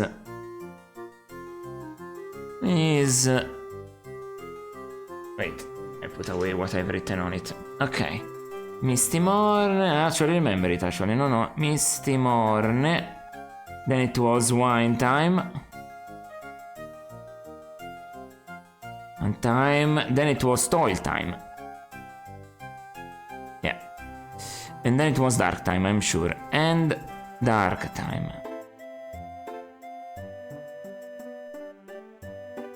Perfect. So we have solved that. Alright.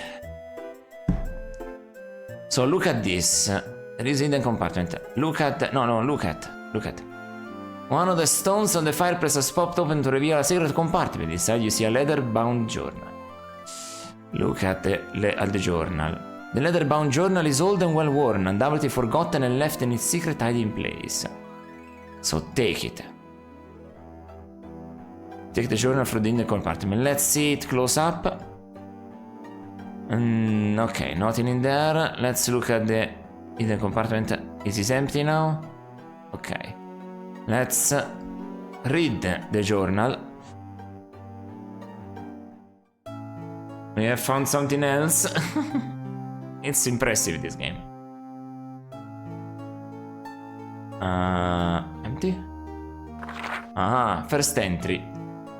I'm not used to keeping a journal, but my thoughts are in turmoil, and I have no one to talk with about them. I figured that by writing down my feelings, I might be able to sort through them. Put simply, I have met a woman. She is incredible. She is beautiful, rich, and well-bred. The perfect match for me. I saw her in the gardens. She was sitting at the fountain, looking over the flowers, and she said in a melodious voice, "Everything here is so beautiful. I love it so much." She breathed heavily and pouted. She was so cute that I had to approach. I snuck up behind her and whispered, "How much?" She looked rather startled, but recovered nicely, obviously recognizing me as the most successful merchant in the city. "The garden takes me away from my horrible life," she replied. "I love it more than anything, truth be told." "That was before you met me?" I started. She giggled, and at the moment I knew that she was for me. I never met anyone that I have reacted to so strongly. I must have her. Normally women pursue me. I am the most successful merchant in the city. Man, I want to kill this guy too now. He's an annoying prick. Talks about himself so much, this guy. And the notoriety of my magic amulet is widespread. But I never invested so much of myself in one woman. If she won't have me, I don't know what I'll do. Cry? Hopefully. More later. 7th entry. I skipped a bunch of entries because this guy is so pompous. Every time I skipped themselves. Every time I see her, I yearn to spend more and more time with her. We started meeting at the old stream where I played when I was a child. It makes me so happy to show her my old haunts. Taking her across the stepping stones was an absolute joy. She would only walk across while holding my hand. She was terrified of getting her dress wet. She took her further away from the shore, and by the 5th, the last, she collapsed in my arms. I'd like to take her back here more often. 11th entry. Deidre is beginning to open up to me. Her life, although quite a horror story she believes it to be, has been hard. Her father died when she was young, and her mother remarried a cruel man who tries to control Deidre's life.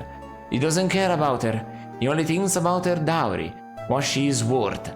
He wants only to preserve her value as a marriage object. She doesn't remember much about her real father. She does recall that he used to read her bedtime stories when she was very young.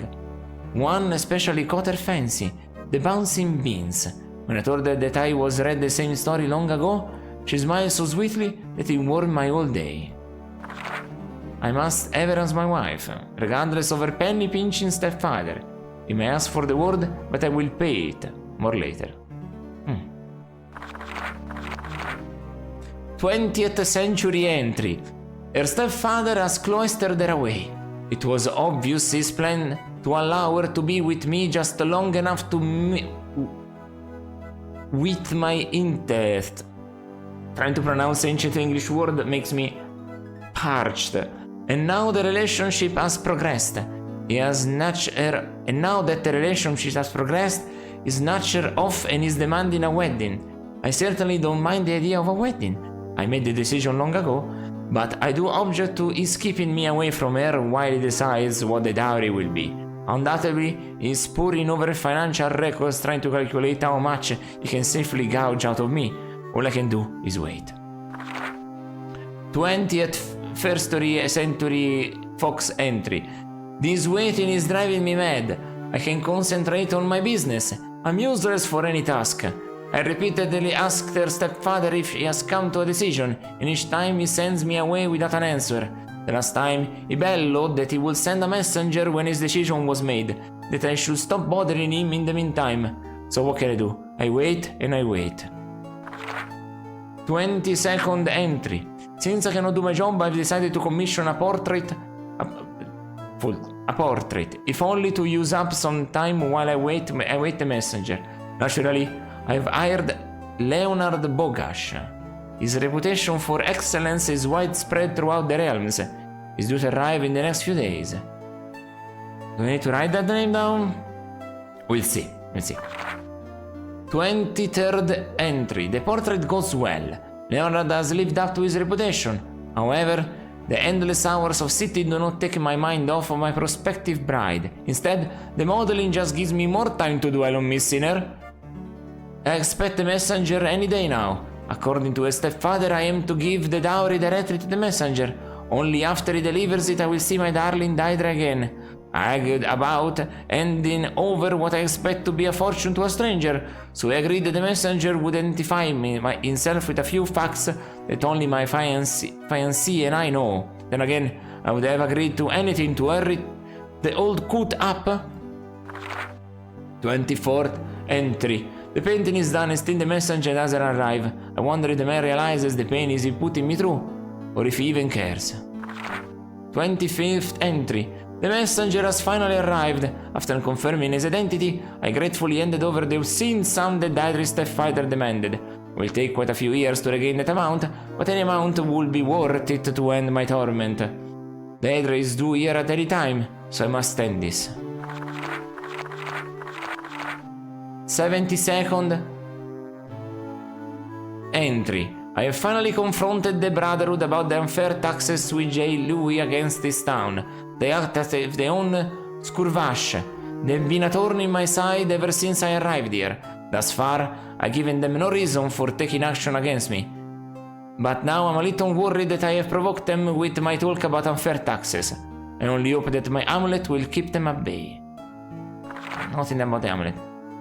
73rd entry. Uncertain of it now, they are after me. I replaced the lock on my door with the best I could find, but it didn't stop last night's intruder. If not for my amulet, I'd be dead. I'm getting out of here. Sooner or later, they're going to figure out how to neutralize my magic. And when they do, I'm done for. I'm packing up everything I can carry and I'll be out of here tomorrow. Dang it. Maybe he left. Does the blue can replace it in your inventory? Shit! And if he left? And if he left? Did he really leave? Let's open the portrait. No. Let's open the fireplace. You can't open the fireplace. Let's smash my head against the wall. Secret passages here. That didn't give me all the information that I wanted about the amulet. Can I close this up again? You shove the stone into this region, but it keeps popping back open. Dang it. Open the clock. Let's open the clock. Let's ask the boy. Let's ask the boy, maybe. Dang it. Can I show you this? Give the journal to the street rat. Hey, I collect everything. And even I don't want that. Street rat, told to. What can I help you with now? No. That's all. Thanks for the information. Very well. Cannot do much. This is gonna be difficult. Let me just save in case they're gonna kill me because... Fuck. What am I missing? Told to. Yes? Looking for some information. I'm looking for some information. Information, eh? That doesn't come cheaply. Do you have any money? No, I don't. Is that a problem? No, not at all. I suddenly have no information to give you. Will there be anything else? Okay, I got something I want to sell. Never mind, I'm not as thirsty as I thought. Very well. Shit. Man. What the fuck do I do in that area? Yes. All right. Very good. No, okay, no. I am fucked. I am fucked from side to side. Wait, no, these are not interactable. No. Wait a second. Wait a fucking second. Wait a fucking second. Look at this magic.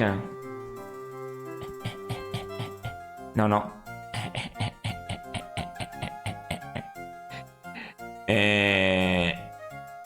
A reality pocket. The painting is not a painting. I bet the painting is not a painting. Aha! You form the spell in the air. The glowing lines float over to the mural and sink into the surface. An uneven circle like a hole in the painting pulls back from the center to the frame, leaving something like a doorway into the scene. A figure stands uncomfortably in the center of an artist's studio. Hello, fucker! You climb into the mantle and into the painting. You find yourself standing into the artist's studio, facing a young man, awkwardly holding himself in a stiff pose. Hello, my good man. Have you seen the artist? I'm getting very tired of standing in this position. Yes, I just came about the painting earlier. There was a painting that worked like this also earlier. So that's amazing. Yes, he told me to tell you to take a break. Well, I'm glad to hear it. That position had me stiffening up. Not really worth the effort if you ask me. I'm only doing it to fill time anyway. Who are you, by the way? Oh shit, ok. Just a traveler. You take an amulet serum. Magic sends you interested in an amulet. I'll trade it for the one you have. No, I'm a collector. If you read about your amulet, I was wondering if you're able to win part of it. I'm a messenger from your ward with the dowry information you've been waiting for. Yes! Yes! Use that dowry information. So the book was useful. I think this is it. The dowry is the amulet. And I say that the dowry is the amulet. Only things that each other know. I read the thing. Okay, yes. I'm a messenger from your Okay, wife-to-be. I remember the things. She sent me with the dowry information you've been waiting for. Oh? What does my little doe want? That's simple. She wants your magic amulet. She wants your line of an affection.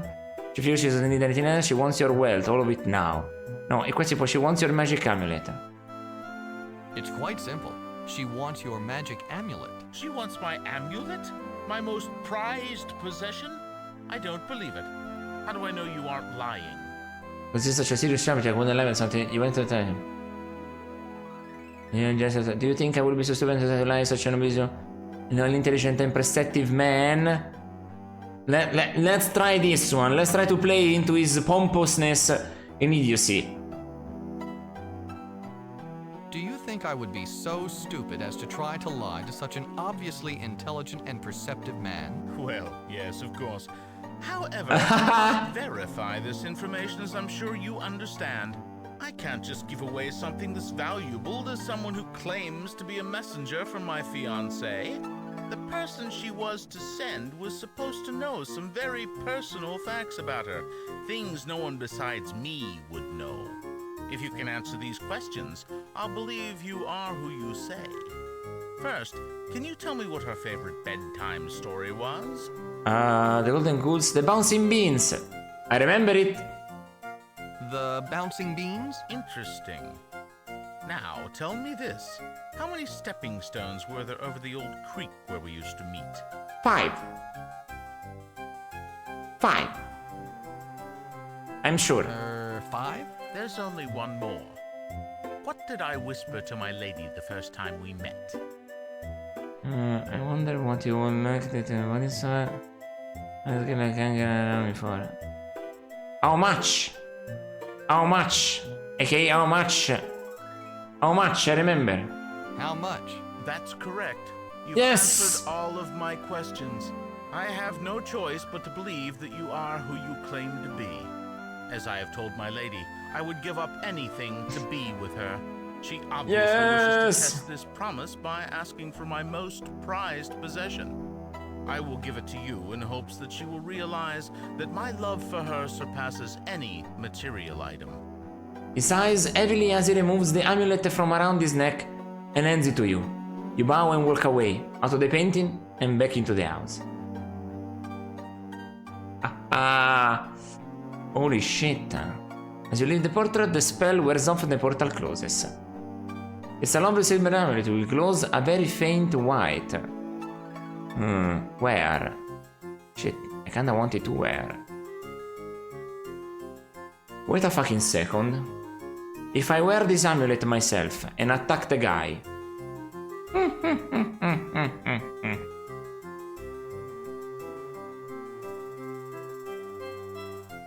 I wear the amulet. You drop the amulet around your neck, you feel much safer. Yeah. Look at the amulet. You're already wearing it, right? You're already wearing the amulet. So, I go back in and I say, hey motherfucker, I'm wearing the amulet. What are you gonna do?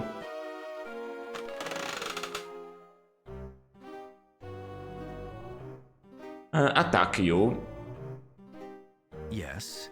Is there something else? Right, I'm on the job. Alright, I'm on the job. Very. Like, can I try to attack him? I have the amulet. Attack! Screaming wildly, you charge you with your shear, secure in the knowledge that your amulet will save you from harm. Suddenly, it disappears. You look around and see him leaning casually against a chair, holding the amulet. Jackal mutters something about the whole thing being a misunderstanding, but Hugh doesn't see it at all that way. For some reason, he takes quite personally, and you take 6 inches of temper steel into your kidney. It didn't go well.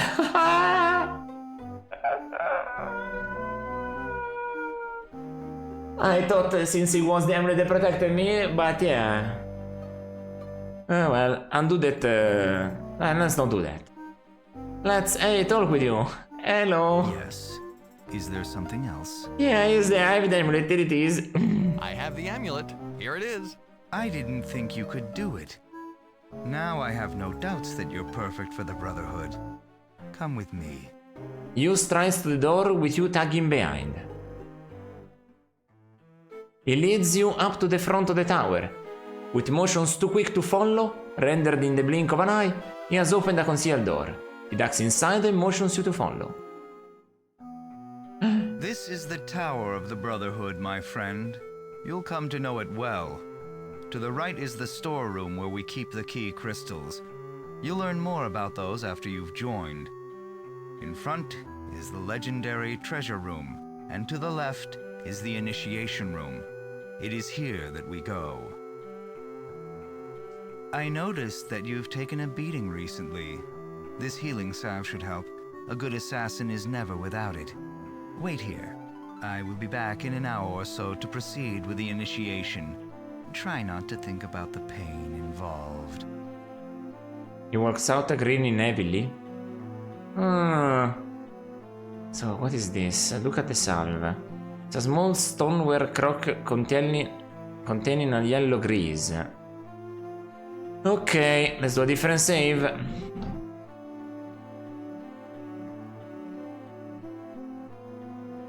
The ends that bind us. Because there is the... Okay, so there is the table. Let's examine. The bloodstained table is this room's sole furnishing. Only the shutter eye on the wall further breaks the monotony. And this is the room. Look at the table. The table is roughly hewn and covered with old and faded stains that look suspiciously like blood. You know. The shutter. A closed shutter covers the window eye in the chamber wall. Open it. The window is too high up in the wall. The shutter is out of reach. Try the pry bar. That doesn't seem to be suitable to put the pry bar on the shutter. I don't have anything that high up. Can I animate this magic doll? Use the magic on the doll. Can I motion the doll? Cast. The spell is already on the doll. It's what it allows to walk around on its own. Look at the doll. Put the doll on the shutter. There doesn't mean a suitable place to put the doll on the shutter. Drop the doll. You press the doll on the ground. It ambles around a bit and then returns to your feet. You pick up the doll, back up again. What fun! Okay. I don't have anything to reach that. Is the shear good enough for that? No. So this is the read it. Let me read it. By their time to die, Shartea, Estea, Shegra, Ulandia, Aristagon. I have to learn what this correspond to what color of hands. These are the colored hands, you see? Look. The tower walls rise out of sight. On them you see a door to each side and a multicolored fresco ahead. I have to see, there is Bloodstone, Ruby hand, Iron hand, Topaz hand, Marble hand, Bloodstone hand, Opal hand, Emerald hand, Amber hand, Hyacinth hand, Yew hand, Diamond hand.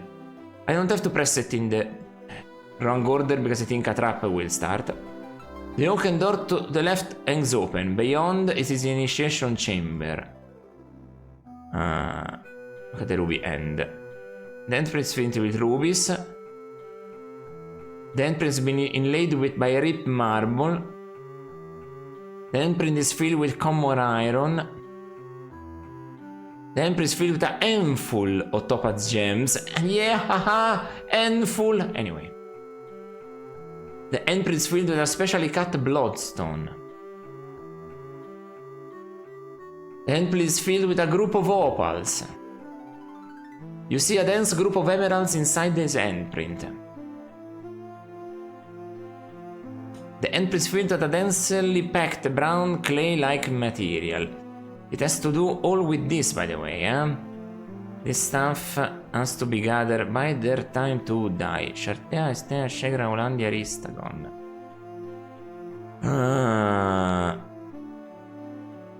The entrance is filled with a carefully carved hyacinth gem. This entrance is filled with diamonds. The entrance is lined with the tan wood from a yew tree. The tower walls... no, this is the same, okay. The door. The oak door to the right is closed and locked by a metal monstrosity, of which you've never seen the like. Until the door is unlocked, you're not going through. The oak is old, perhaps ancient, but still one of the most complicated locks you've ever seen. This lock makes the merchant look like a one tumbler. I want to try. I want to certainly try the lockpick on this. So the order of things is push. There is also, oh shit, there is a new one. There is a new one. There are 4 now. There are 4 now. Shit. Alright, there are 4 now. There are 4 now.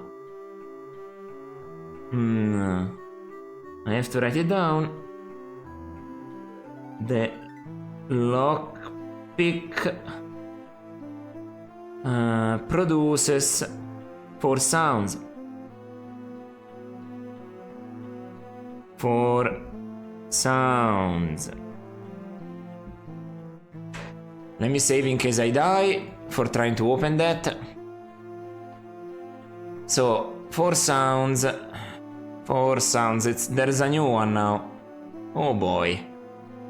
So there is twist, tilt, shake and pull. Oh shit, this is all new. This is all new stuff. There is a jiggle, turn, push, twist, tilt, shake and pull. Ah shit, I have to do it from the beginning. So twist, okay. What does twist? Twist does a clank. Clank. Parenthesis, twist. Okay. So tilt. Let's do the parenthesis. Tilt. What does it produce? A tongue.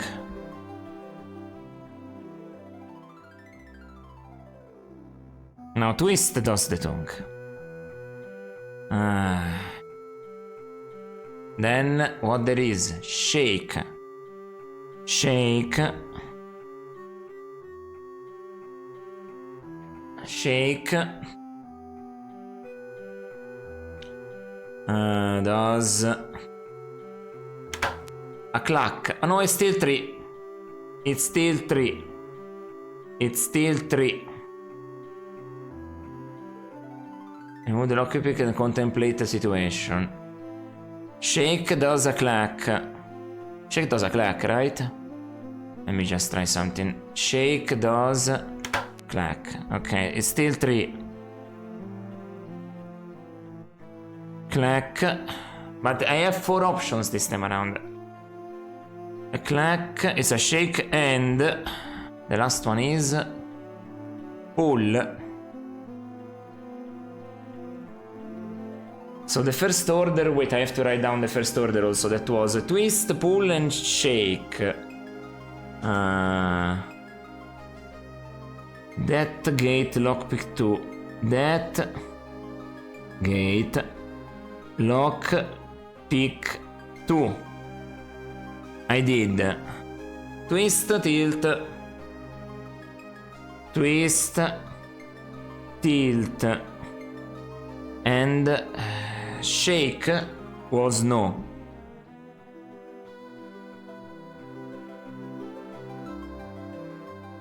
And shake equals no. Now I did shake. Now I'll do pull. The last one I'll try to do tilt. You know what? And let's see what happens. Okay, let me just get up everything. And okay, pull.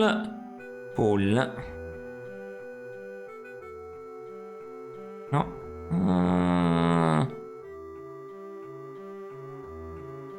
Pull does a tick. Now the pull does a tick. Okay. Now I'll do pull and tilt. Whoa! The lock produces a tank. I have found the combination already at the second try. Second try with 4 options, aka a total of 16 combinations at the second try. I understand this price. So order is, let's write it down. Order is shake, pull, tilt. Alright. That was surprising. Okay. Whew. So, before anything happens, save. Oh wow, it's way past 7 PM. Okay then. And let me just save again. And that binds us. Let's check for the restore. Okay, perfectly working. So, we have arrived here. What score do we have? 245 points out of 1500. This game is big. Well, yes, we got that. But yeah, we have just started. So, and we will continue. And we'll continue on Monday. Yes, I have some stuff to do this weekend, so I will take the opportunity to do that, so we can have more days in a row. Next Monday. We have next week some days in a row, unless something happens, which I hope not. But yes, I'll let you know anyway. I post also on Blue Sky. There's a link in my about, I think, about it. Yes, there is a link to my Blue Sky if you Blue Scout. Yes, why not? My Blue Sky if you would prefer that. But yes, I will post about it there. So I see you. I will see you on Monday with more Death Gate, if you can believe it. This game is enthralling, I have to admit. It is pretty enthralling. I will give you some manic music to end the stream, because why the fuck not? Until then, only thing I can say is one thing only, and that is ciao ciao!